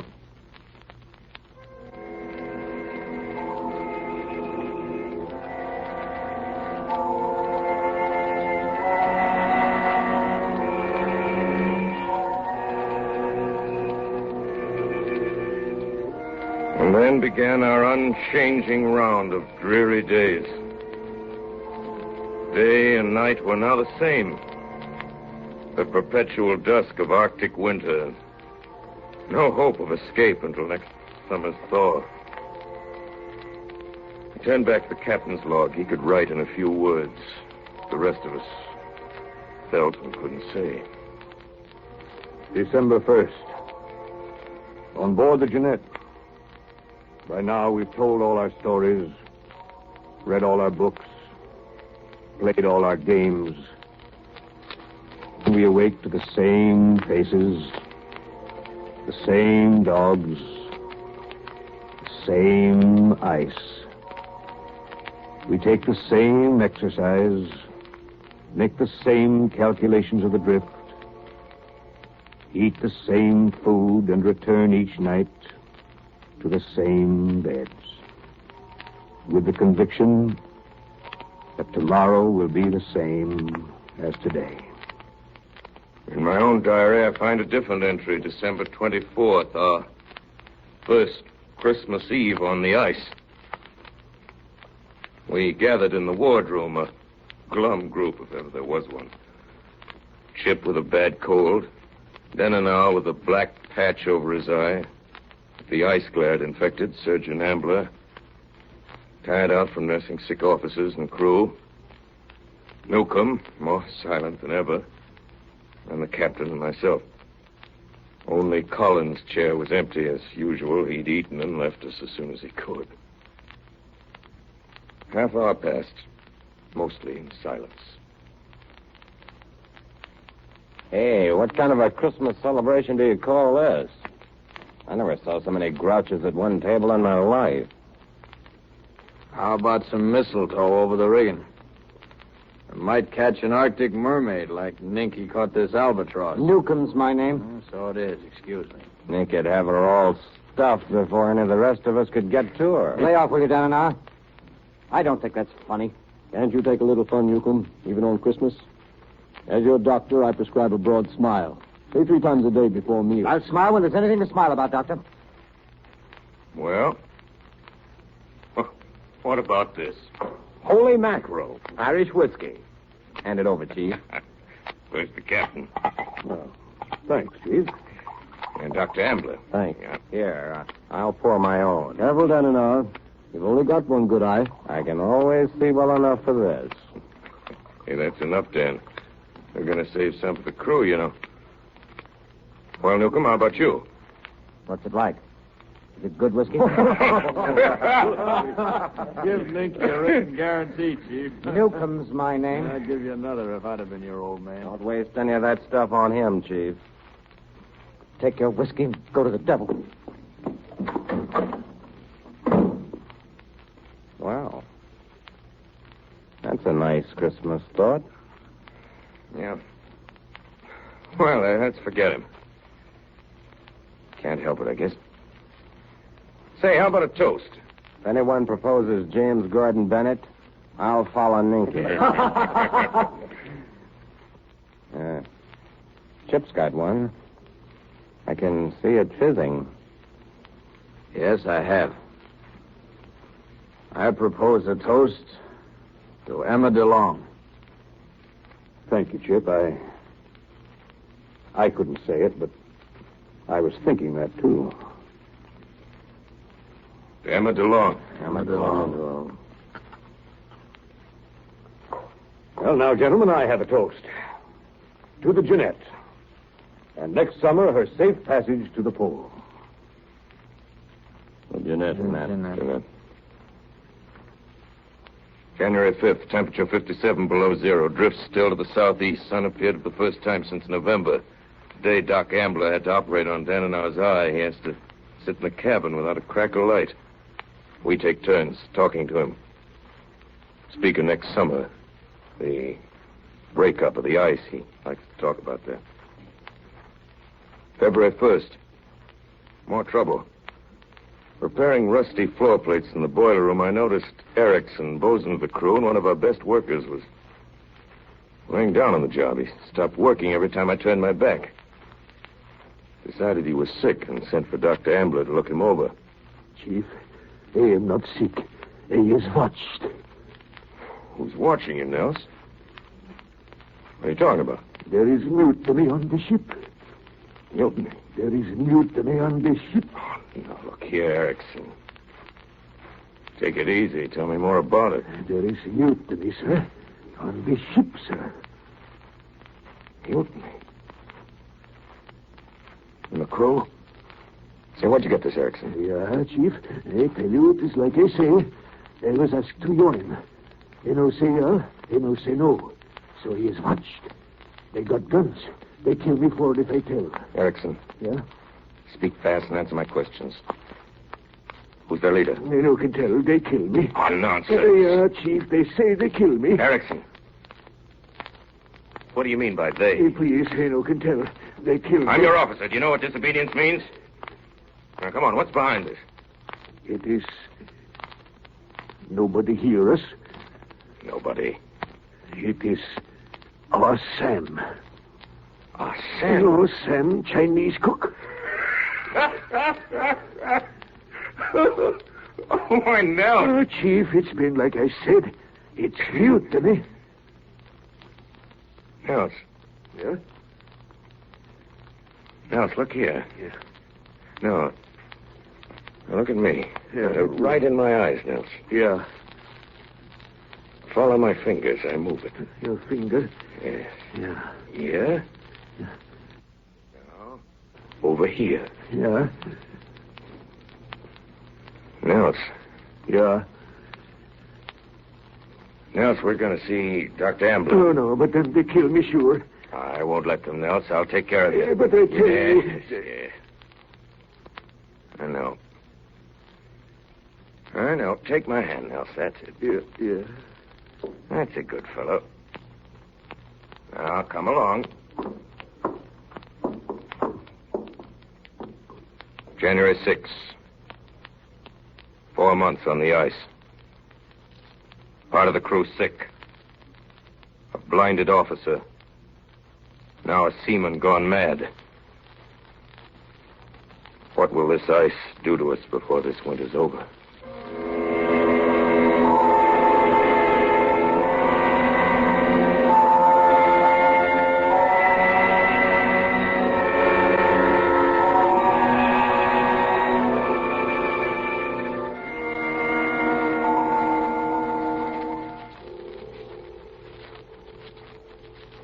You are listening to a CBS presentation of Orson Welles and the Mercury Theater on the Air in an original adaptation of Hell on Ice by Commander Edward Ellsberg.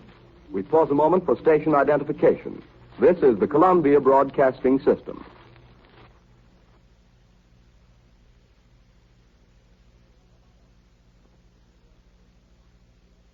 Hell on Ice. Commander Ellsberg's account of the disastrous polar expedition of the Jeanette, relived by Orson Welles and the Mercury Theater on the Air. On February 25th, after 6 months in the ice, the Jeanette's position was 74 degrees 11 minutes north. We were still drifting, waiting for the thaw to free us. March 5th, first glimpse of sunshine. 3 minutes of bleak twilight, then darkness again. March 30th, temperature rising. Noon reading 5 above zero. Ice still 14 feet thick.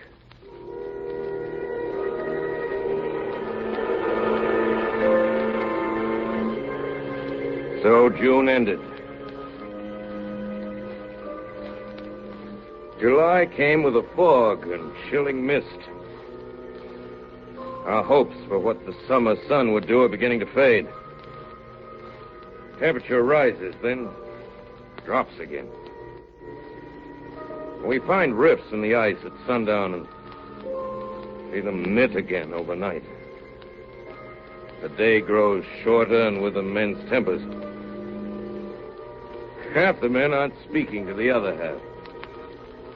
Collins quarreled with Ambler over the slamming of a door. Mr. Chip just asked Newcomb about an ice measurement he'd taken, and the little scientist wouldn't answer. Since the query was in the line of duty, Chip reported the incident to the captain. Newcomb, I have Mr. Chip's report that you failed to give him an observation. Well? It's in Chip's province to receive that information and enter it in the ship's records. I was going to write it on a piece of paper and hand it to him. Come, Newcomb, let's forget such childish play, and we'll all get along better. Don't I do my duty, sir? Yes. And I'll take good care you continue to. Very well, sir. If I do my duty, I must respectfully continue the privilege of being silent as long as I please. May I go, sir? Yes. You may go.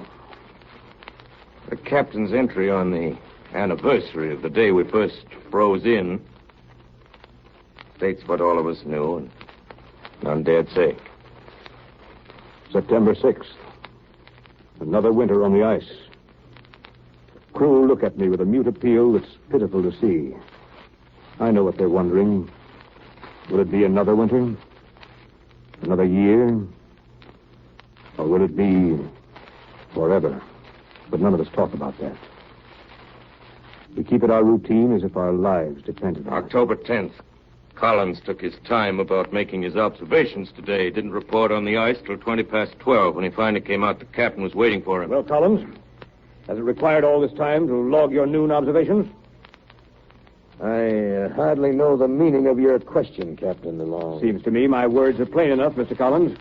Well, perhaps I might have done it quicker, but I didn't know my minutes were being counted for me. I've issued an order for an hour's exercise. I've noted for several days you've been cutting down that time. Today I'm satisfied you're doing it deliberately. Very well, if you're satisfied, Captain, I've nothing more to say. But you're doing me a great injustice. Mr. Collins, that's an impertinent comment. I don't like your manner and bearing in talking with me. Well, I don't like the manner you speak to me either. I'm your commanding officer. I'm merely informing you of a breach of discipline. And when you say that, I say it isn't true. I'm making allowances for your ignorance of naval regulations. But I advise you not to repeat that contradiction. When you charge me with violating an order, I deny it, and I'll repeat that as much as I please. Enough, Mr. Collins. When we get back to the United States, I'll have you court-martialed. Meanwhile, turn in your instruments and perform no further duties on the ship. You're under arrest.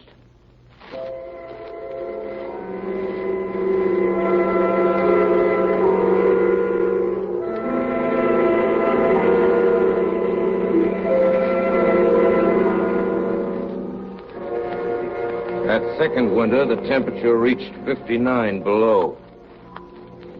Scurvy set in. 8 men down with frostbite.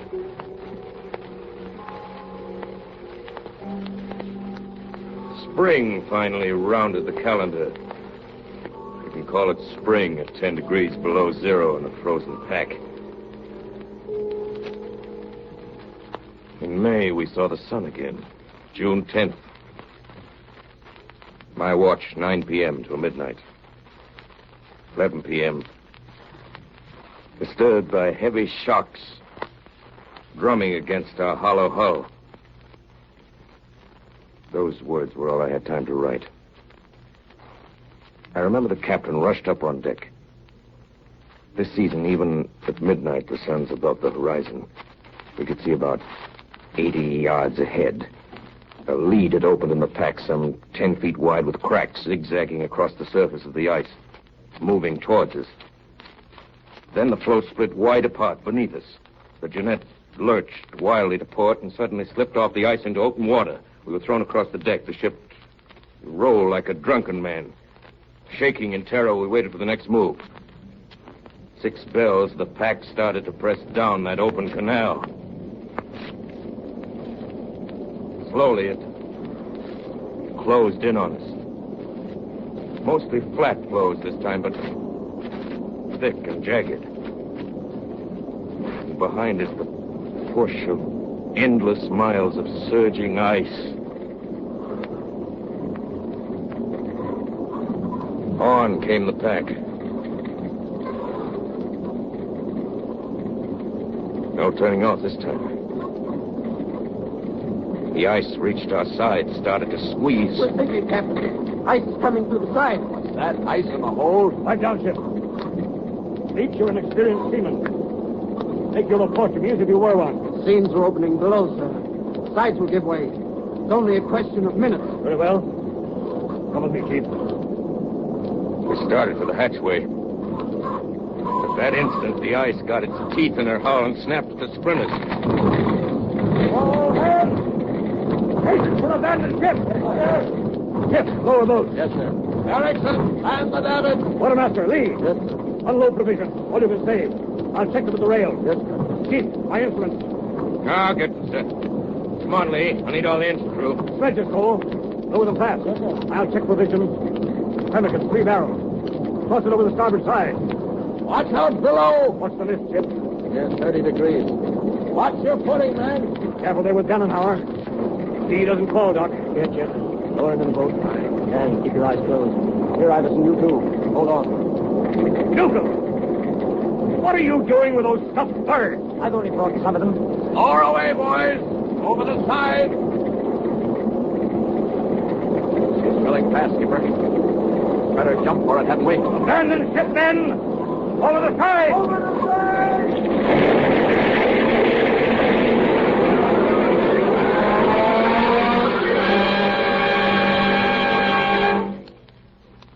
The last to jump was the captain. Scattered over the ice like flies, we watched the doomed Jeanette. She lay far over on her beam's end. The smokestack broke off at its base. The crumbled deck bulged upwards. She slowly rose upright over the pack. The black hull began to slide down through the crack. Her yards banging down on the ice, stripped from the masts.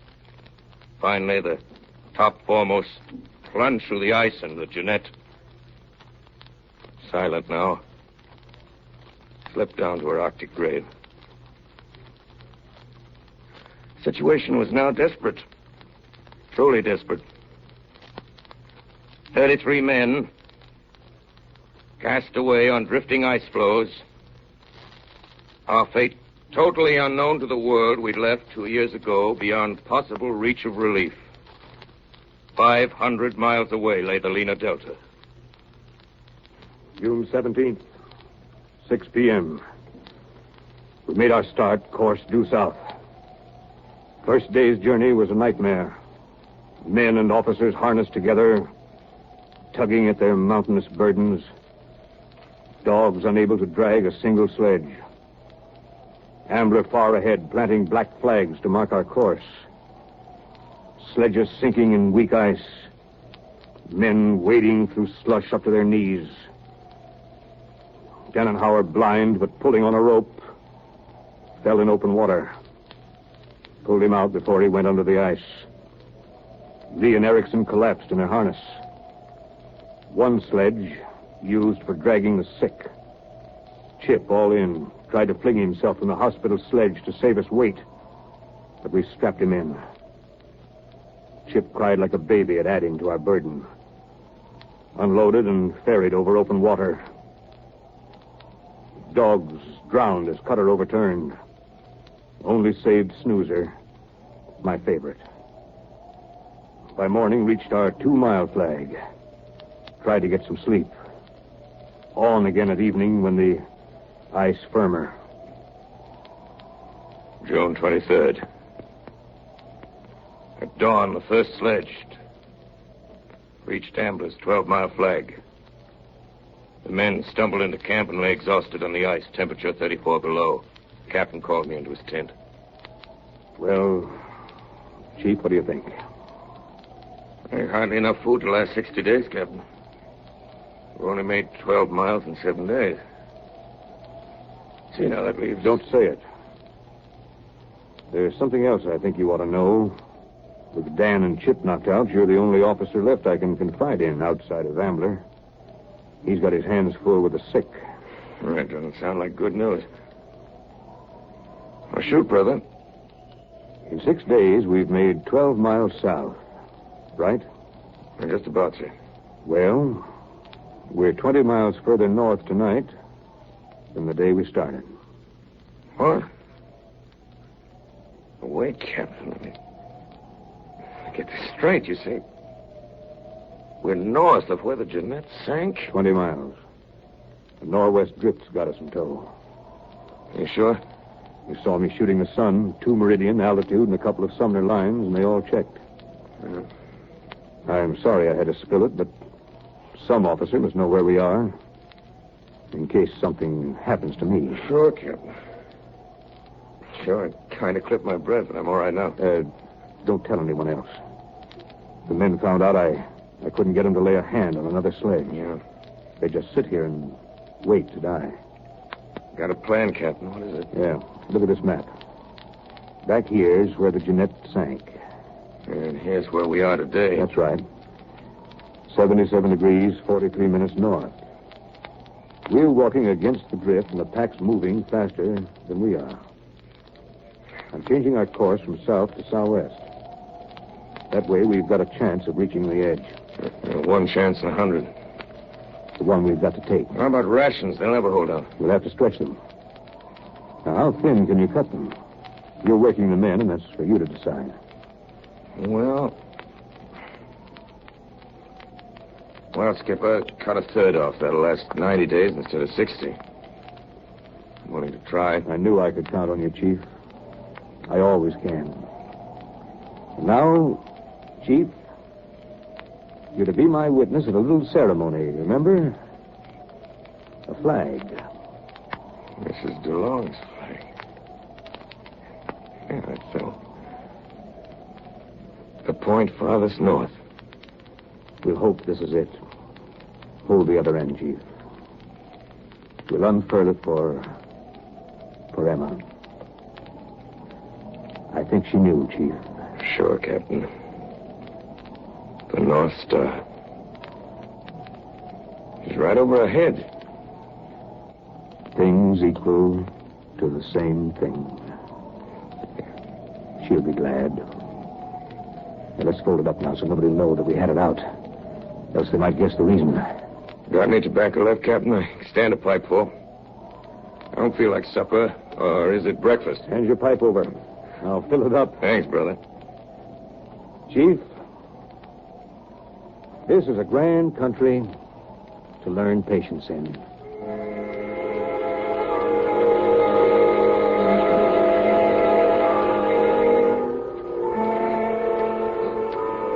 For 91 days,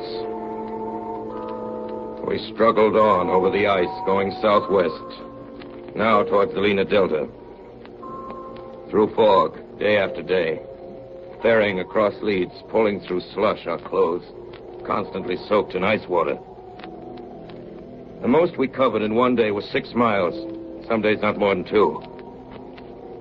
The men growing weaker every day from frostbite and scurvy. On September 9th, 91 days after the sinking of the Jeanette, we reached the edge of the ice in the open sea. Crawled into camp, and then DeLong mustered his crew, called the roll for the last time. That night he held divine service. Even the sick joined in. Only Collins stayed in his tent. Thank God for thy mercies. We pray thee for deliverance to our homes and to thy continued service. Amen. Eternal Father, strong to save, whose arm has bound the restless wave, who bids the mighty ocean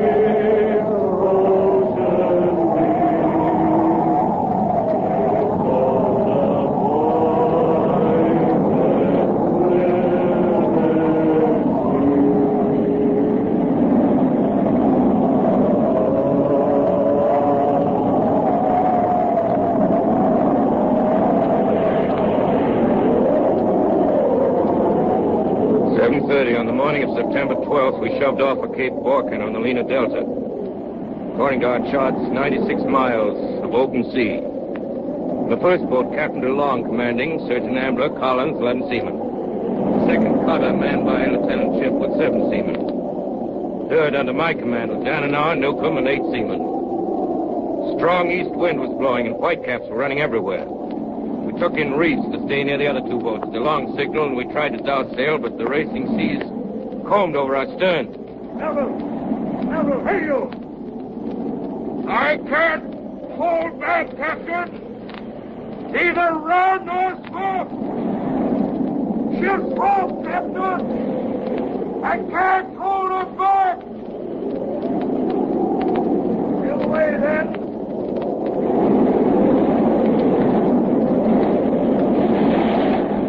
By evening, the sea was running mountainous. Our little boat rose dizzily to every crest, plunged down in the trough as the wave rolled by. The other boats were falling behind. I glanced back at Chip, 1,000 yards to windward. As I looked, an immense sea swept over his boat, and she broached, lying helplessly broadside to the gale. No boat ever beat a mile dead to windward against such waves.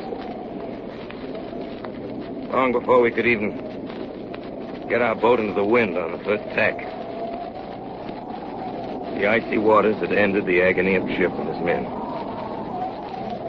Way astern was the captain's cutter. Night fell. That, too, faded from sight, and we were left alone.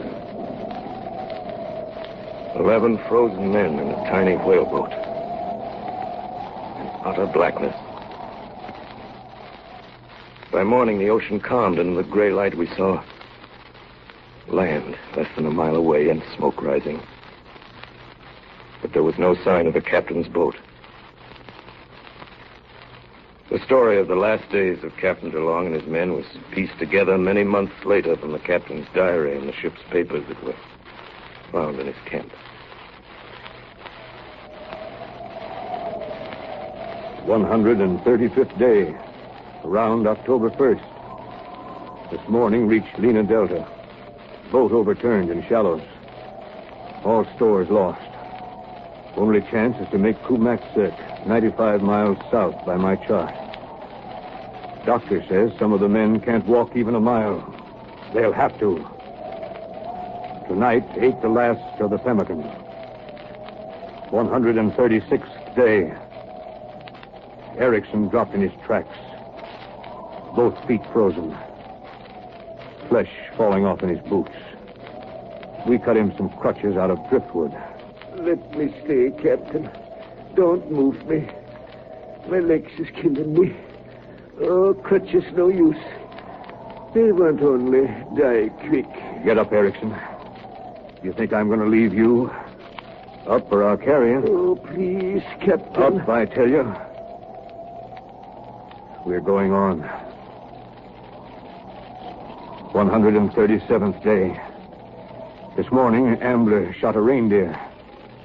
Men too famished to wait for fire ate the beast raw. Gave the bone to Snoozer. 138th day. Trapped by open water. Have to cross. We try to build raft. The men are broken. Can scarcely lift planks. I drive them hard. What's the matter, Leach? Lashings are loose. There ain't enough logs to float it. Then haul the lashings tighter. Your ship's carpenter. I hauled it as tight as I could. Do as I say. Stop talking back. You won't even let us die in peace. You're not human. Leach, another word out of you, and I'll have you court-martialed. You hear me? Yes, sir. 139th day. Raft completed. Crossed water. Found a deserted fishing hut other side of the bay. Put up overnight. A raging blizzard outside. At midnight, Erickson died. Sea burial. Fired a volley with our last rifle. 144th day. About the 9th of October. Today sent Nindeman and Noros, the two strongest men left, toward Kumak Cirque. They may get through and send help. Today, killed my dog, Snoozer, for food. Dog never whimpered. Too far gone. Men weakening fast. 145th day. Collected driftwood. Built fire. We wait here, hoping. All hands feeble, but cheerful. God help us. 147th day.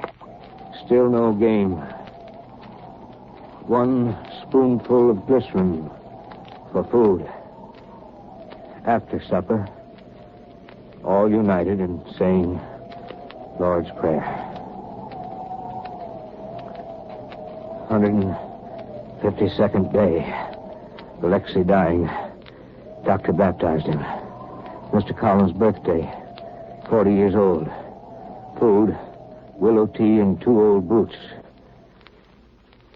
153rd day. Calm. Mild.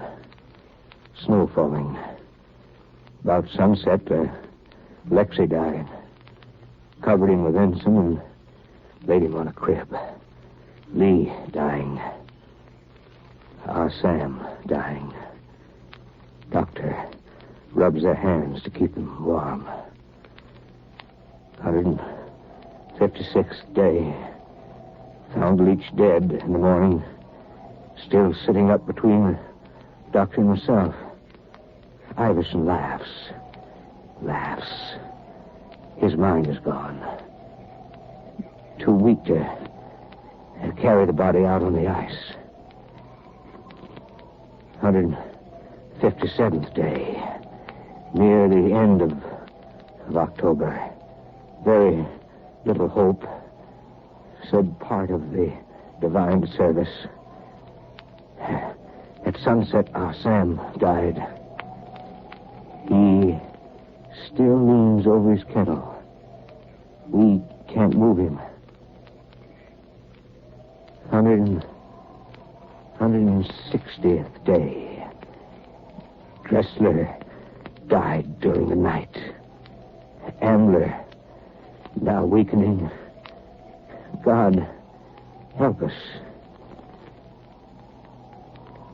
164th day.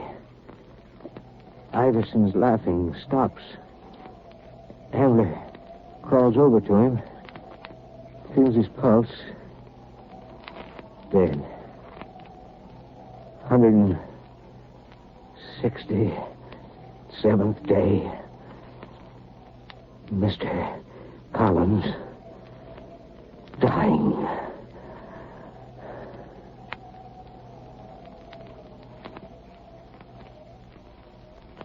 Mr. Collins dying. The captain's last entry in that fateful book. No word of himself. His frozen fingers scrawled their last words. Mr. Collins dying. Months of searching finally brought us to that gale-swept hill. There I made out, stiff and stark above the snow, an upraised arm. The arm belonged to Captain DeLong, half buried in the snow. I figured he'd tossed his journal to safety on higher ground, and his stiffening arm had frozen in that gesture. I was right. The journal was just above, and his face was calm as if his work was done.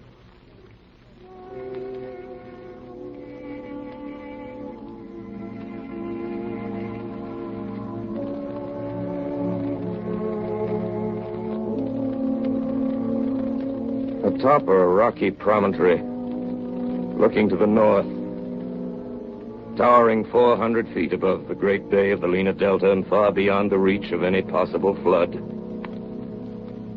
I prepared for my captain and his crew their final resting place. Above that rocky cairn, I raised a massive cross, 25 feet high, hewn from a driftwood spar salvaged from the bay below. And on the spreading arms of that cross, I cut the names of those who were to rest beneath it. Then when all was ready on April 6th, 1882, on that gale-swept mountain over the Lena, we buried them. We lifted the thin bodies from the sledges, tenderly laid them out on a bed of snow inside the tomb. Captain DeLong at one end. The others in order of rank.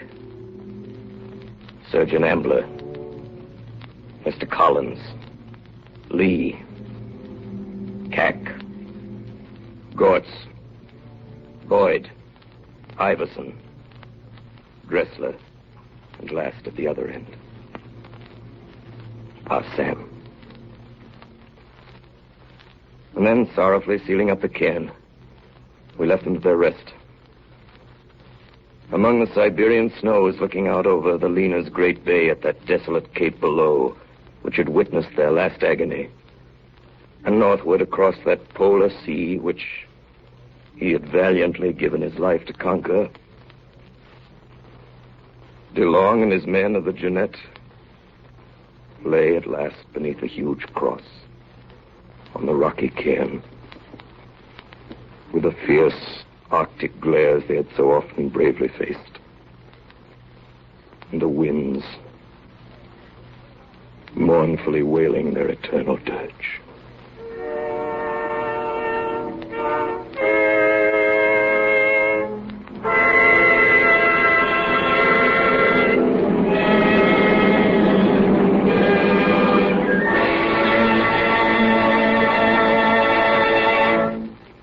Tonight, the Columbia Broadcasting System has brought to its coast-to-coast audience a reenactment of the early expedition to the North Pole as dramatized by Orson Welles and the Mercury Theater on the Eyre. The play was adapted from Commander Edward Ellsberg's historical account of the saga of the Jeanette, as told in his book, Hell on Ice. This was the 14th consecutive broadcast in the weekly CBS series featuring Broadway's newest and most widely acclaimed theatrical producing company on the air. Orson Welles adapted the story for radio and directed the entire production. In the cast tonight were Thelma Schnee as Emma DeLong, Clayton Collier as Lieutenant Chip, Joseph Cotton as Lieutenant Dannenauer, William Allen as Dr. Ambler, Frank Reddick as R. Sam, Howard Smith as Collins, Al Swenson as Erickson, Ray Collins as Captain DeLong, and Orson Welles as Lieutenant Melville. The original music was composed and conducted by Bernard Herrmann, and Davidson Taylor supervised the production for CBS. This is Dan Seymour speaking.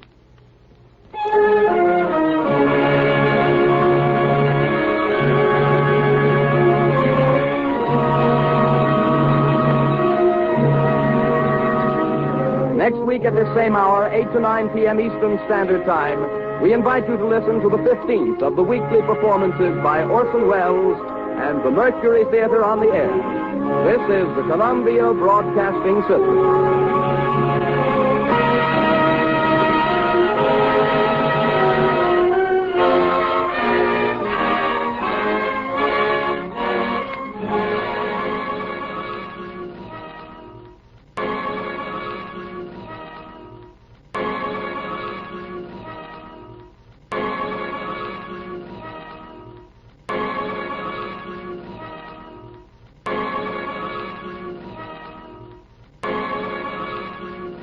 Theater on the Air.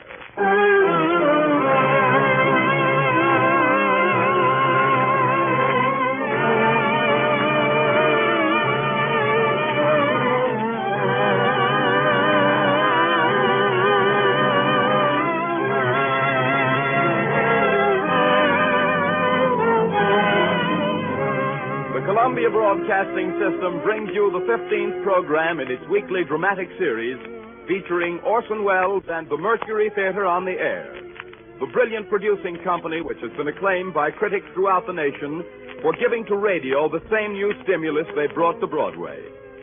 This evening, our play is an adaptation of a modern classic, Booth Tarkington's 17, with Orson Welles in the part of William Sylvanus Baxter.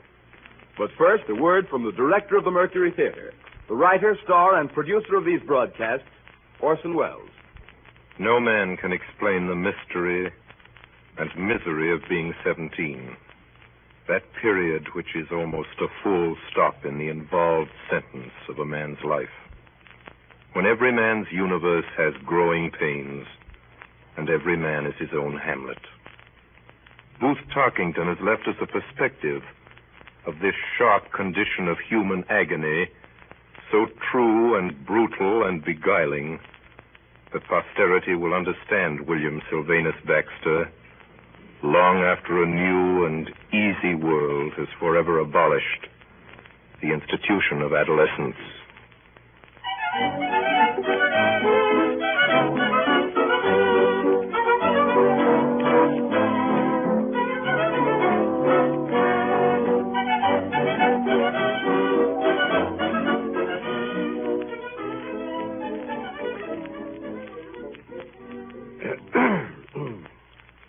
My name's Parcher. Henry Parcher. I live on Maple Street, number 42. Wife and one daughter, May, 18 years old. On one side of us is Doc Watson's house, vacant now. On the other is George Baxter's, Mr. and Mrs. and two children. Little girl about 10, I forget her name. Boy Willie, 17. Just now we've got a visitor, a friend of May's, staying with us. Lola Pratt. Talks baby talk. Well, I guess we can stand it for a weekend. Anyway, the young folks don't stay around the house these days. In this town, they spend most of their time at the Main Street Pharmacy.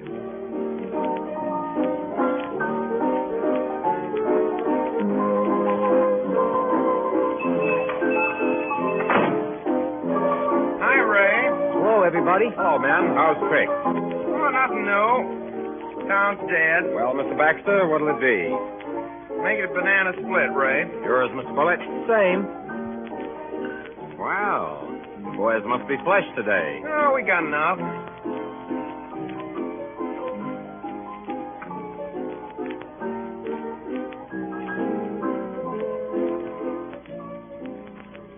Let me call you sweetheart. Love, always love. Why can't songwriters write something about something else? They will. I heard May Parcher has come back to town yesterday. Well, let her for all I care. Well, they say she's brought a girl to visit her.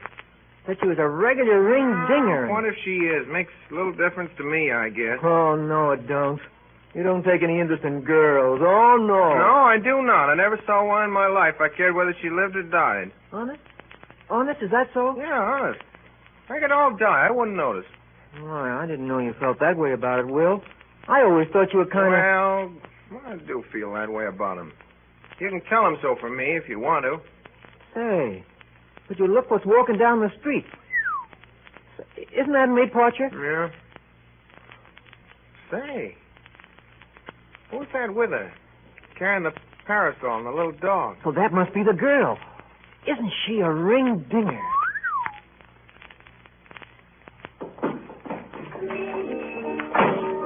Hey, Will. Joe, don't you want your splits?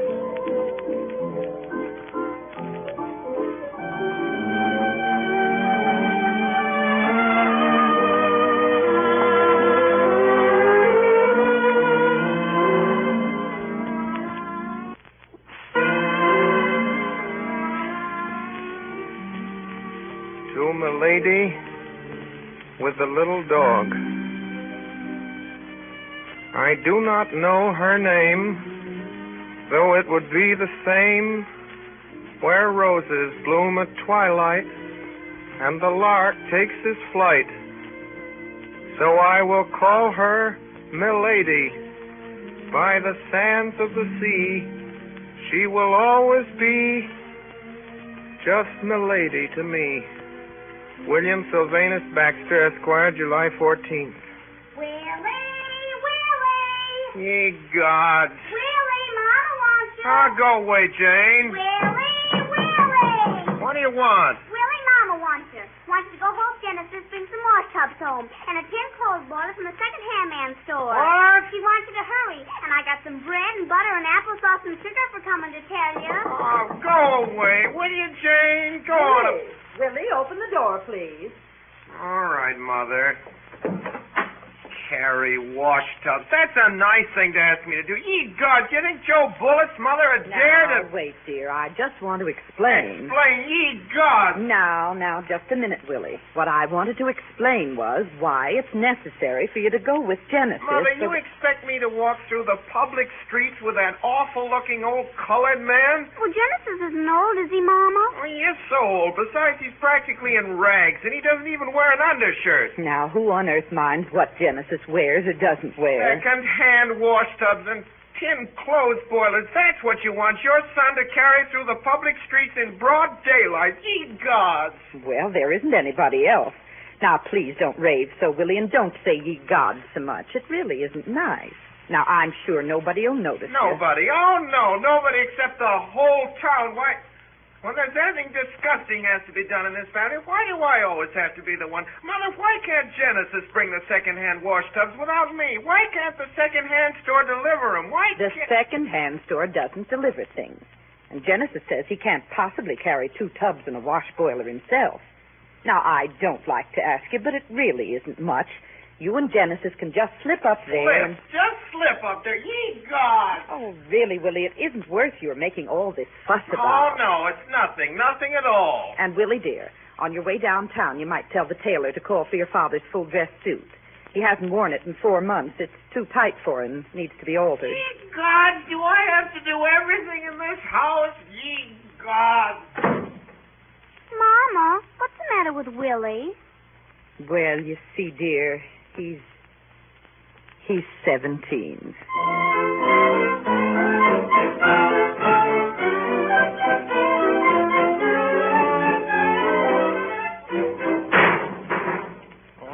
Land's sakes, Mr. William, watch out. You can't see where you're going with that tin boil over your head. I don't want to see, and I don't want to be seen. You sure is fixing to get run over. Well, carry the big tub between us like this, and you can guide me. Now, come on, Genesis. Hey, is that Muddy you're still following us? Sure is. Clem never stopped following me yet. I reckon it's the followingest dog in the world. Well, he can... Oh, don't let him follow through the streets. Not a moth-eating mongrel like that. It's bad enough to be seen carrying all this junk. Man, sakes, ain't nobody can tell who you are with that wash tub over your face. Genesis, make that dog scat, Ain't please. nobody to make that dog scat. I ain't had it more than 2 weeks, but I don't believe President of the United States make that dog quit following. Well, keep him as far back as you can so people won't know it's us he's following. Go on, Clem. Stay back, dog. Hey, careful, Mr. William. He's crossing the street. You tell me if anything's coming. Oh, well, road's clear. Come on. All right. Where roses bloom at twilight, and the lark takes his flight by the sands of the sea, she'll always be... What that you reciting, Miss William? Oh, just something I made up. It sounds kind of like a poem. Maybe it is, maybe it isn't. Lacy, the funny laundryman suit is stopping with you, too. Lola, they'll hear you. Hey, what's behind this? There's 2 young ladies. One's got yellow hair and kind of pretty. Carrying a funny little dog. Looks like a caterpillar. Expect Clem could eat him in one swallow. Now, the dance office must have $1 nickel rotten. Now she got that little bird walking. Hurry, Genesis, hurry. Hey, what you in such a rush for? I got plenty of time. How close are they, Genesis? And ladies? About 20 feet. Mr. Williams, stop pulling on this tub. My handle's most wore through my hide. Molly, you better not let Flop it near that awful-looking dog. Little dog better not mix with old man Clem. He... Doggy must belong to Sonny Laundryman. Stay near me, precious Floppy. Hurry up. Here, Floppy. Floppy, Floppy, now. You stop that horrible dog, or I'll have you arrested. Yeah, precious darling, come to Mama. Is he all right, Lola? Isn't Pickle hard to beat him so sloppy? Hey, you! Me, ma'am? Where's that other laundryman? It's his dog, isn't it? Laundry, ma'am? What? He ain't no... I'd like to get my hands on him. I'd have him arrested. Tom, precious. Don't Mom make him more white and precious sloppy? Oh, Miss Willie. Miss Willie. You come behind that hedge now. He's gone. We better be getting along home with these tubs. Oh, Genesis. Isn't she wonderful? Hey, Genesis, did you ever see anyone like her, Genesis? Huh?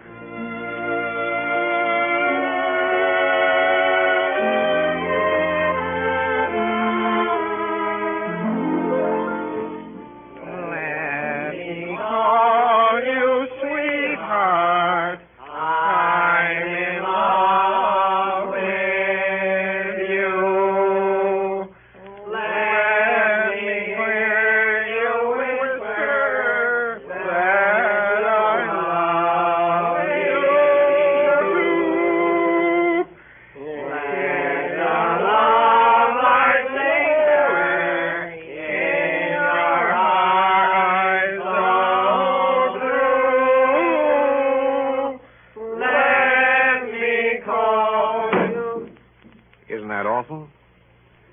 When I said a week ago this was my house, it was a gross exaggeration. My daughter's guest, Miss Lola Pratt, now occupies the house. She and a pack of boys that follow her like flies after honey.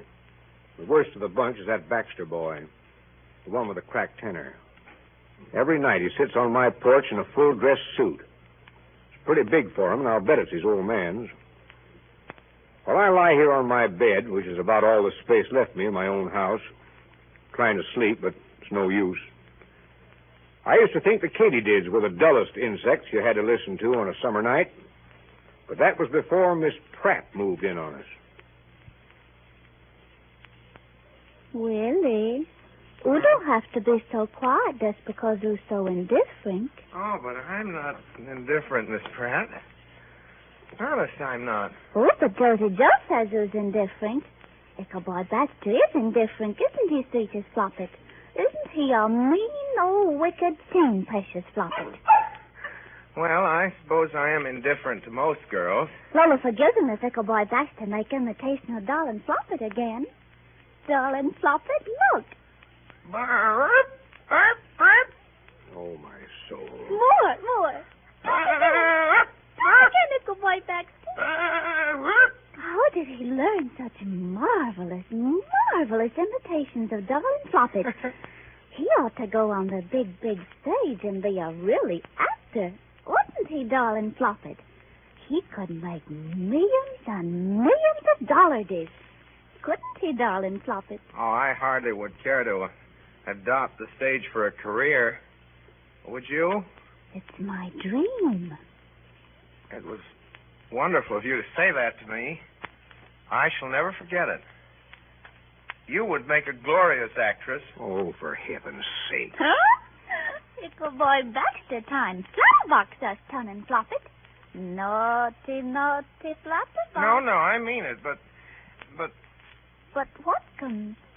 What do you think about actors and actresses making love to each other on the stage?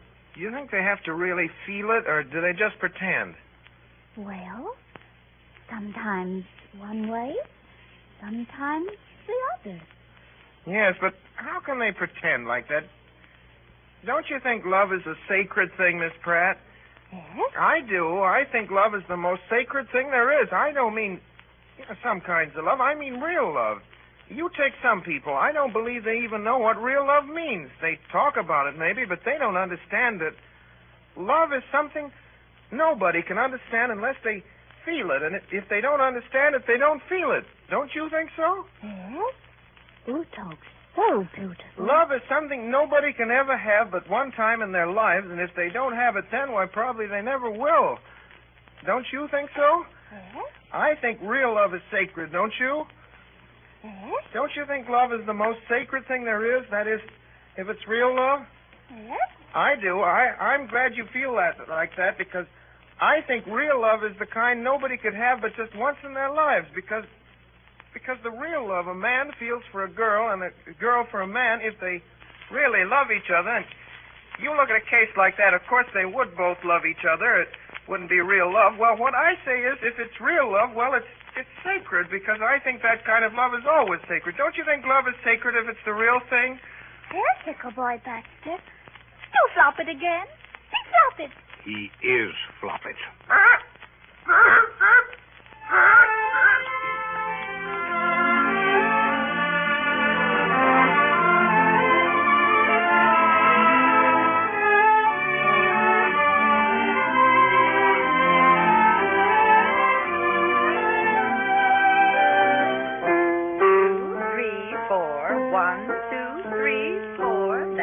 Jane. Oh, do I have to practice much longer, Mother? Until your hour's up. Now try it again. 1, 2, 3, 4. 1, 2, 3, 4. 1, You've got to do something about that child. I cannot stand it. Oh, you've been gone all morning, Willie. I thought your father mentioned at breakfast that he expected you to put in at least 2 hours a day on your geometry. That's neither here nor there. Mother, I just want to say this. If you don't want to do something about Jane, I will. Just look at her. I ask you. That's the way she looked half an hour ago out on the public sidewalk in front of the house when I came by here with Miss Pratt.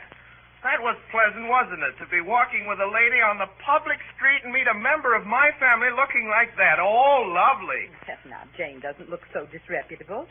Come, Willie, you're interrupting her piano lesson. Wait till I tell you the rest. Then she hollered at me, Mother. She hollered, "Oh, Willie!" She hollered, "Oh, Willie!" at me. Anybody'd think I was about 6 years old. She hollered, "Oh, Willie," and she rubbed her stomach and flushed applesauce all over her face, and she kept hollering, "Willie," with her mouth full. "Willie, look, good bread and butter and applesauce and sugar. I bet you wish you had some. Willie." Well, you did eat some the other day. You ate a whole lot. You eat it every chance you get. Now, you hush up. She kept following us, Mother. She followed us, hollering, "Willie," till it's a wonder we didn't go deep. And just look at her, Mother. I don't see how you can stand it to have her going around like that and people knowing it's your child. Why, she hasn't got enough on. For this very hot weather, I really don't think people notice or care much Notice? about... I guess Miss Pratt noticed. Hot weather's no excuse for outright obesity. I ask you to look at her back. You can see her spinal cord. Spinal column, Willie. Well, what do I care which is it? People aren't supposed to go around with it exposed, whichever it is, with applesauce on their ears. Well, there is not. Look, I just asked you to look. And that's the sight I have to meet when I'm out walking with Miss Pratt. She asked me who it was, and... Mother, I wish you'd seen her face. She wanted to know who that curious child was, and I'm glad you didn't hear the way she said it. "Who is that curious child?" she said, and I had to tell her it was my sister. I had to tell Miss Pratt it was my only sister. Willie, who is Miss Pratt? I don't think I've ever heard Willie's mashed on her, and she wears 4 side curls. One almost came off. She's visiting Miss May Parcher. But the Parchers are awful tired of her. They wish she'd go home, but they don't like to tell her so. Now, if you don't punish her, it's because you've lost your sense of duty. Now, wait, Willie. Jane doesn't mean to hurt your feelings. My feelings? You stand there and allow her to speak as she did of one of the noblest. One of the noblest. Oh, Jane didn't mean anything. Now, don't get so upset about things, Upset! Willie. Upset, ye gods! What made you say that? Where did you hear such things? Well, I was there. You were where, Jane? At the Parchers. Oh, I see. Yesterday afternoon, Miss Parcher had the Sunday school class for lemonade and cookies. Well, did you hear Miss Parcher no, say? I ate too many cookies, I guess, maybe. Anyways, Miss Parcher said I better lay down. Lie down. Yes'm. On the sofa in the library. And Mrs. Parcher and Mr. Parcher came in there and sat down after a while. And it was kind of dark, and they didn't hardly notice me. And Mr. Parcher said since Miss Pratt came to visit, there wasn't anywhere he could go because Willie Baxter and Johnny Watson and Joe Bullitt and Miss Pratt were always arguing something about love. It made him just sick at the stomach. And he said Willie was the worst. What? And he said he couldn't sit even in the library, but he had to hear either Willie Baxter or Joe Bullitt or somebody or other arguing about love. He said, Mama, he said he couldn't stand those... Jane, you mustn't say such things. Well, I didn't, Mama. Mr. Parcher said it. He said you couldn't stand those... Jane, no matter what he said, you mustn't repeat. But I'm not. I only said Mr. Parcher said he couldn't stand those... But, Mama, how can I tell you what he said? Hush. You must never, never use such a terrible and wicked word. I won't, Mama. Oh, I know I'll say word instead. Won't that be all right? I suppose so. Well, Mr. Parcher said he couldn't stand those word boys. That sounds all right, doesn't it, Mama? I suppose so. Well, they kind of talked along. Mr. Parcher said when he was young, he wasn't any such a word fool as these young word fools were. He said in all his born days, Willie Baxter was the wordest fool he ever saw. That was very unjust and very wrong of Mr. Parcher. Mrs. Parcher said he oughtn't to say word, Mama. She said, hush, hush to him, Mama. He talked like this, Mama. He said, I'll be worded if I stand it. And he kept getting crosser and crosser, and he said, word, word, word. There, that will do, Jane. We'll go on with your practicing. Now try that exercise again. 1, 2, 3, 4. 1, 2, 3, 4. 1.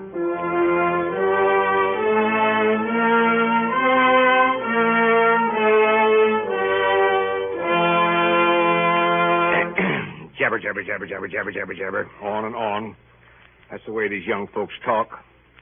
Same things over every night like finger exercises. No sense, no rhyme, no reason. Just jabber, jabber, jabber, jabber, jabber.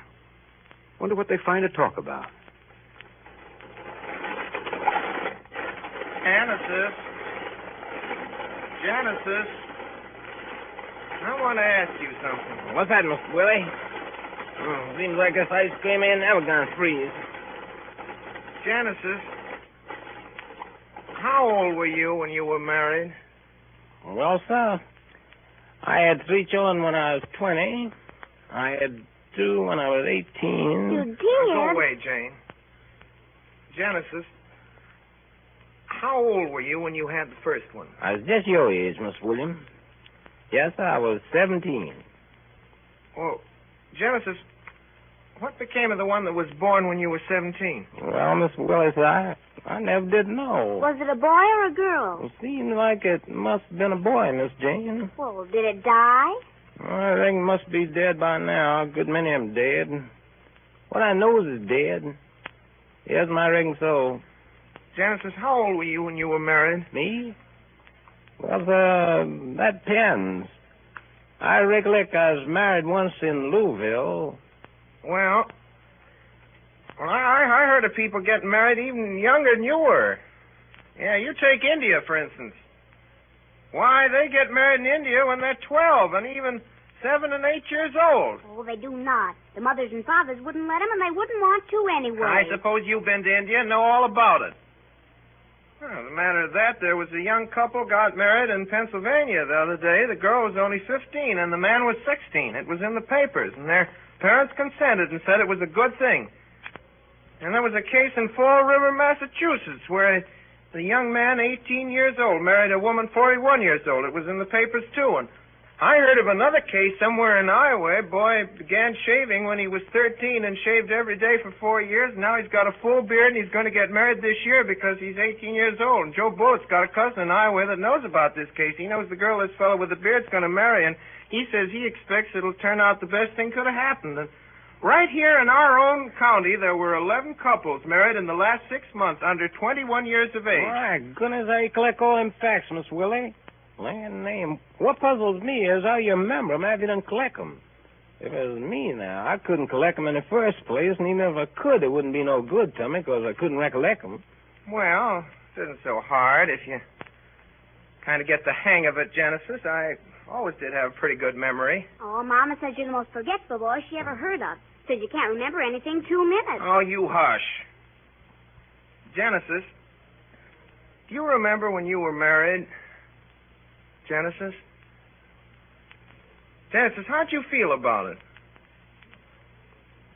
I mean, were you sort of shaky, for instance?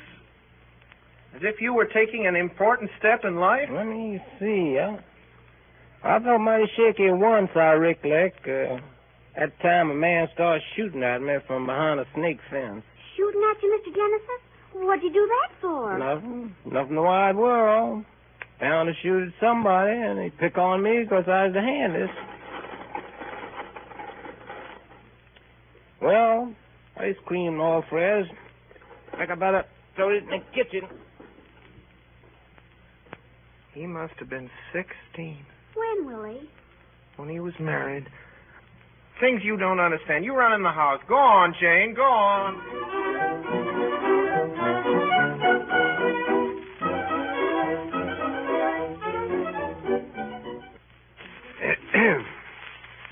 Between Willie Baxter, Lola Pratt, and the heat, I'm slowly losing my reason. This morning, I discovered my tobacco box behind a bench in the backyard.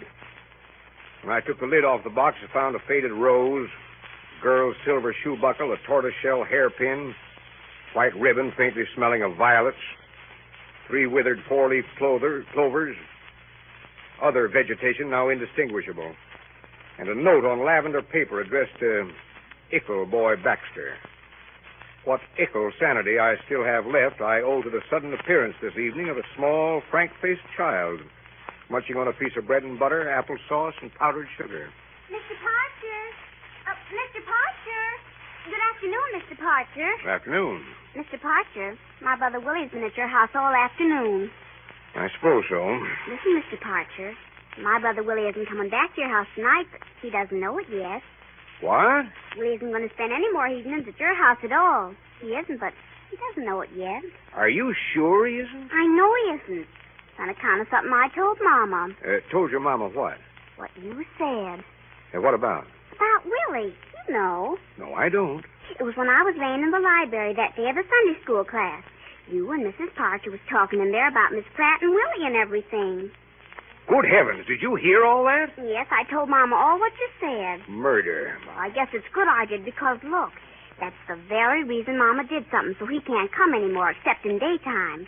But he hasn't found out yet. Found out what, please? He hasn't found out he can't come back to your house tonight, nor tomorrow night, nor day after tomorrow night. Is it because your mama's going to tell him he can't? No, Mr. Parcher. She just did something. Huh? What? What'd she do? Well, it's a secret. Oh, I could tell you the first part of it, up to where the secret begins, I expect. Do. Well, it's about something Willie's been wearing. I can't tell you what you were because, well, that's the secret. But he had 'em on him every evening when he came to see Miss Pratt. They belong to Papa, and Papa doesn't know a word about it. Yeah, I thought he didn't. Well, one evening Papa wanted to put 'em on. Mama couldn't find 'em, and she rummaged and never did find 'em. Until, don't you believe, I saw Willie inside of 'em only last night. So I told Mama, and she said it had to be a secret. So that's why I can't tell you what they were. Well, this afternoon I was with her in Willie's room, and... Yes. So there she found them under Willie's window seat, all folded up. You found what? Well, I told you it's a secret. Oh. So she wrapped the secret up, and we took it to a tailor. And she told him to make it bigger, because then it'll fit Pop again, Mr. Patcher. She said he must let the secret way out. So I guess Willie'd look kind of funny in it after it's fixed. And anyway, Mr. Parcher, the secret won't be home from the tailor's for 2 weeks, and maybe by that time Miss Pratt will be gone. Do you honestly think so? Well, anyway, Mr. Parcher, Mama said... Well, she said she's sure Willie wouldn't come here in the evening anymore. When you're home, Mr. Parcher, after you've been wearing the secret every night this way, you wouldn't like to come and not have the secret on. I suppose that's what you meant when you said he wasn't coming back, but didn't know it yet. Oh, yes, Mr. Parcher. I know your last name, of course, but I'm afraid I've forgotten your other one. Well, it's Jane. Jane. Jane, I should like to do something for you. Oh, that's all right, Mr. Parcher. Well, I guess I'm from home now. Goodbye, Mr. Parcher. Goodbye, Jane. I'm afraid little Jane has her first beau. A gentleman is going to send her a 5-pound box of candy, and that gentleman's name is Henry Parcher.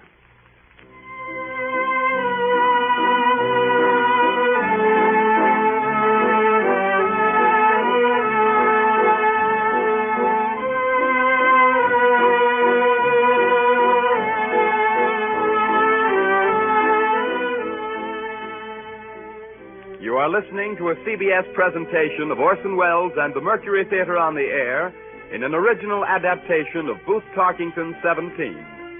The performance will continue after a brief intermission. This is the Columbia Broadcasting System.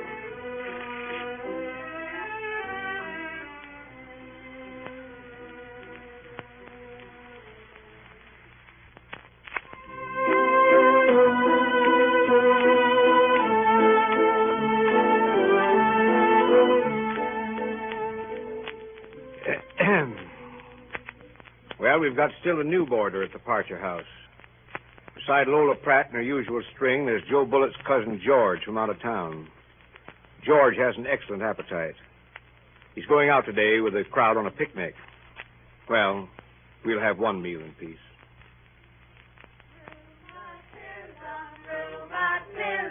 How it pains, up and down the system, when it rains.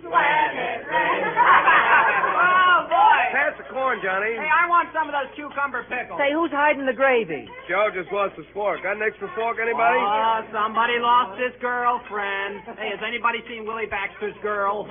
You think Willie was at a funeral? Hush your mouth. Joe Bullet looks kind of sick, too. What you voting for, Joe? Oh, stop teasing him, boy. Hey, why aren't you sitting next to Lola, Willie? God, dry up, will you? She looks kind of occupied. Joe Cousin's rushing her. Pass the chicken, will you, man? You've had 3 helpings already. Why aren't you eating, Willie? Oh, 'cause I'm not hungry, that's why. Me, I can't keep up with Joe's cousin. Look at that George eat. What'd you have to invite the big lummox for, Joe? How does I know George was going to hog Lola and eat his fool head off? Oh, look at that goop. I tell you, I'm going to... Floppy, want to snuggle Jay, big man? Oh. Will I hold it, go flop that, Uncle George? Oh. Why, you bet I do, Lola. Dogs are always crazy about me. Dogs and children. I don't know why it is, but they just take right to little Georgie. Floppet looks so tootin' on Dre Big Enormous Man's lap. Well, he does look kind of small compared with good old George. Well, I always was a good deal bigger than the fellas I went with. I don't know why it is, but I was always kind of quicker, too, as it were. Take me in an automobile now. I got a racing car home. Ooh, Georgie can drive like Dre Big Racing Man. Lola, I'd like to have you see how I handle that little racing car. Girls over home, they say they like to go out with me just to watch the way I handle it. They say it ain't so much just the ride, but more the way I handle that little car. Yes, I don't know why it is, but that's what they say. Oh, pass me more potatoes, Lola. Ooh, Echo Floppet, watch Uncle Georgie could eat enormous dinner. Why, you haven't seen me start. Hey, here, don't take out that pie. I'll finish the platter. Oh, look, precious Floppet. And Dre Big George eats 3 pieces of pie. And 2 Georgie comes. Well, I only wish I had something to top it off with, like champagne or ice cream. How'd you like a smoke, George? Oh, say, I don't smoke papers and old carpets. Not me. Oh, but cigarettes so lovely smell. Uncle George made it too little boy for smoking. Oh, now it's not that, Lola. I only smoke cigars. Cigars? Oh, splendid. Light one, Uncle George. Light one ever and ever so quick. Oh, well, yeah, I forgot my cigar case. Hey, George, here's some cigars. Cuban Sweetheart. Oh, Cuban Sweetheart. Floppet, just think. Cuban Sweetheart. Thanks, Baxter. Light one. Light one. Look, everybody. Dre Big Man can't be happy unless they have a tobacco smoke. Light it, Georgicum. Oh, boy, that's good. That's the old stuff. That's what I was looking for. Watch, everybody. Now, Georgicum, Dre Big Enormous Puff. That's it. Now, another one. Another one. Sure. These are fine. Another one, Georgicum. Dre Big Enormous Puff. Puff hard, Georgicum. Another one. Just a second, I... Don't stop, Georgicum. Leave Dre Big Puff for precious Floppet. But I can't. I guess I better go outside for a minute. Just a minute. What's wrong with George? Is he sick? See how pale he got? Come on, Willie. We got to take care of him. Maybe he needs a doctor. Ah, you take care of him. The big lummox is your cousin.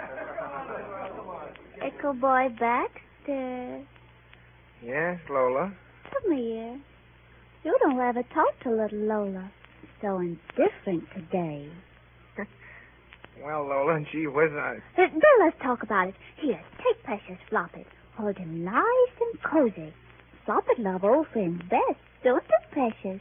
Floppet love little boy Baxter better than anyone else.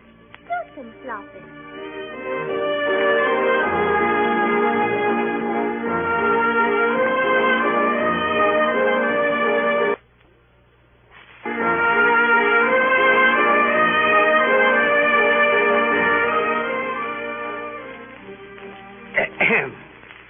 Well, I guess the happy day's in sight. Saturday night, we're giving a farewell party at the Parcher household for Lola Pratt, our weekend guest, who stayed for the summer. Never has a party meant so much to me as this one.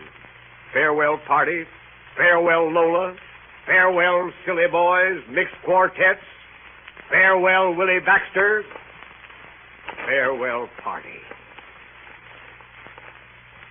Father.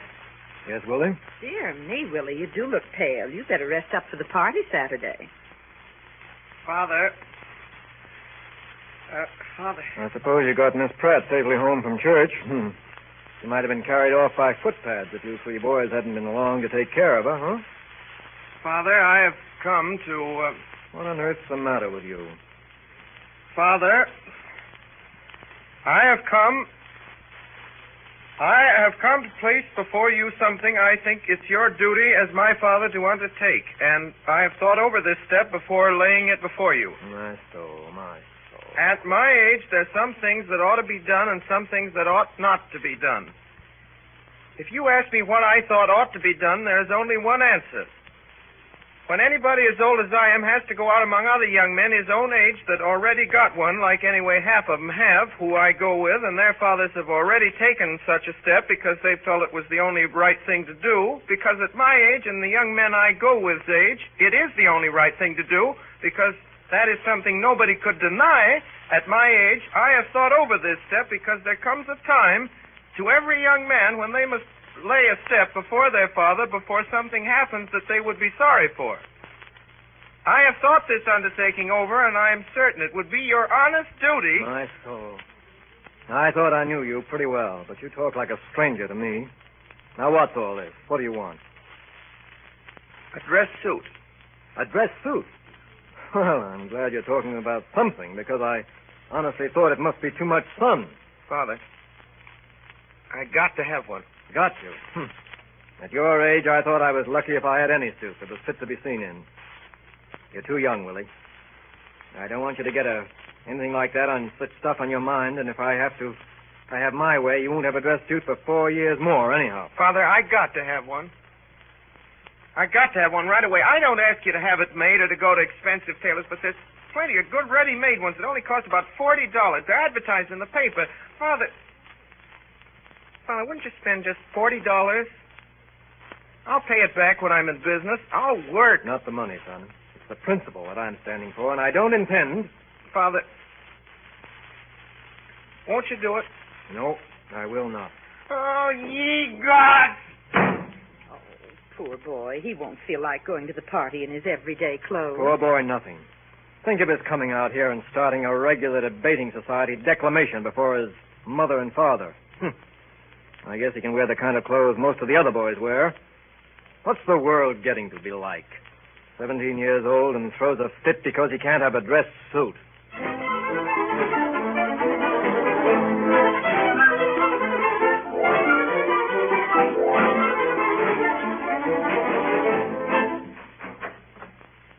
Mother.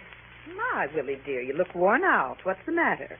Mother, I want to speak to you. Well, first you better eat your supper. I left it on the table. I want to speak to you about something important. Yes, Willie? Oh, please send Jane away. I can't talk about important things with a child in the room. Oh, Mama, do I have to go? Just a few minutes, dear. Mother. Mother, I want to ask you please to lend me $3.60. What for, Willie? Mother, I just asked you to lend me $3.60. But what for? Mother, I don't feel I can discuss it any. I simply ask you, will you lend me $3.60? I don't think I could, Willie, but certainly I should want to know what for. Mother, I am going on 18 years of age, and when I ask for a small sum of money like $3.60, I think I might be trusted to know how to use it for my own good without having to answer questions like a child. And after all... I don't think I ought to, dear, and I'm sure your father wouldn't wish me to unless you tell me what you want it for. You won't do it. Well, you see, dear, I'm afraid the reason you don't tell me is because you know that I wouldn't give it to you if I knew what you wanted it for. Now, sit down and eat your supper. You mustn't be late to the party. But, well, Willie, where are you going? I don't want any supper, and I'm not going to the party. Well, of all things. Oh, Mama. Yes, Jane? I was hiding behind the door so I could hear everything. Now, Jane, you know you shouldn't do that. But, Mama, I had to. I know why Willie asked you for the money. Genesis told me. Jane, what did Genesis tell you? First of all, Willie didn't come home today because he was counting knotholes and shingles. He was what? Yes'm. Genesis knows all about it. This lumberyard man got into some kind of a fuss because he had bought millions and millions of shingles, Mama, that had too many knots in. And the man don't want to pay for them, or else the store he bought them won't take them back. And they got to prove how many shingles are bad shingles or something. And anyway, Mama, that's what Willie's doing. Every time he comes to a bad shingle, Mama, he puts it somewhere else. And every time he puts 1,000 bad shingles in this other place, they give him 6 cents. Good gracious. Oh, but that's nothing, Mama. Just wait till you hear the rest. That part of it isn't anything at all, Mama. You wouldn't hardly notice that part of it if you knew the other part of it, Mama. Jane. Yes'm? I want to know everything Genesis told you, and I want you to tell it as quickly as you can. Well, I am telling it, Mama. I'm just beginning to tell it. I can't tell it unless there's a beginning, can I? Try your best to go on, Jane. Yes'm.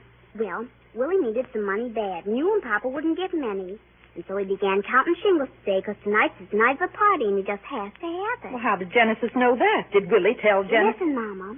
Genesis knows all about a second-hand store over on the avenue, and it keeps most everything. And Genesis says it's the nicest store.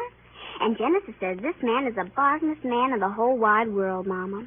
Well, and so this man's name is One-Eyed Belgis, Mama. That's his name, and Genesis says so. One-Eyed Belgis told Genesis that Willie came in there and tried on the coat of one of those waiter suits. Oh, no. Yes, and One-Eyed Belgis told Willie that suit was worth $14. And Willie said he didn't have any money. Well, and so they bargained and bargained and bargained. And then after they bargained and bargained, One-Eyed Belgis said Willie should give him $3.60 for Willie to pay before he'd get the suit. Well, and so the worst part of it is, Genesis says the suit is haunted. What? Yes, and Genesis says that suit is haunted. Genesis says everybody over on the avenue knows all about that suit. And he says that's why One-Eyed Belgis could never sell it before. Genesis says One-Eyed Belgis tried to sell it to a colored man for $3. The man said he wouldn't put it on for $300. And Genesis says he wouldn't either, because it belonged to a waiter that... Mama, this waiter, he lived over on the avenue. And he took a case knife he sharpened, and he cut off a lady's head with it. And he got hung, Mama. If you don't believe it, you can ask One-Eyed Belgis. I guess he knows. Hush. And he sold this suit to One-Eyed Belgis when he was in jail, Mama. He sold it to him before he got hung, Mama. Hush, Jane. And he had that suit on when he cut the lady's head off, Mama. And that's why it's haunted.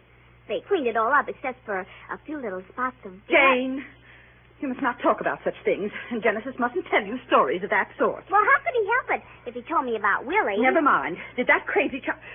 Did Willie bring that suit into this house? Yes, Mama. Well, I'm going right down to Mr. Belgis's. He'll turn back Willie's money or I'll have him arrested. Arrested? Mama, can I go along? No. You stay here and finish the dishes. Oh, dear. Jane, yesterday I took your papa's evening clothes back to the tailor to get them pressed, and, I guess he must have misunderstood because he took them way in again, and now they're much too tight for Papa. They just about fit Willie, I guess. So there they are, hanging in the hall closet upstairs, all pressed. But don't tell anyone what I said, Jane. Oh, no, Mama. Willie! Oh, Willie!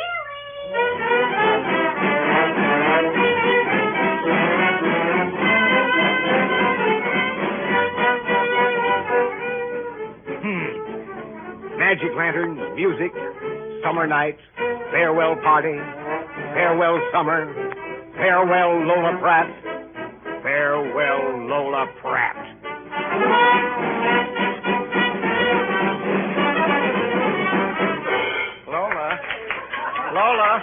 Lola, I gotta have a dance. Yeah, I got her, Lola. The cowboy buster naughty. Come late to Lola's party. Lola's little dance part all filled I up. couldn't help it, Lola. Honest, I couldn't. Honest. Sorry. Lola promised boy comes all her dances. Listen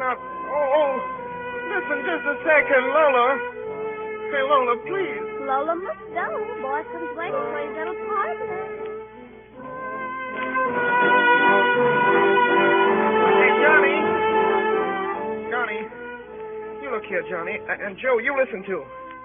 You both got 7 dances apiece with her. All on account of my getting here early enough. And listen, you got it. Well, it wasn't because of any such reason. I asked her for mine 2 days ago. Well, that wasn't fair, was it? Just because I never thought of sneaking in ahead like that, you go and... Well, you ought to have thought of it. I can't stand here gabbing all night. Joe, I've done a good many favors for you. I gotta go and see a man. Now, let me go, Willie. Oh, Joe. Somebody I gotta see right away before the next dance begins. Honest, I have. Oh, ye God. Can't you wait a minute? You gotta give me anyway 2 out of all the dances with her. You heard her tell me yourself that she'd be willing if you or Johnny or... Well, I only got 5 or 6 with her and a couple of extras. Johnny's got 7. Listen, Joe, listen. If I'd got 6 regular and 2 extras with Miss Pratt last night and you got here late and it wasn't your fault, I couldn't help being late, could I? It wasn't my fault I was late, I guess, was it? Well, if I was in your place, I wouldn't act the way you and Johnny do. Not in 1,000 years I wouldn't. I'd say, you want a couple of my dances with Miss Pratt, old man? Why, certainly. Yes, you would. Oh, now, look here, Joe. Don't you realize this is the very last night of Miss Pratt's going to be in this town? Well, you bet I do. Joe, you and I have been friends ever since you and I were boys. Well, when I look back, I expect I've done more favors for you than for anyone else, Joe. There's other girls here you can get dances with. There's 1 or 2 of them sitting around the yard. Oh. You can have a bully time, even if you did come late. Joe, Joe, you gotta give me anyway one. Look, sitting yonder over under that tree all by herself. That's a visiting girl named Miss Bolt. Oh, Miss... She's a little fat, but, well, I bet she's a good dancer. Nate Parcher says so. She was trying to get me to dance with her myself, but I couldn't, or I wouldn't, or I would have. No, I gotta go, Bill. I got to. No, wait just a minute. No, I gotta go. I got to. Hey! Oh, no, hey!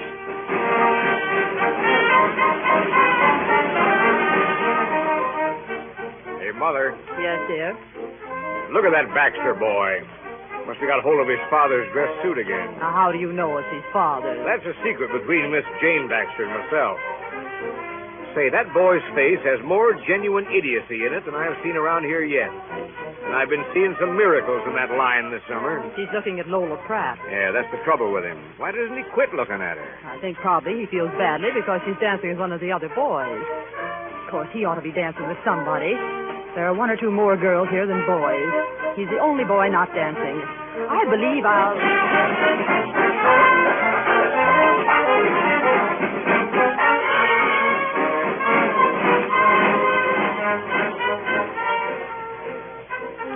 William. Good evening, ma'am. Don't you want to dance? Ma'am? Don't you want to dance? Have you looked around for a girl without a partner? Girl? You come with me. I'll fix you up. But, ma'am, I got... Miss Bolt, this is Mr. Baxter. He and you both came late, dear, and he hasn't any dances engaged either. So run and dance and have a nice time together. Hello, Miss Bolt. May I have this dance with you, Miss Bolt? Very pleased to. Doggone.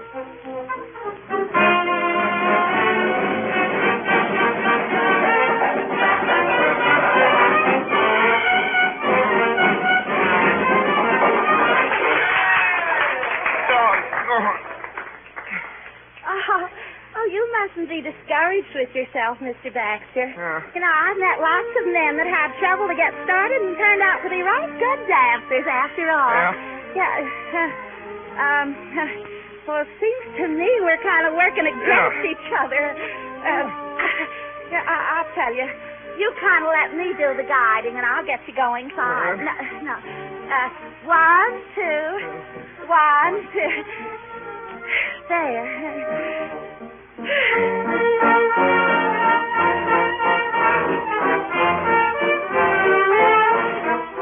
Oh, I just love dancing, don't you, Mr. Baxter? What?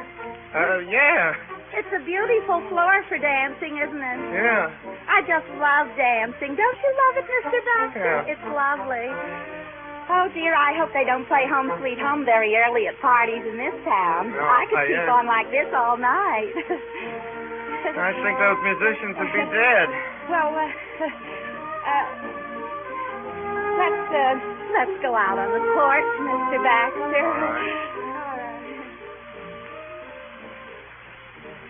Oh, just look at those stars. Aren't they just glorious? Yeah. You can sit closer. Come over here. You know, we used to dance a lot up at the lake. It's a floor like this is tonight, just about early enough and as nice a floor as I ever danced on. Of course, there weren't so many men like there's here tonight, and I must say I am glad to dance with a man again. Yeah.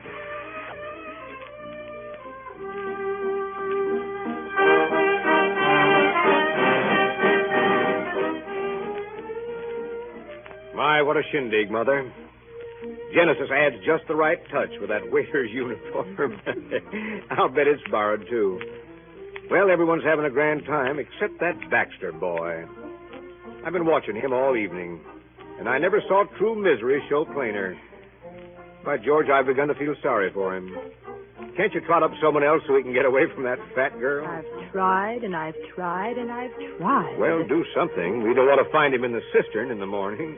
I know. I'll make May and Lola and their partners come and sit in this little circle of chairs here. Then I'll go and bring Willie and Miss Bolt to sit with them. I'll give Willie the seat at Lola's left. You keep the chairs and tell Genesis to get busy with the sandwiches.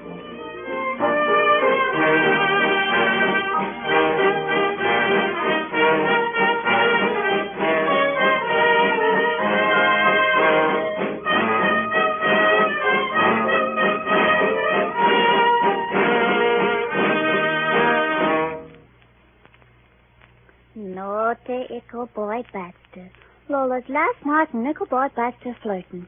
Flirt all night with Dre Big Girl. Now, Lola, if you let me explain, Lola. Lola saw Bad Boy Baxter under Dre Big Tree flirting with Dre Big Girl. Lola. Flirting all night with Dre Big Norman's girl. Lola, it wasn't. Oh, Charles? Oh. 'Twasn't my fault out dancing. Bad boy.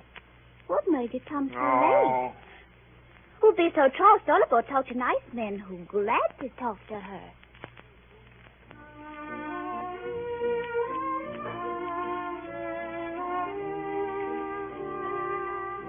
Lola. Oh, Lola. Naughty boy Baxter Troll. I dance with Josie Wosie. Come on, Josie. Let's get started, Mr. Baxter, before the floor gets crowded. Don't let's waste a single moment. You know, when I meet a person whose step fits in with mine the way yours does, Mr. Baxter, I love to dance straight through an evening with one person.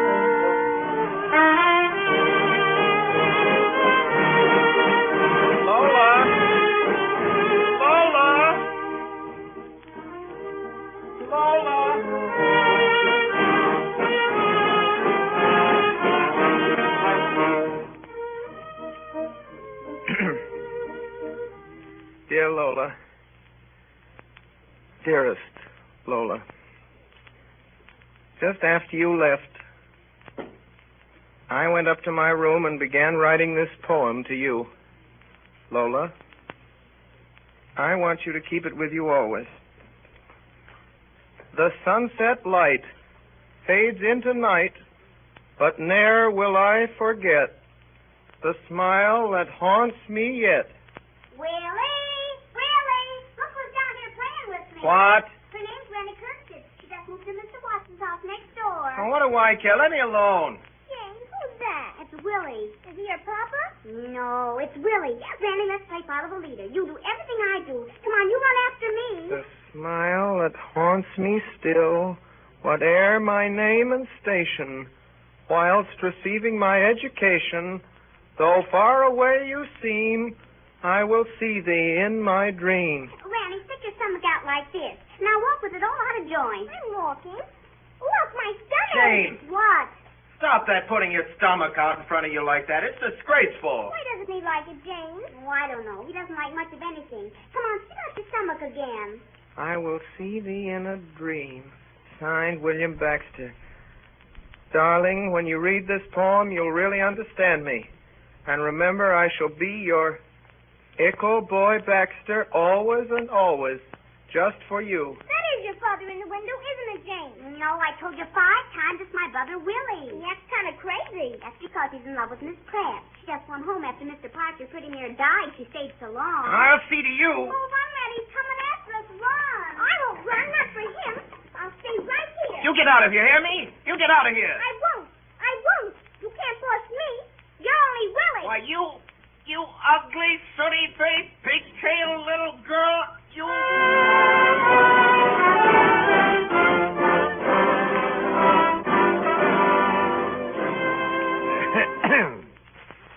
Yes, sir, that's what he called her. I was standing on the porch at the time, and I heard it with my own ears. Well, sir, that was a long time ago. 10 years since the Kirsteads moved in Doc Watson's house next door. A lot of strange things happened in 10 years. For instance, you'd never believe it when I tell you Willie Baxter, age 27, is finally doing a sensible thing. He's doing the only sensible thing he ever did in his life. Yes, sir, he's doing it right this minute, over at the Stone Church on Grove Street. He's standing kind of straight, his head up, at the end of a long aisle. There's a fine-looking girl got hold of his arm. Ranny's not got pigtails anymore. But she's still got good sense. And that's something Willie can count on for the rest of his life.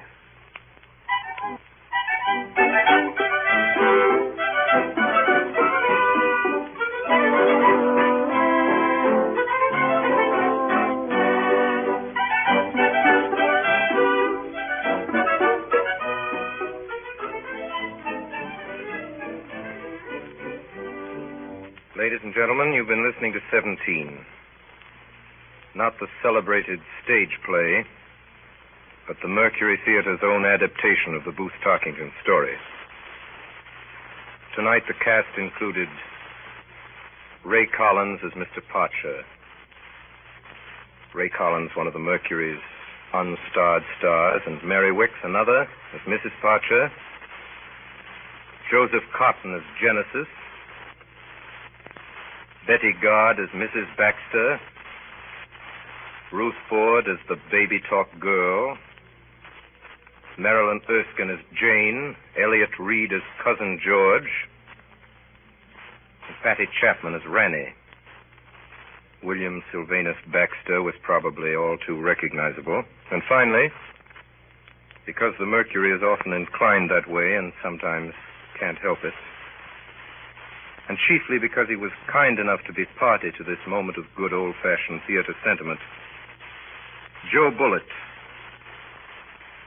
William Baxter's best friend, was played again tonight by one of the Mercury Theater's foremost and finest actors, Mr. Morgan Farley, who created the part in the stage play.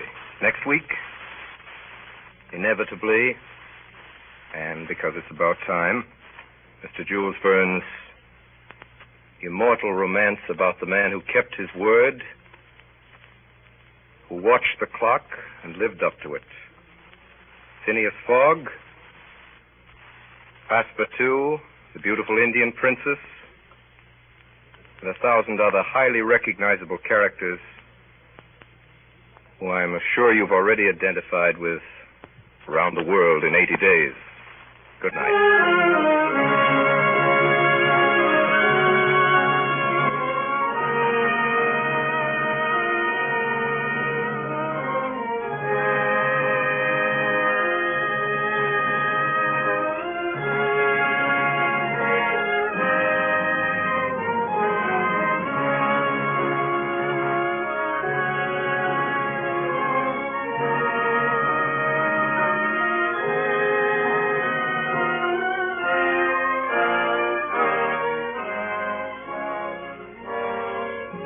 Tonight's Mercury Theater broadcast, the orchestra was conducted by Bernard Herrmann, and Davidson Taylor supervised the production for CBS.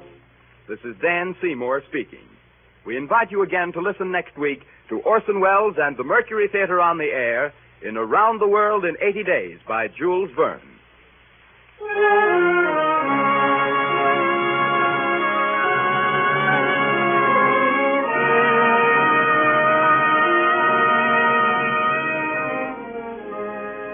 This is the Columbia Broadcasting System.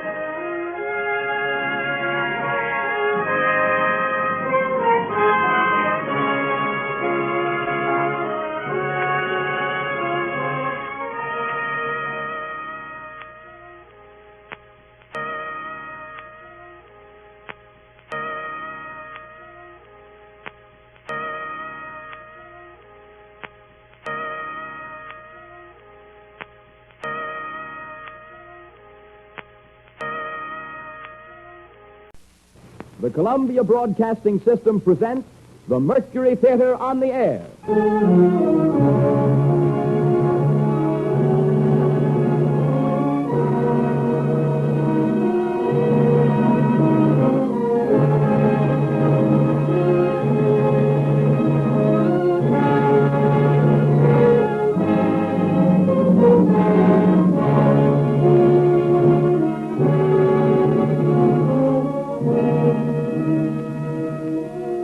Ladies and gentlemen, the star and director of the Mercury Theater, Orson Welles.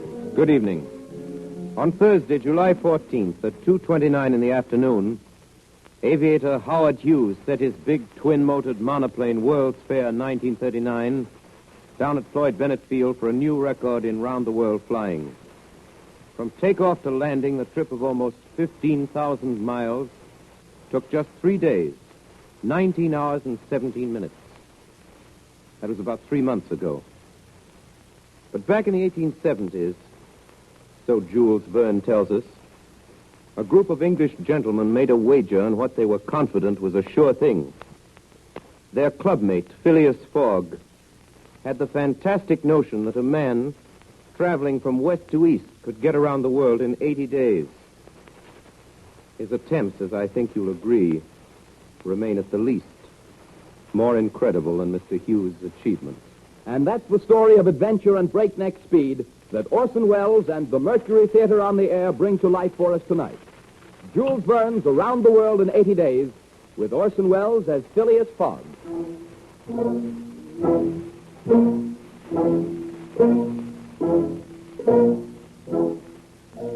My name is Phileas Fogg.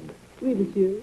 I will tell you of my personal habits and what I require of a servant. Oui, monsieur. I am a man of simple taste, without relatives or family.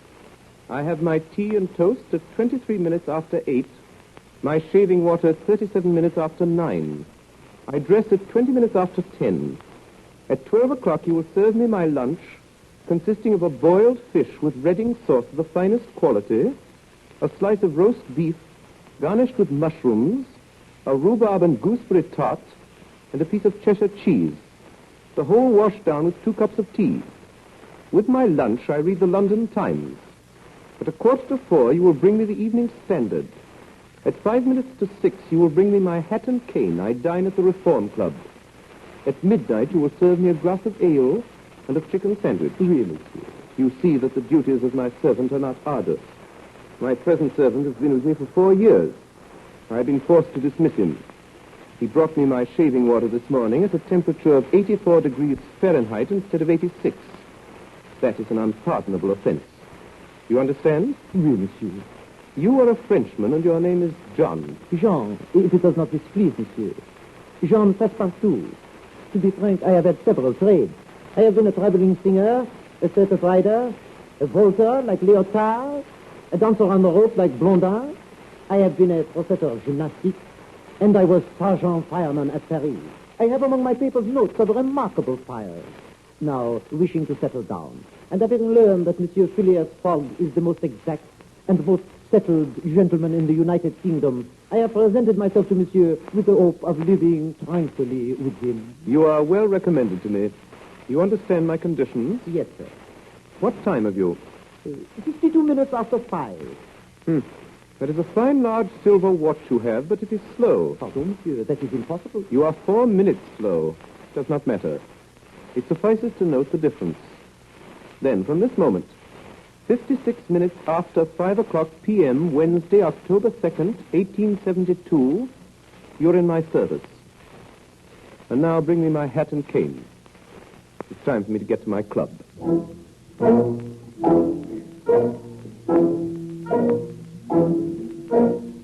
X3 robbery. Read all about the robbery of Bank of England. 55,000 pounds stolen by daylight. Read all about the big robbery. Paper. X3.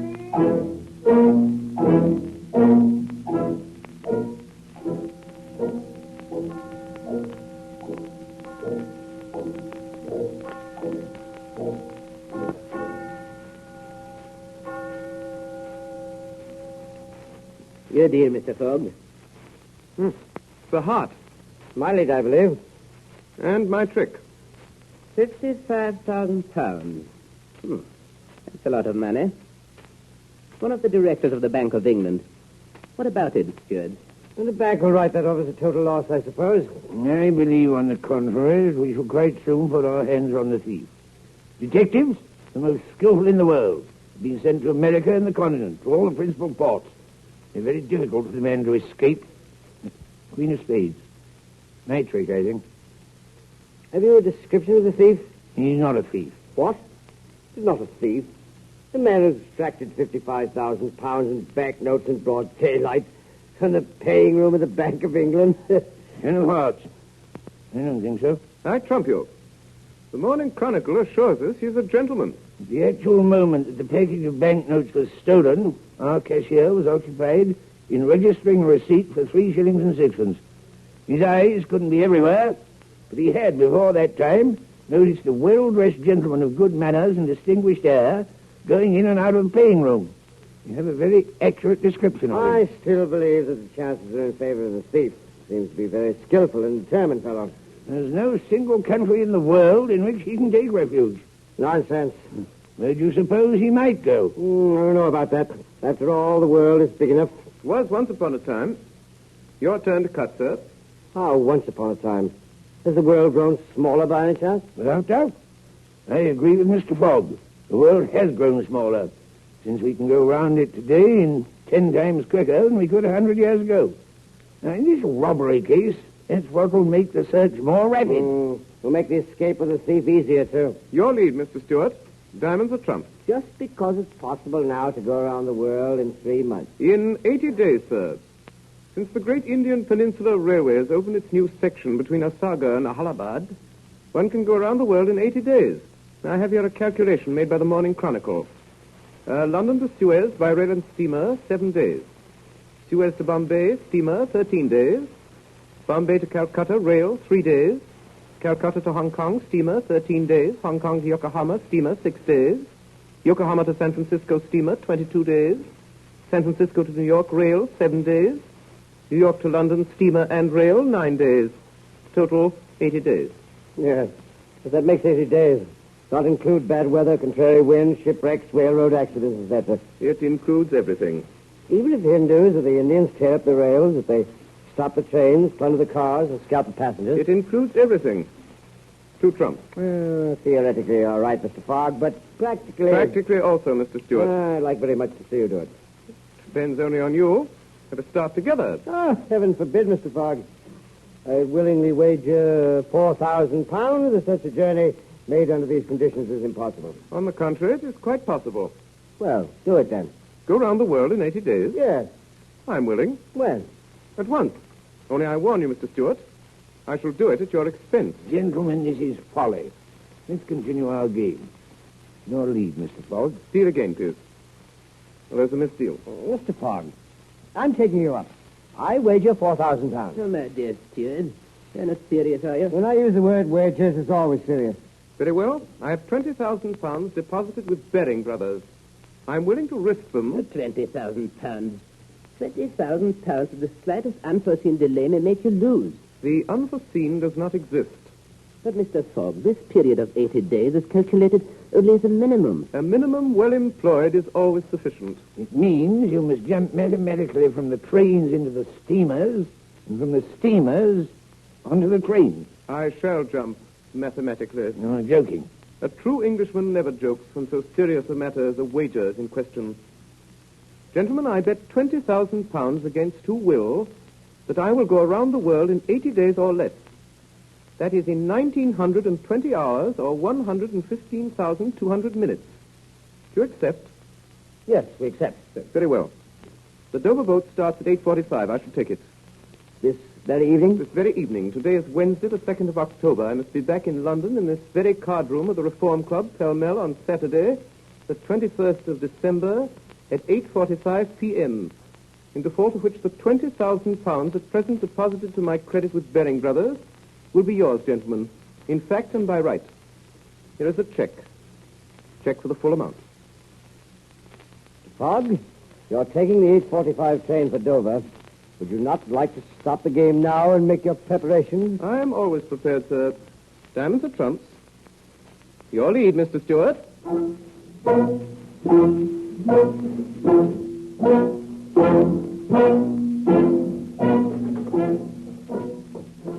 Passepartout. Passepartout. Oui, monsieur. Passepartout, it is the second time that I have called you. But it is not midnight, monsieur. I do not expect I know it, and I do not find fault with you. Prepare yourself. We leave in 10 minutes. No trunks are necessary, only a carpet bag. In it 2 woolen shirts and 3 pairs of stockings. The same for you. We will purchase on the way. You may bring down my mackintosh and traveling cloak, also stout shoes, although we will walk but little or not at all. Also take this bag and take good care of it. There are 20,000 pounds in it. But... Yes? Monsieur is thinking of leaving home? Yes, Passepartout. We are going around the world.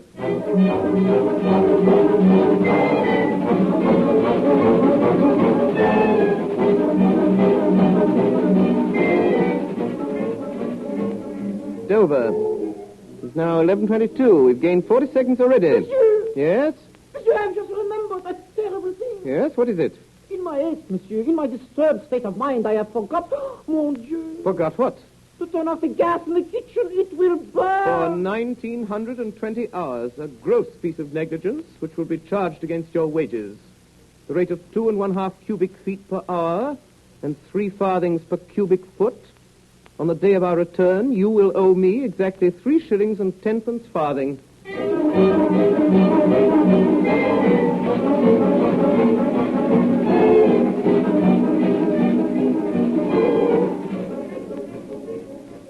In the saloon of the Reform Club, our bet didn't take long to find its way into the press. It was widely discussed and criticized. Some took sides with Phileas Fogg. The majority declared him a visionary. The Times, the Standard, the Evening Star, the Morning Chronicle, and 8 other papers of large circulation declared against Mr. Fogg. The Daily Telegraph alone came out in his favor. Enormous bets were placed for and against him at Lloyd's and among private individuals. Bond was issued, which was immediately listed on the London Stock Exchange. For a few days, the market in Phileas Fogg was firm above par. Enormous transactions were made. 5 days after his departure, a long article appeared in the bulletin of the Royal Geographic Society. It treated the question from all points of view and demonstrated clearly the folly of the enterprise. The article made a great sensation. Phileas Fogg declined. Buyers were scarce. The odds against him rose from 5 and 10 to 1 to 20 to 1, 50, finally 100 to 1. At 9 o'clock on the 9th of October, a telegraphic dispatch arrived in London. Suez to London. Cowan, Commissioner of Police, Central Office, Scotland Yard. I have the bank robber, Phileas Fogg. Send without delay warrant of arrest to Bombay, British India. Detailed report follows by mail. And following him, signed Fix, Detective.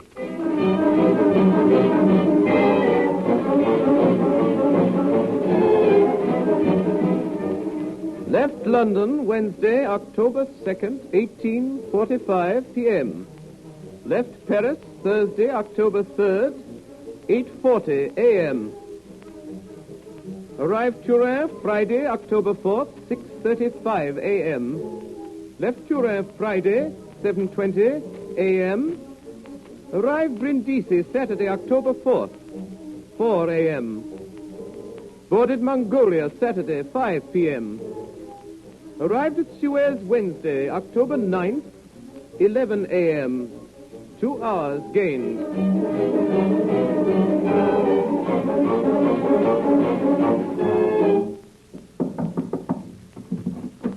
Majesty's Counsel. Are you His Majesty's Counsel? I am. My name is Fix, Detective of Scotland Yard, covering the port of Suez. Well, Mr. Fix? Mr. Counsel, I have strong reason for believing that the man who robbed the Bank of England of £55,000 has taken passage on board the Mongolia. Indeed, Mr. Fix. A Frenchman came up to me on the pier with a passport, which his master decided to have visaed. The description on this passport is identical with that which we received from the Commissioner of the Metropolitan Police. I told him that his master must present himself in person at your office to establish his identity. I shall be interested to see. That was a heavy robbery. A magnificent robbery. £55,000. And 1/5 of the money recovered for the man who apprehends him. Mr. Fix, I earnestly hope you are right. But from a mere cable description, do you not fear you may be mistaken? That this may be an honest man after all? Mr. Counsel, great robbers always resemble honest people. Honest faces are the very ones that must be unmasked. It is a difficult task. To solve such mysteries is not a trade so much as an art. We detectives feel these people rather than know them. If the man is what you suppose, I doubt if he will present himself at my office. A robber does not like to leave behind him the tracks of his passage. Mr. Counsel, if he is a shrewd man as I think, he will come. To have his passport visaed? Yes. Passports serve only to incommode honest people and to aid the flight of rogues.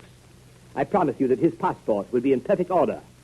But I hope you will not visa it. And why not? If his passport is regular, I have no right to refuse my visa. But, Mr. Counsel, I must detain this man until I have received from London a warrant for his arrest. You have no proof, Mr. Fix. Mr. Counsel, you know who I am. You know I represent Scotland Yard. Do you think I would detain an innocent man? I am asking you to help me capture a man who has stolen £55,000.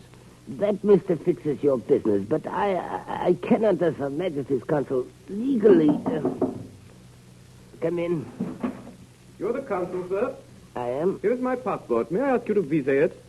Oh, you are Phileas Fogg, Esquire? Yes, sir. This man is your servant? Yes, a Frenchman named Passepartout. You come from London? Yes? And you are going? To Bombay.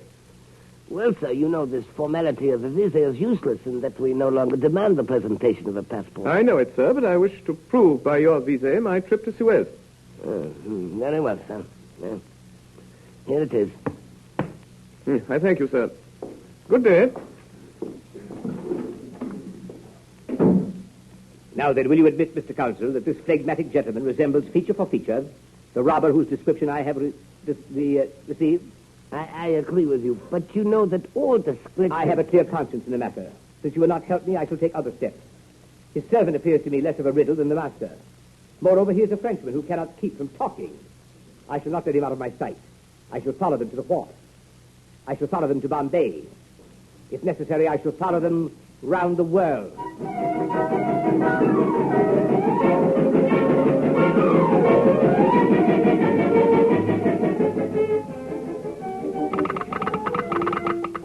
Suez to London, Commissioner of Police, Scotland Yard.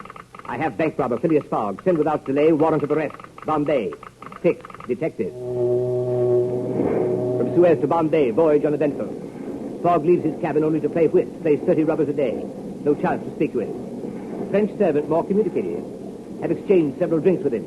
Says his master carries an enormous sum of money with him in fresh new banknotes. He has promised £1,000 to chief engineer if he makes Bombay 2 days ahead of time. Bombay to London, Commissioner of Police, Scotland Yard. Arrive Bombay 2 days early. Warrant not here. Following bank thief to Calcutta. Send warrant there. 6. Detective. That's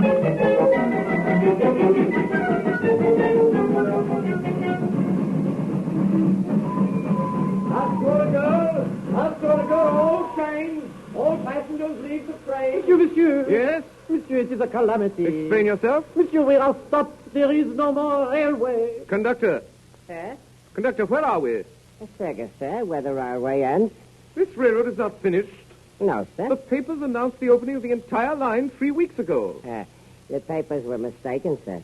From Assurga to Allahabad, the tracks are not finished. Passengers must be otherwise transported. Monsieur, what a calamity. This delay will ruin us. It was provided for. We have gained 2 days, which we can afford to lose. The steamer leaves Calcutta for Hong Kong at midnight on the 25th. This is only the 23rd. We shall arrive at Allahabad tomorrow and Calcutta on the following day. How far is it from here to Allahabad? 80 miles, sir. How may one get there? There are many ways, sir. Four-wheel tongue Harris, Reebok cart, palanquin. How long does it take to reach Allahabad by these methods? 2 days, sir. Perhaps 3. Too long. Is there no faster means of transport? No, sir. Think. Well, there's only one thing. Can go from here to Allahabad in less than 2 days, and that is not obtainable. What is it? An elephant, sir. Thank you. I shall acquire an elephant. 10 pounds an hour. No, sir. 15 pounds. Hire my elephant, Your Honor. I could not consider it. His name is Kiuni. He is an elephant of combat. Very swift and very strong. 30 pounds. But no, sir. 40 pounds. For so small a sum, sir, I cannot let him out of my sight. He is my only treasure, Your Honor.